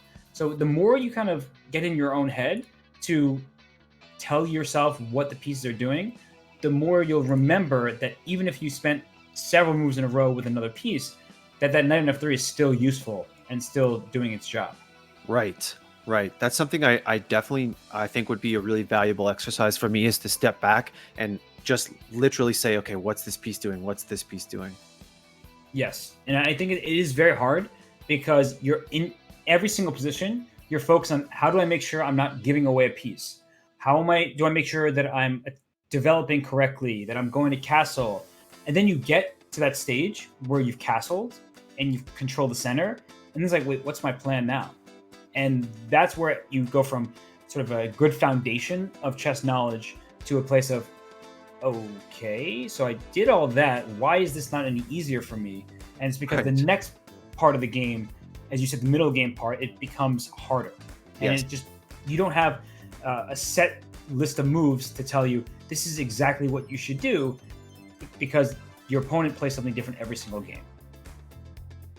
Right? So, I'm going to, if you don't mind, can I go back to the beginning of this game for a second? You're the boss, of course, please. So I want to show something that I would say is one of the easiest tactics to overlook, and I'll explain why. So let's say black starts with d6, which looks like a sort of passive move because instead of controlling the center from your pawns, I just move my pawn once, and the benefit I get is my bishop can now move out into the game. But beyond that, I'm kind of back. I'm not actually being aggressive. I'm being quite defensive in a sense. So let's say this knight comes to f3 and this bishop comes to g4. So this is where I'm going to stop and just ask you some questions. So now the bishop's on g4. Why did black put the bishop here? Why did black put the bishop on g4? Yeah. It pressures the knight, obviously, but you know that's a protected square, so it's tradable. So it doesn't seem like a super credible threat to me. Like if I'm white, I'm thinking like, okay, whatever, buddy. As long as I keep my pawn at g2, obviously. So it's not. I'm not sure because it doesn't seem like a credible threat to me. So if I'm white, I'm thinking like, well, you're not really forcing me to move my knight because I'm not really worried. I'll just trade with you. Right. There's a fair point. The piece is well defended by both this pawn and even the queen on d1 is protecting this. So can this knight move?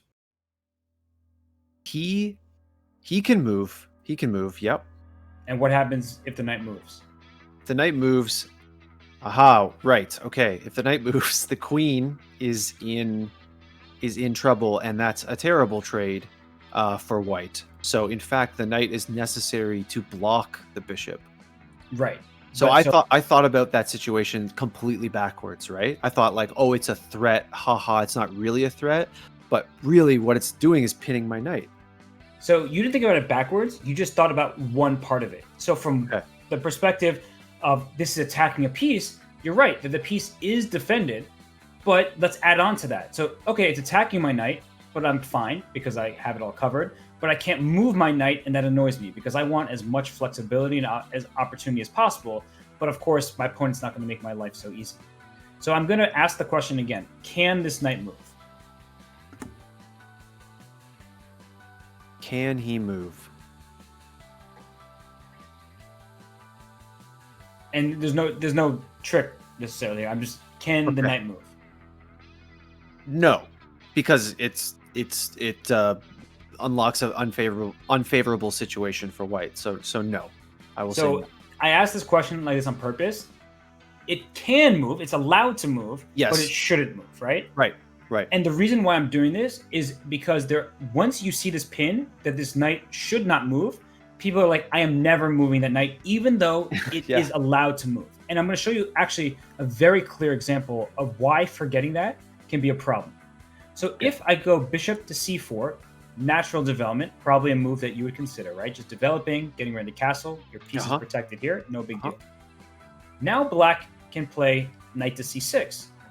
And why I think it's so important to remember the knight can move is, let me ask you another question, a sort of leading question. How many pieces is this bishop on g4 defended by?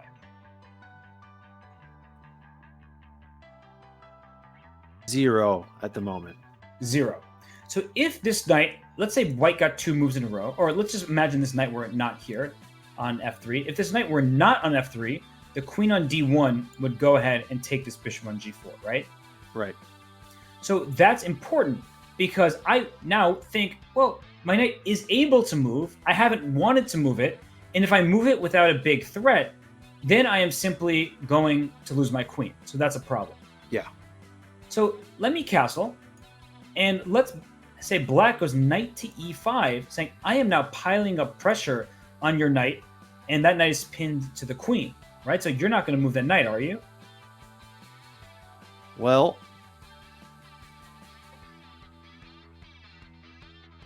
if I move the knight, yeah, I really don't want to.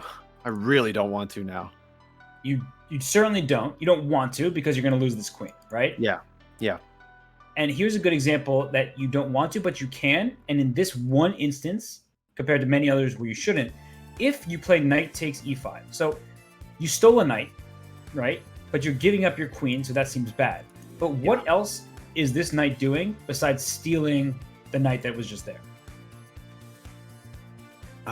Well, he's pressuring that bishop now. That bishop kind of has to move now. He's also enticing black to take it with a pawn. So he's put himself in that position. He's threatening another pawn. He's Which pawn? protecting On F7, the right? pawn at F7. Yep. And he is protecting our bishop at C4 as well. Not that there's anything to protect it from. Right. And what else? Is it doing anything else, or that's all that it's up to? Hey, that's all I can see. Yeah. And this is part of why I'm leading you to this point, is that it doesn't seem relevant, but this knight takes away the king's only square where it could have moved to. Yeah. So that means Right. that if I can land a check on this king and you cannot capture my piece, this king will be in checkmate because my knight stole your escape square. And that means if I can land one check on this king, that's checkmate. Right. Okay. So- Right. If bishop takes queen here, what would your move be as white as a response? I get it. You have to move your bishop to F7, and that's it. That's all she wrote. So he can't take my queen with his bishop. He has to respond to the threat of the knight and the empty square. Exactly. And so you're essentially, black plays move knight to e5 to pile up on this pinned piece because I'm thinking, hey man, your knight can't move. Your knight can't take my knight, so I'm going to bully your knight. And then you're like, well, actually, I can, even if in every other situation I shouldn't have. Now is a situation where, well, let me think about the consequences of me taking your knight. And as we're seeing, and this is hard to visualize, I understand that. I'm just trying to reinforce that if there is a heavier piece behind a piece, the piece can still move. We don't want to forget that we're capable of moving that piece. And here, after bishop takes queen, bishop takes f7 is not just a check, it's checkmate because the king has no safe squares. Right. That's right. And honestly, we forget about this kind of stuff all the time. And so one of the things that I often tell people when I'm working with them is think about how many safe squares your opponent's king has. Even on the very first move, if we start at the beginning of the game, do you mind if I shift all the way back? Of course, please do what you need to do, please. This king, there's no danger because it's not in check and there's no check possible in the first move. But if this king were in check and you can't capture the piece or block it, that would be checkmate. So there's a 2-move checkmate, which is pretty ridiculous, but it just goes to emphasize kind of, let's say I make this really bad flank move, you make a natural pawn move in the center, and I make another bad move. Do you see the checkmate? And I guess I should ask you, what has white done by putting these pawns where white's put them? The checkmate from white? So it's black's move, and white's last move was pawn to f3. Okay. So, yeah, the check. Okay, so it's queen to h4. Exactly. And this stuff has happened in history. It doesn't happen very often, but this kind of queen h4 check, it goes to show that at the very start of the game, the king actually doesn't have many moves, or at the beginning it has no moves of where it can go. but it's just something that I keep in the back of my mind. Of course, I'm not thinking at every single turn, oh, my king has 0 spots. Oh, my king has 1 spot. But it is important just to remember that information, to kind of retain that the king is the piece that needs to be protected the most. So if the king is kind of gasping for air, then I may go and attack it, even if I give up some of my heavier pieces, my more important pieces. Because at the end of the game, if I have 1 pawn left, or if I have my entire setup, it doesn't matter as long as that king is checkmate. Right? Right. And it is very easy to, lose sight of that. But that's why I showed you these 2 examples, one of which will never happen. But the other with that pin, just to show that again, if white develops very naturally, and black honestly did a very normal setup, developed the bishop, developed a knight, and then says, all right, I'm going to stop developing and I'm going to go for more, then you can capture that knight. And it's not just about this knight move. I actually purposely didn't show you this, but now let's go back here. So do you think that castling is the best move here? Or is there potential? This is actually very hard, so maybe I'm not going to push this on you. You also had a long day. But bishop takes f7 check is another possibility. And the reason why is because we discussed earlier, this bishop on g4 has no defender. So the king will take the bishop. That's a terrible trade. You give a bishop for 1 pawn. But remember what I said, what would happen if this knight were not on f3? If you were not on f3, the queen would have a clear line to where the king is and cannot and couldn't get away from if he was on that first square. Right. And if this knight were gone, let's say this knight was back here. Well, actually, I will put this here and this pawn here. You would take this bishop, right? Yes. So let's make that happen without making a move that gives up the queen. What kind of move can white make that doesn't give up the material, but instead maybe is a bit aggressive, so forces black's hand, and then my next move will be queen takes bishop? It has to be knight to g5 to check the king. Perfect. And this piece can't be captured, right? So the king has to move, and no matter where it moves, your next move is queen takes bishop. And if you do a material count, white gave up just a bishop, but won a pawn and a bishop in return. So you end up a pawn and with nice attacking pieces over here on the king side. So does that sort of make sense to you? Just when you see a pin, your initial reaction is never move that piece. But unless a king is behind that pin, you still are allowed to move that piece. It does make sense. And I think I was in several situations in previous games where my opponent and I were kind of locked ourselves into certain positions and like they didn't move for many, many, many turns. And then you forget about it. You're just and then you forget about them. That's not relevant. So there are many times that happens, and every single chess player has that happen to them. So let me show you another situation where something like that occurs, where a piece has kind of been sitting there. You don't really think about moving it because it feels like it's on a fine square. So this is called the French defense. And the French defense, more generally, is a struggle for black because on the very first move, you make this bishop on c8 stuck behind a wall of pawns. Right? Not exactly the happiest bishop. Your bishop wants to run free. So white plays d4 to grab the center. Black says, okay, I played e6 so that I could then protect my pawn on d5 and capture back with a pawn if you take me. So white plays knight to c3, normal move. Black, say, plays knight to f6. White plays bishop to d3. So pawn takes pawn, knight takes pawn, and here is where I will sit and ask you, let's talk about the position more generally. What has changed now that we traded pawns in the center? So what anything that you notice? Well, right now it looks like white is in a position to control the center in a more decisive way because he's threatening that knight. And if black, I think it's black's move. If black if he takes that knight, obviously the bishop takes his knight.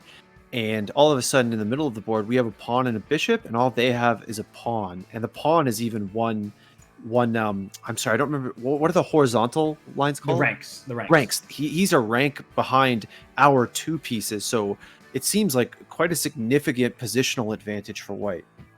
For sure. And you just actually demonstrated a great example of when there's tension between pieces, right? Our knights are staring each other down. So if it's black's move, you can take the knight here first. And if it's white's move, I can take your knight. So this is a really good illustration, and your explanation was great about maybe you don't want to capture because that helps white's pieces gain activity. So for black, you would say, well, maybe I'll put my bishop on e7. So when you take my knight, now my bishop gets to a more advanced square. So understanding, I mean, you did a great job of it, seriously, of understanding when pieces should be traded for another is actually not very easy. But if you keep telling yourself things like you just explained without any of my interference or assistance, that's a really good thing to keep in mind. Like, how do these trades impact the position? So Robert, have you ever, can I just ask you, have you ever heard of the card game Magic the Gathering? I have, yeah. I've never played and I've never really watched it, but I of course know the game. Yeah. So I'm a casual player of the game, casual player for many years now, and I feel like that experience, much more so than some of the video games that I talked about with Hans earlier, is pretty. What the lessons it teaches you are similar to, or are lessons you can apply in chess, because that game is so in some ways so heavily based on favorable trading and many moves ahead positional advantage. I feel like that has helped me a little bit in that part of chess. That makes perfect sense, right? And just how to move forward and the strategy involved, I think that makes complete sense. So, and chess has overlap, as we were discussing earlier, with a variety of games. And it's also not just move by move, but it's a way of thinking. Because I think that's the best thing in my mind about chess is not just the single game that I play or that one tactic that I found, but one of the most fun games I've had, and I don't play very regularly in tournaments, but this last time I played, I lost my last game, but I had so much fun because for many straight moves, I was thinking about an idea and I didn't end up playing it. But when I went over the game with my opponent, he was like, well, why didn't you make that move? And I said, on which turn? Because I had 5 moves in a row, and it wasn't the biggest deal in the world. It wasn't like taking a piece or anything. It was just pushing a lone pawn. Okay. But that thought process of determining when to push the pawn or not gives me a lot of enjoyment because I'm working, the cogs are turning, right? I'm just like, can I do that? Does it benefit me? And I think that part of chess is very fascinating. It's hard to be 100% accurate. Nobody is, no human is, that's for sure. But it is an enjoyable experience. So if you think of chess in that way, of just a challenge for yourself, and that's what it is to me. Like the loss, it stunk. Like nobody likes losing, but I actually wasn't that upset because I enjoyed the process so much more than caring strictly about the result. And so that was a cool experience. But one other thing I wanted to point out, I know I'm going back and forth between the board and the conversation. No problem. It's fascinating. But if we just go back to what black did, because I know I rushed through it. So black took this pawn on e4. So ignoring the fact that I captured a pawn, that's true. But what other opportunities do you think this position has opened up for either side now that, just to reiterate, this pawn captured and this knight captured back? So and instead of the knight takes, we can play that, but you pointed out the bishop would get a nice forward square. Yeah. So what do you notice about the position? Is there anything different now that those one pawn for each side has been traded? Well, again, it seems pretty advantageous to white just as it stands because they're somewhat mirrored, except like I said earlier, white is a rank ahead and he's got a bishop in the back, whereas black hasn't developed a bishop yet, and he's more pushed back to his own line. So it seems a little more claustrophobic for black. Yes. I don't know if that was relevant to your question or not. No, everything is relevant. There's no point that is irrelevant. And even if it's saying, oh, by capturing this pawn on e4, I no longer have a pawn on d5, that's factual, that's sort of obvious. But why is that important? Well, how about my queen? Doesn't my queen have more space to work with? Because if we go back here, my queen is staring into my pawn, but I can't move my queen. My queen is just protecting. It's good. It's protecting the center. Yeah. But now, isn't my queen attacking the center? Right. And you know what's interesting, Robert? I have noticed that I have trouble seeing some of the longer horizontal lines of play. I had several games before I won my first where I blundered my queen into the hands of a rook who was in the back line but had a clear vertical path, a clear file, I guess it would be called. Yep. And it just hits you as soon as it happens. You're like, my God, how did I not see that? But I seem to have some kind of personal difficulty seeing those vertical lines. And I think that's not unnatural. So it's not like you're the only person who suffers from this. And it's part of it is the opportunity was not available to you before, or because there was your own piece on that square. And now when that piece is captured, you're like, wait, I can do this thing with now the newly opened vertical line. And this is actually a great example of that. So remember how I was saying that with a pin, the piece can still move, but you should always be looking, if it's a bishop, looking on the same diagonal as that bishop, and it goes in both directions. Mm-hmm. And let's say it's a queen on a file. Oh, my phone just fell off my desk. Okay. This queen on this file, there are both queens on the same line here, right? So it's not like it's only black's queen that is staring at this pawn. We just showed a tactic where the piece in between moved out the way, and so the white queen was able to capture a piece. So if black were to take this pawn on d4, what do you think white would do in response? Because that looks at first glance like a free pawn, but looks can be deceiving. Yeah, definitely. There's a lot of easy ways for white to put pressure on that queen immediately and just force black's next move to be a defensive or a conservative one. You could move the pawn up that's currently on c2 to c3 to threaten. And that pawn in turn is protected by the pawn at b2.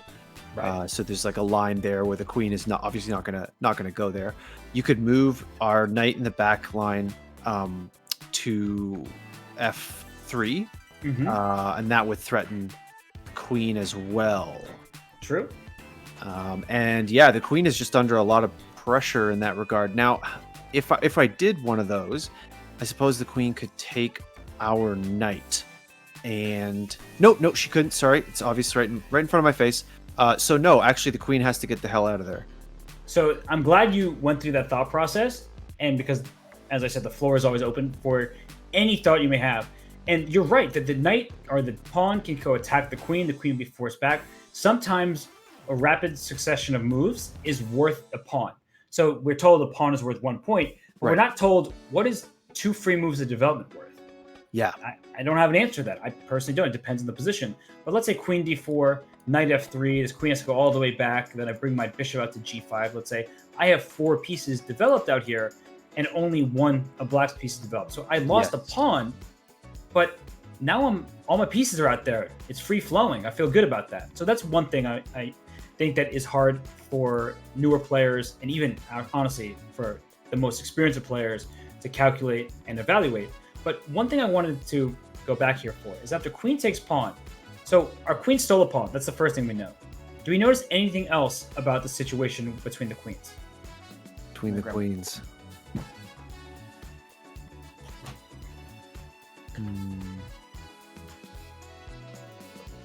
So what do you anything that comes to mind about these queens here? Well, they're not in a position right now to threaten each other. There'd have to be several moves because on the file there's a bishop in the middle. And they're not connected by any other line at the moment. So you're saying that if the bishop were not there, we threw the bishop off the board, white's move would be queen takes queen, right? Yes. So do me a favor and throw the bishop off the board. Okay. So I'll just... how do I do that? Find a good move. Oh, okay. Let's go... Okay, well, let's check this guy. And then obviously he has to move his king, which is terrible because it's a free queen. So all of a sudden, that pawn advantage becomes a queen disadvantage. There you go. And what you just learned is that sometimes you can protect pieces without protecting them directly. Because the follow up, and I know it's hard to see at first glance, because if we go back to this position, queen takes pawn, that looks like a free pawn. And you were right that, okay, I can attack the queen and the queen have to go back.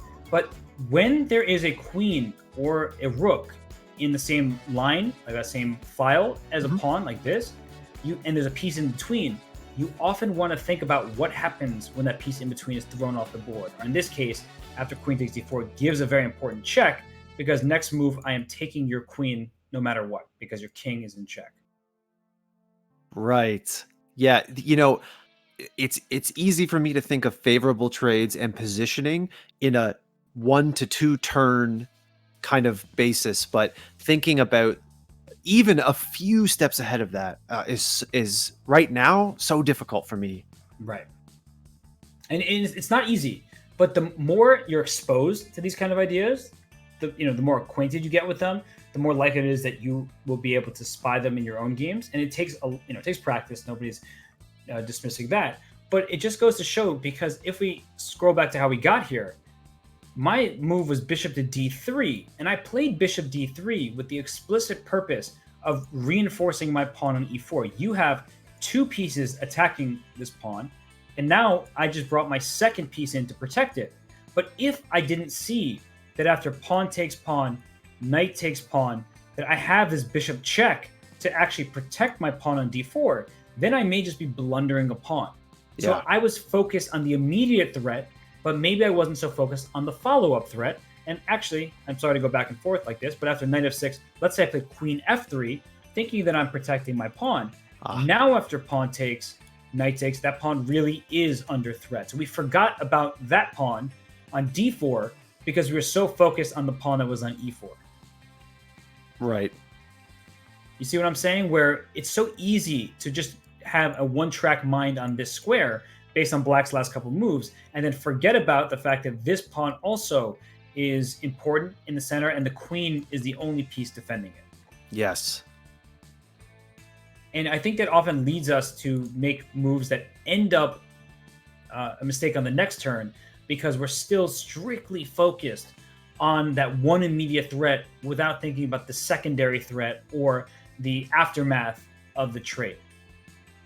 Right? So it's like, it's forcing ourselves to focus on the existing position, say, my queen is good. What's my queen doing? Okay, it's protecting this pawn. And at first, maybe you'll say that out loud. Maybe you'll never say it, but you should think it. Yeah. What is my queen doing? My queen actually protects this pawn here. What is this queen doing? Okay, my queen protects this pawn. And if that pawn were to move, then my queen is actually attacking that pawn in d4. So that's something to keep in mind. So just reinforcing these ideas of what's protecting what is essential. So let's say I make a different move. Let's say after bishop d3, I play bishop to b4. So what is black's plan with bishop to b4? Why did black make that move? Give me all the reasons that you can come up with. Okay. Well, he's putting my knight at c3 under immediate pressure. The problem is that behind the knight is the king, so moving the knight out of that positioning is suicide. That's something you just literally can't do at this point. So what is the next step here? Well, you have to leave the knight. The knight is completely locked down. He is covered right now by the pawn at b2. So that makes me feel pretty good, but the knight is not, he's not moving at all. Right. That's the observation that comes to my mind. I know it's very, very surface level. No, that's important. So the knight cannot move. It is defended. So if black is going to take it next move, you can capture back. And what else has happened? So my bishop attacks your knight. It pins your knight. So what else does that mean for the rest of the board? What is that knight doing that's been important or not important? But what has changed now that the knight is pinned, besides the fact that it cannot move? Is there anything else that now feels a little bit more vulnerable? Well, certainly the middle of the board isn't as protected as it looks at first glance by white, because that knight is now basically not a knight. He's basically a placeholder on that square, if you think about it like that. So now that pawn, the black pawn at d5, is technically threatened by the knight, but functionally it's not really, right? So that opens up the middle a bit more now that black has put pressure on white's knight there. Exactly. So it's the pressure on the d5 pawn isn't significant because the knight is pinned, but that does mean as well that black's pressure on e4 is significant. Because remember, just one move ago, if we took, this knight was capturing back. Right. So now it's only been defended by the bishop instead of the bishop and the knight. That's right. And I have now 2 attackers for black, and now only 1 defender, because as you said, the knight on c3 is now a placeholder rather than a piece that can actually recapture something. Right, so exactly. I think at the early stages of learning chess, you react to this move with, oh, I'm pinned, I'm going to stop your pin. So let me do that.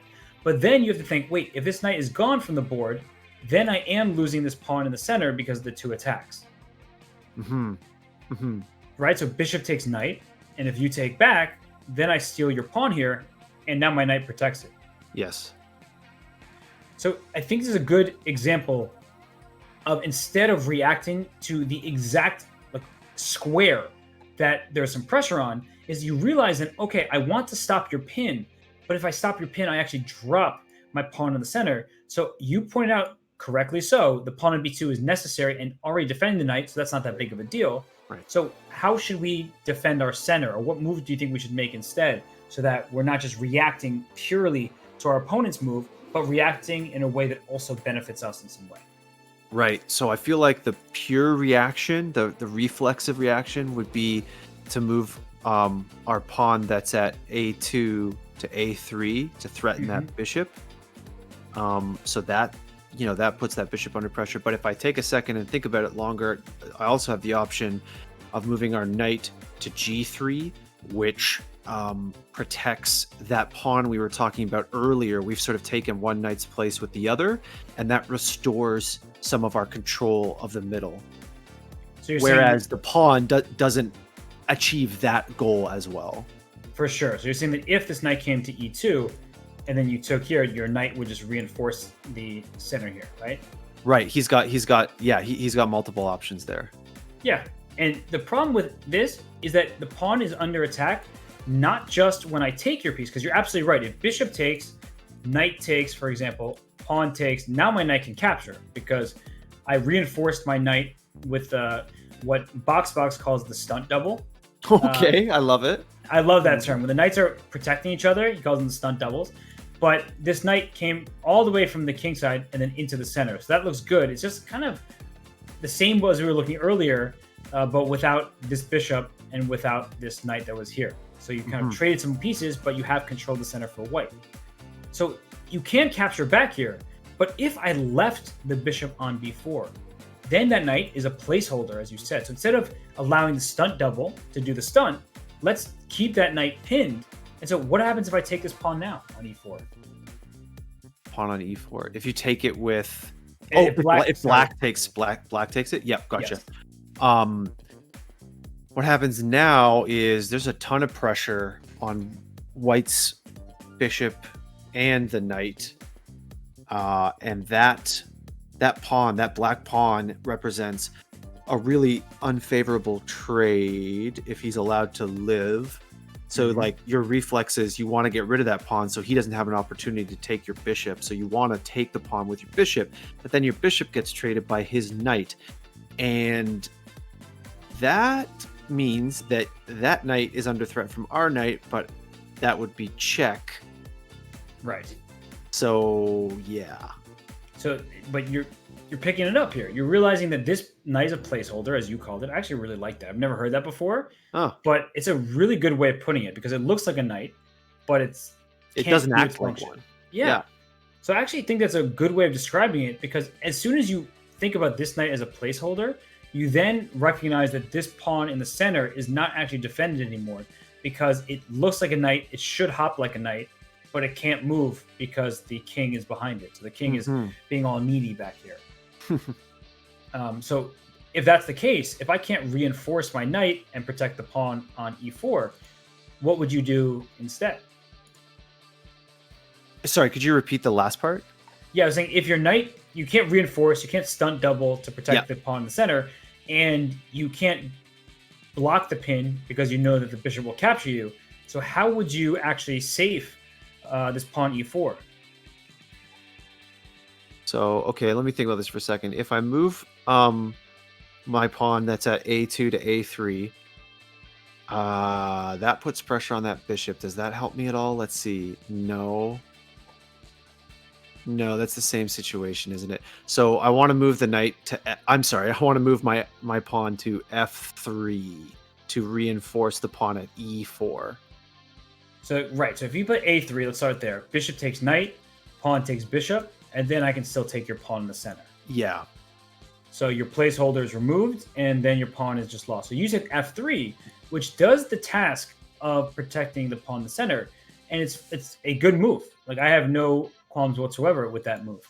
But when our pawn's under attack, and when a piece is under attack, we don't necessarily just have to leave it there and protect it. This pawn can move. I can capture your pawn on d5, or I can push my pawn up to e5, saying now my pawn is defended by another pawn here, and my pawn is attacking your knight, so your knight has to get out of there. So it's another good reminder of when a piece is under attack, we don't just have to sit and defend that piece. There are times when we're going to want to move it and create threats of our own.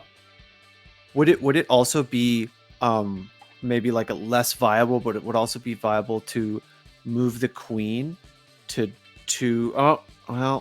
move the queen to f3, the same place the pawn would be, but the queen is a more powerful piece, so there must be some inherent advantage in that over the pawn, I mean.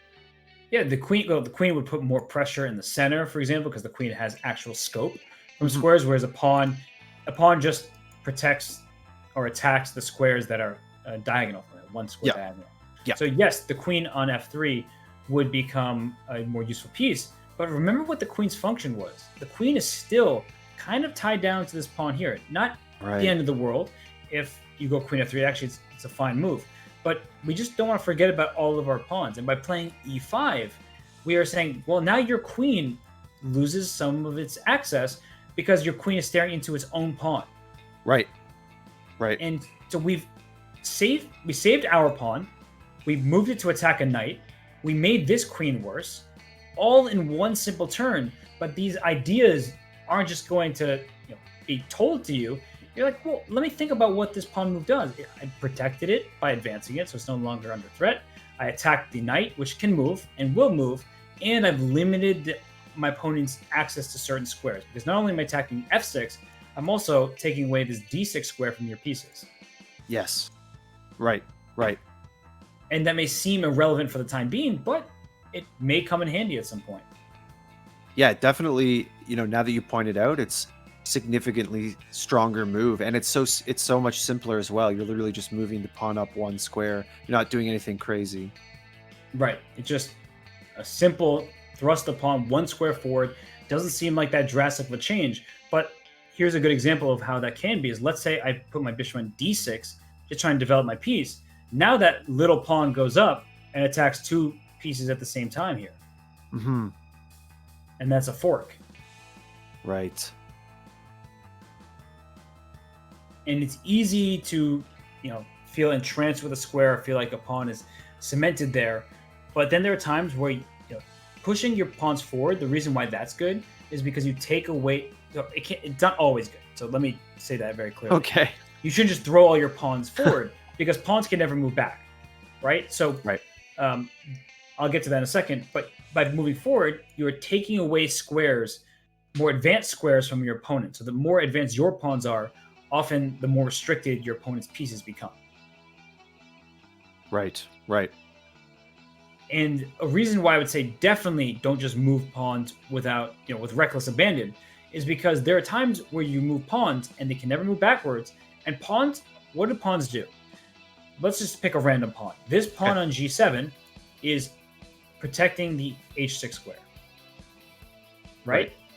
That seems totally irrelevant right now, but I'll show you an example where that does become relevant. Let's say black plays a calm move, bishop e7, totally fine.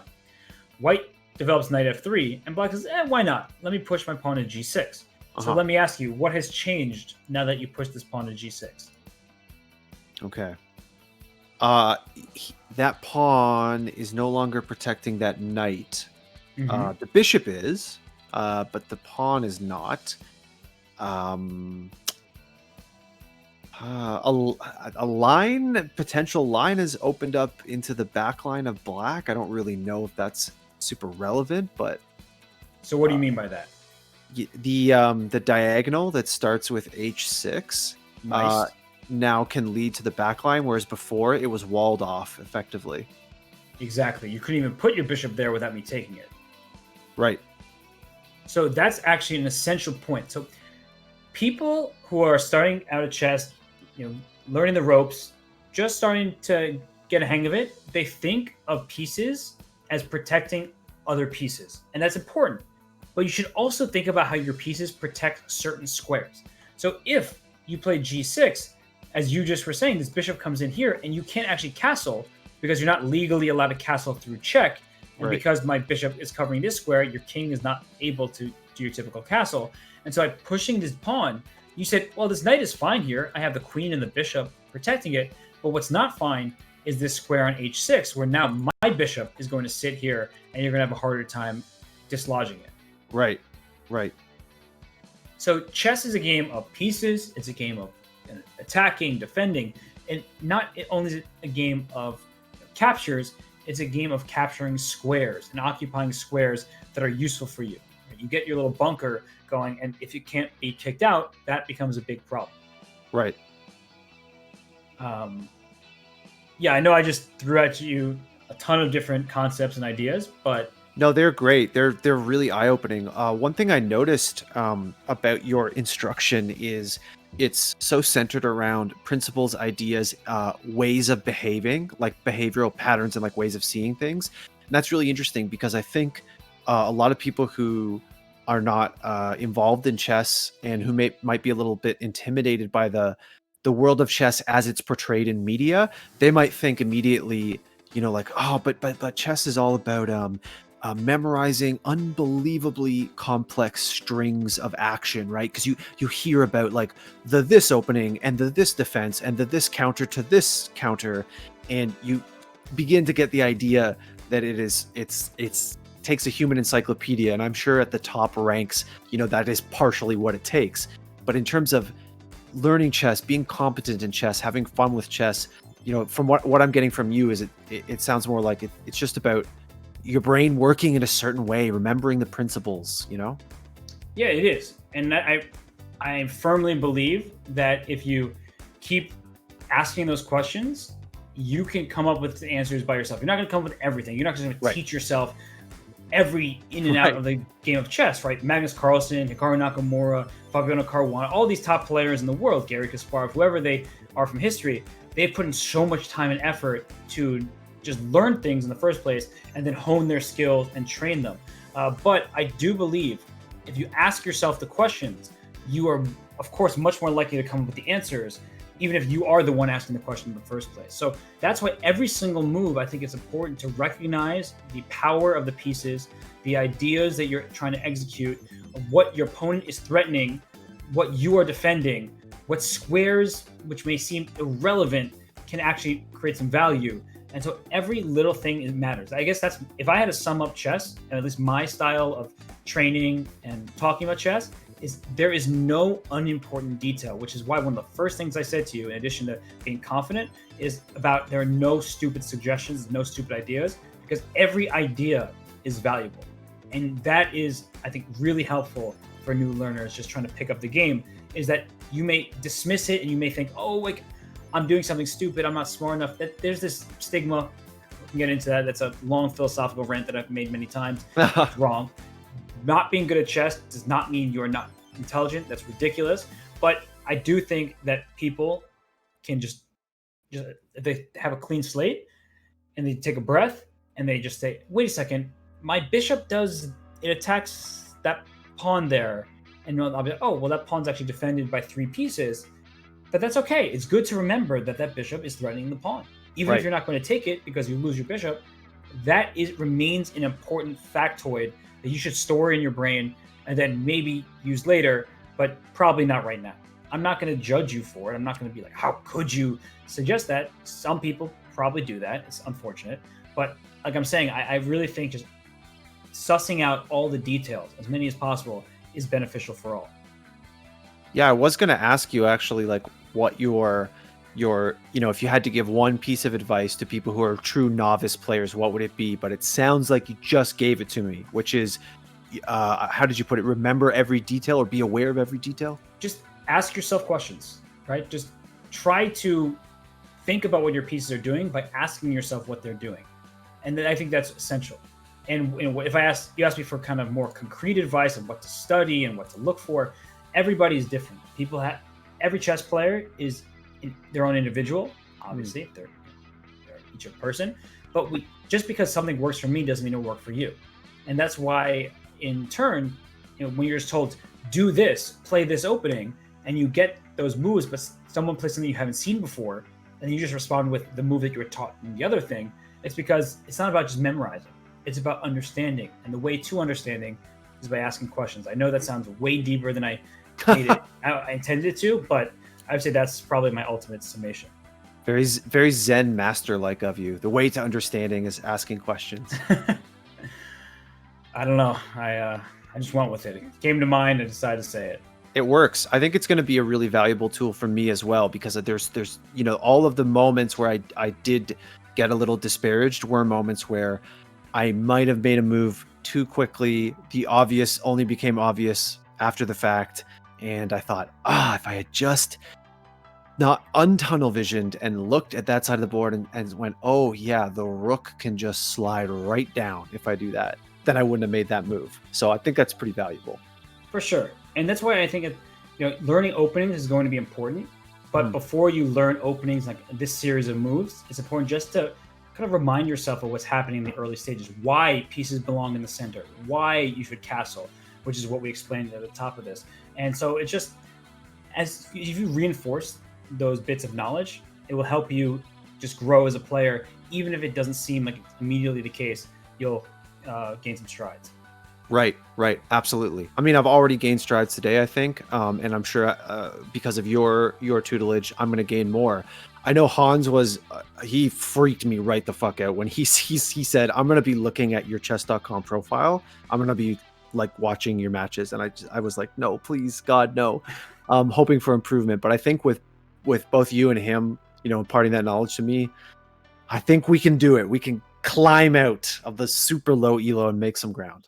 I think you can, and I'm going to be happy watching your progress. So you never hesitate. I'll gladly take a peek, and I think you can make progress. Everybody can make progress. So it's a game that really is approachable and digestible for anybody. Absolutely, and it's a great time now because chess has taken over Twitch, and that means everybody wants to play it, which is awesome. I can't complain. No, I bet not. It's a good time for people in your line of work for sure. Yeah, and for me, it's just that's what I always have wanted to do is help people who are interested in the game learn. And obviously, part of it's entertainment. If there's an event going on, you want to entertain the people watching. But yeah, chess is a game where, like I said, you can give off that information of this is why a move was played. This is what the response should be. This is why I think that player made this other move that we didn't quite talk about. And it's a game of complete information. Well, I think you were pretty entertaining today. I was concentrating on the board mostly, but when I did, flip over to chat, I definitely saw some people saying it's 4 a.m. here. I'm not going to bed. It's 1 a.m. or I feel smarter for watching this. So, yeah, definitely think you did your job in that regard. Appreciate it. Well, it's been a pleasure, man. Yeah, it's been great having you. Really appreciate you making time. Seriously. So, if we do another chess stream, which I really hope we do, and I'll be playing no matter what. Good. Maybe we can have you back and you can evaluate my progress and say you didn't listen to shit or good job. I would be happy to. So just keep me posted and I'm always a message away. Amazing. Okay. Thank you so much, Robert. Hey, thanks. Take care. Bye. Well, guys, that was lessons from Robert Hess, Grandmaster of Chess, commentator of chess himself. So that's pretty, that's worth its weight in gold. Although I don't know how you weigh advice. But anyways, you guys know what I mean. Man, what a day. Amazing to think that a flat, two-dimensional, like computer-generated chess board could give you so many emotional ups and downs. But really enjoyed hanging out with my guest today, Robert Hess, GM. And don't forget Hans Niemann, international master, soon to be GM, as he says. Maybe if he takes a break from streaming a bit, he'll become GM. I learned a lot. Hope you guys did. It was a blast. I am mentally fried. So I'm going to get back to the chess probably at a later time when I'm able to digest some of this information. But we did get a legit dub today, which I'm super happy about. And the Score social team better tweet that shit, because I got that, baby. That was a dub. Yeah, my mind is mush, Cheeky Sherwin, like it's mush, but it's full of healthy, mushy pulp, really nutritious mush, intelligent mush, thanks to my two guests today. And thank you to everybody who hung out, especially the ones who are at twitch.tv/thescoreesports and in the Twitch chat. Remember, that's the one we read, so head on over there every time we stream. Speaking of every time we stream, guys, we do it every Wednesday at 1 p.m. Eastern Standard Time for Clouded. That's our esports, Twitch, video game, at this point, pop culture show where we talk shit. And we do it every Friday as well, where we do sort of something a little more competitive, like this stream or like a CSGO stream or what have you. So don't forget to head over to twitch.tv/thescoreesports, give us a follow and turn on notifications. That's how you know we're going to go live. And obviously follow our social media and our YouTube channels as well, because we promo this kind of stuff before we do it. So that's how you're going to be able to figure out what's going on.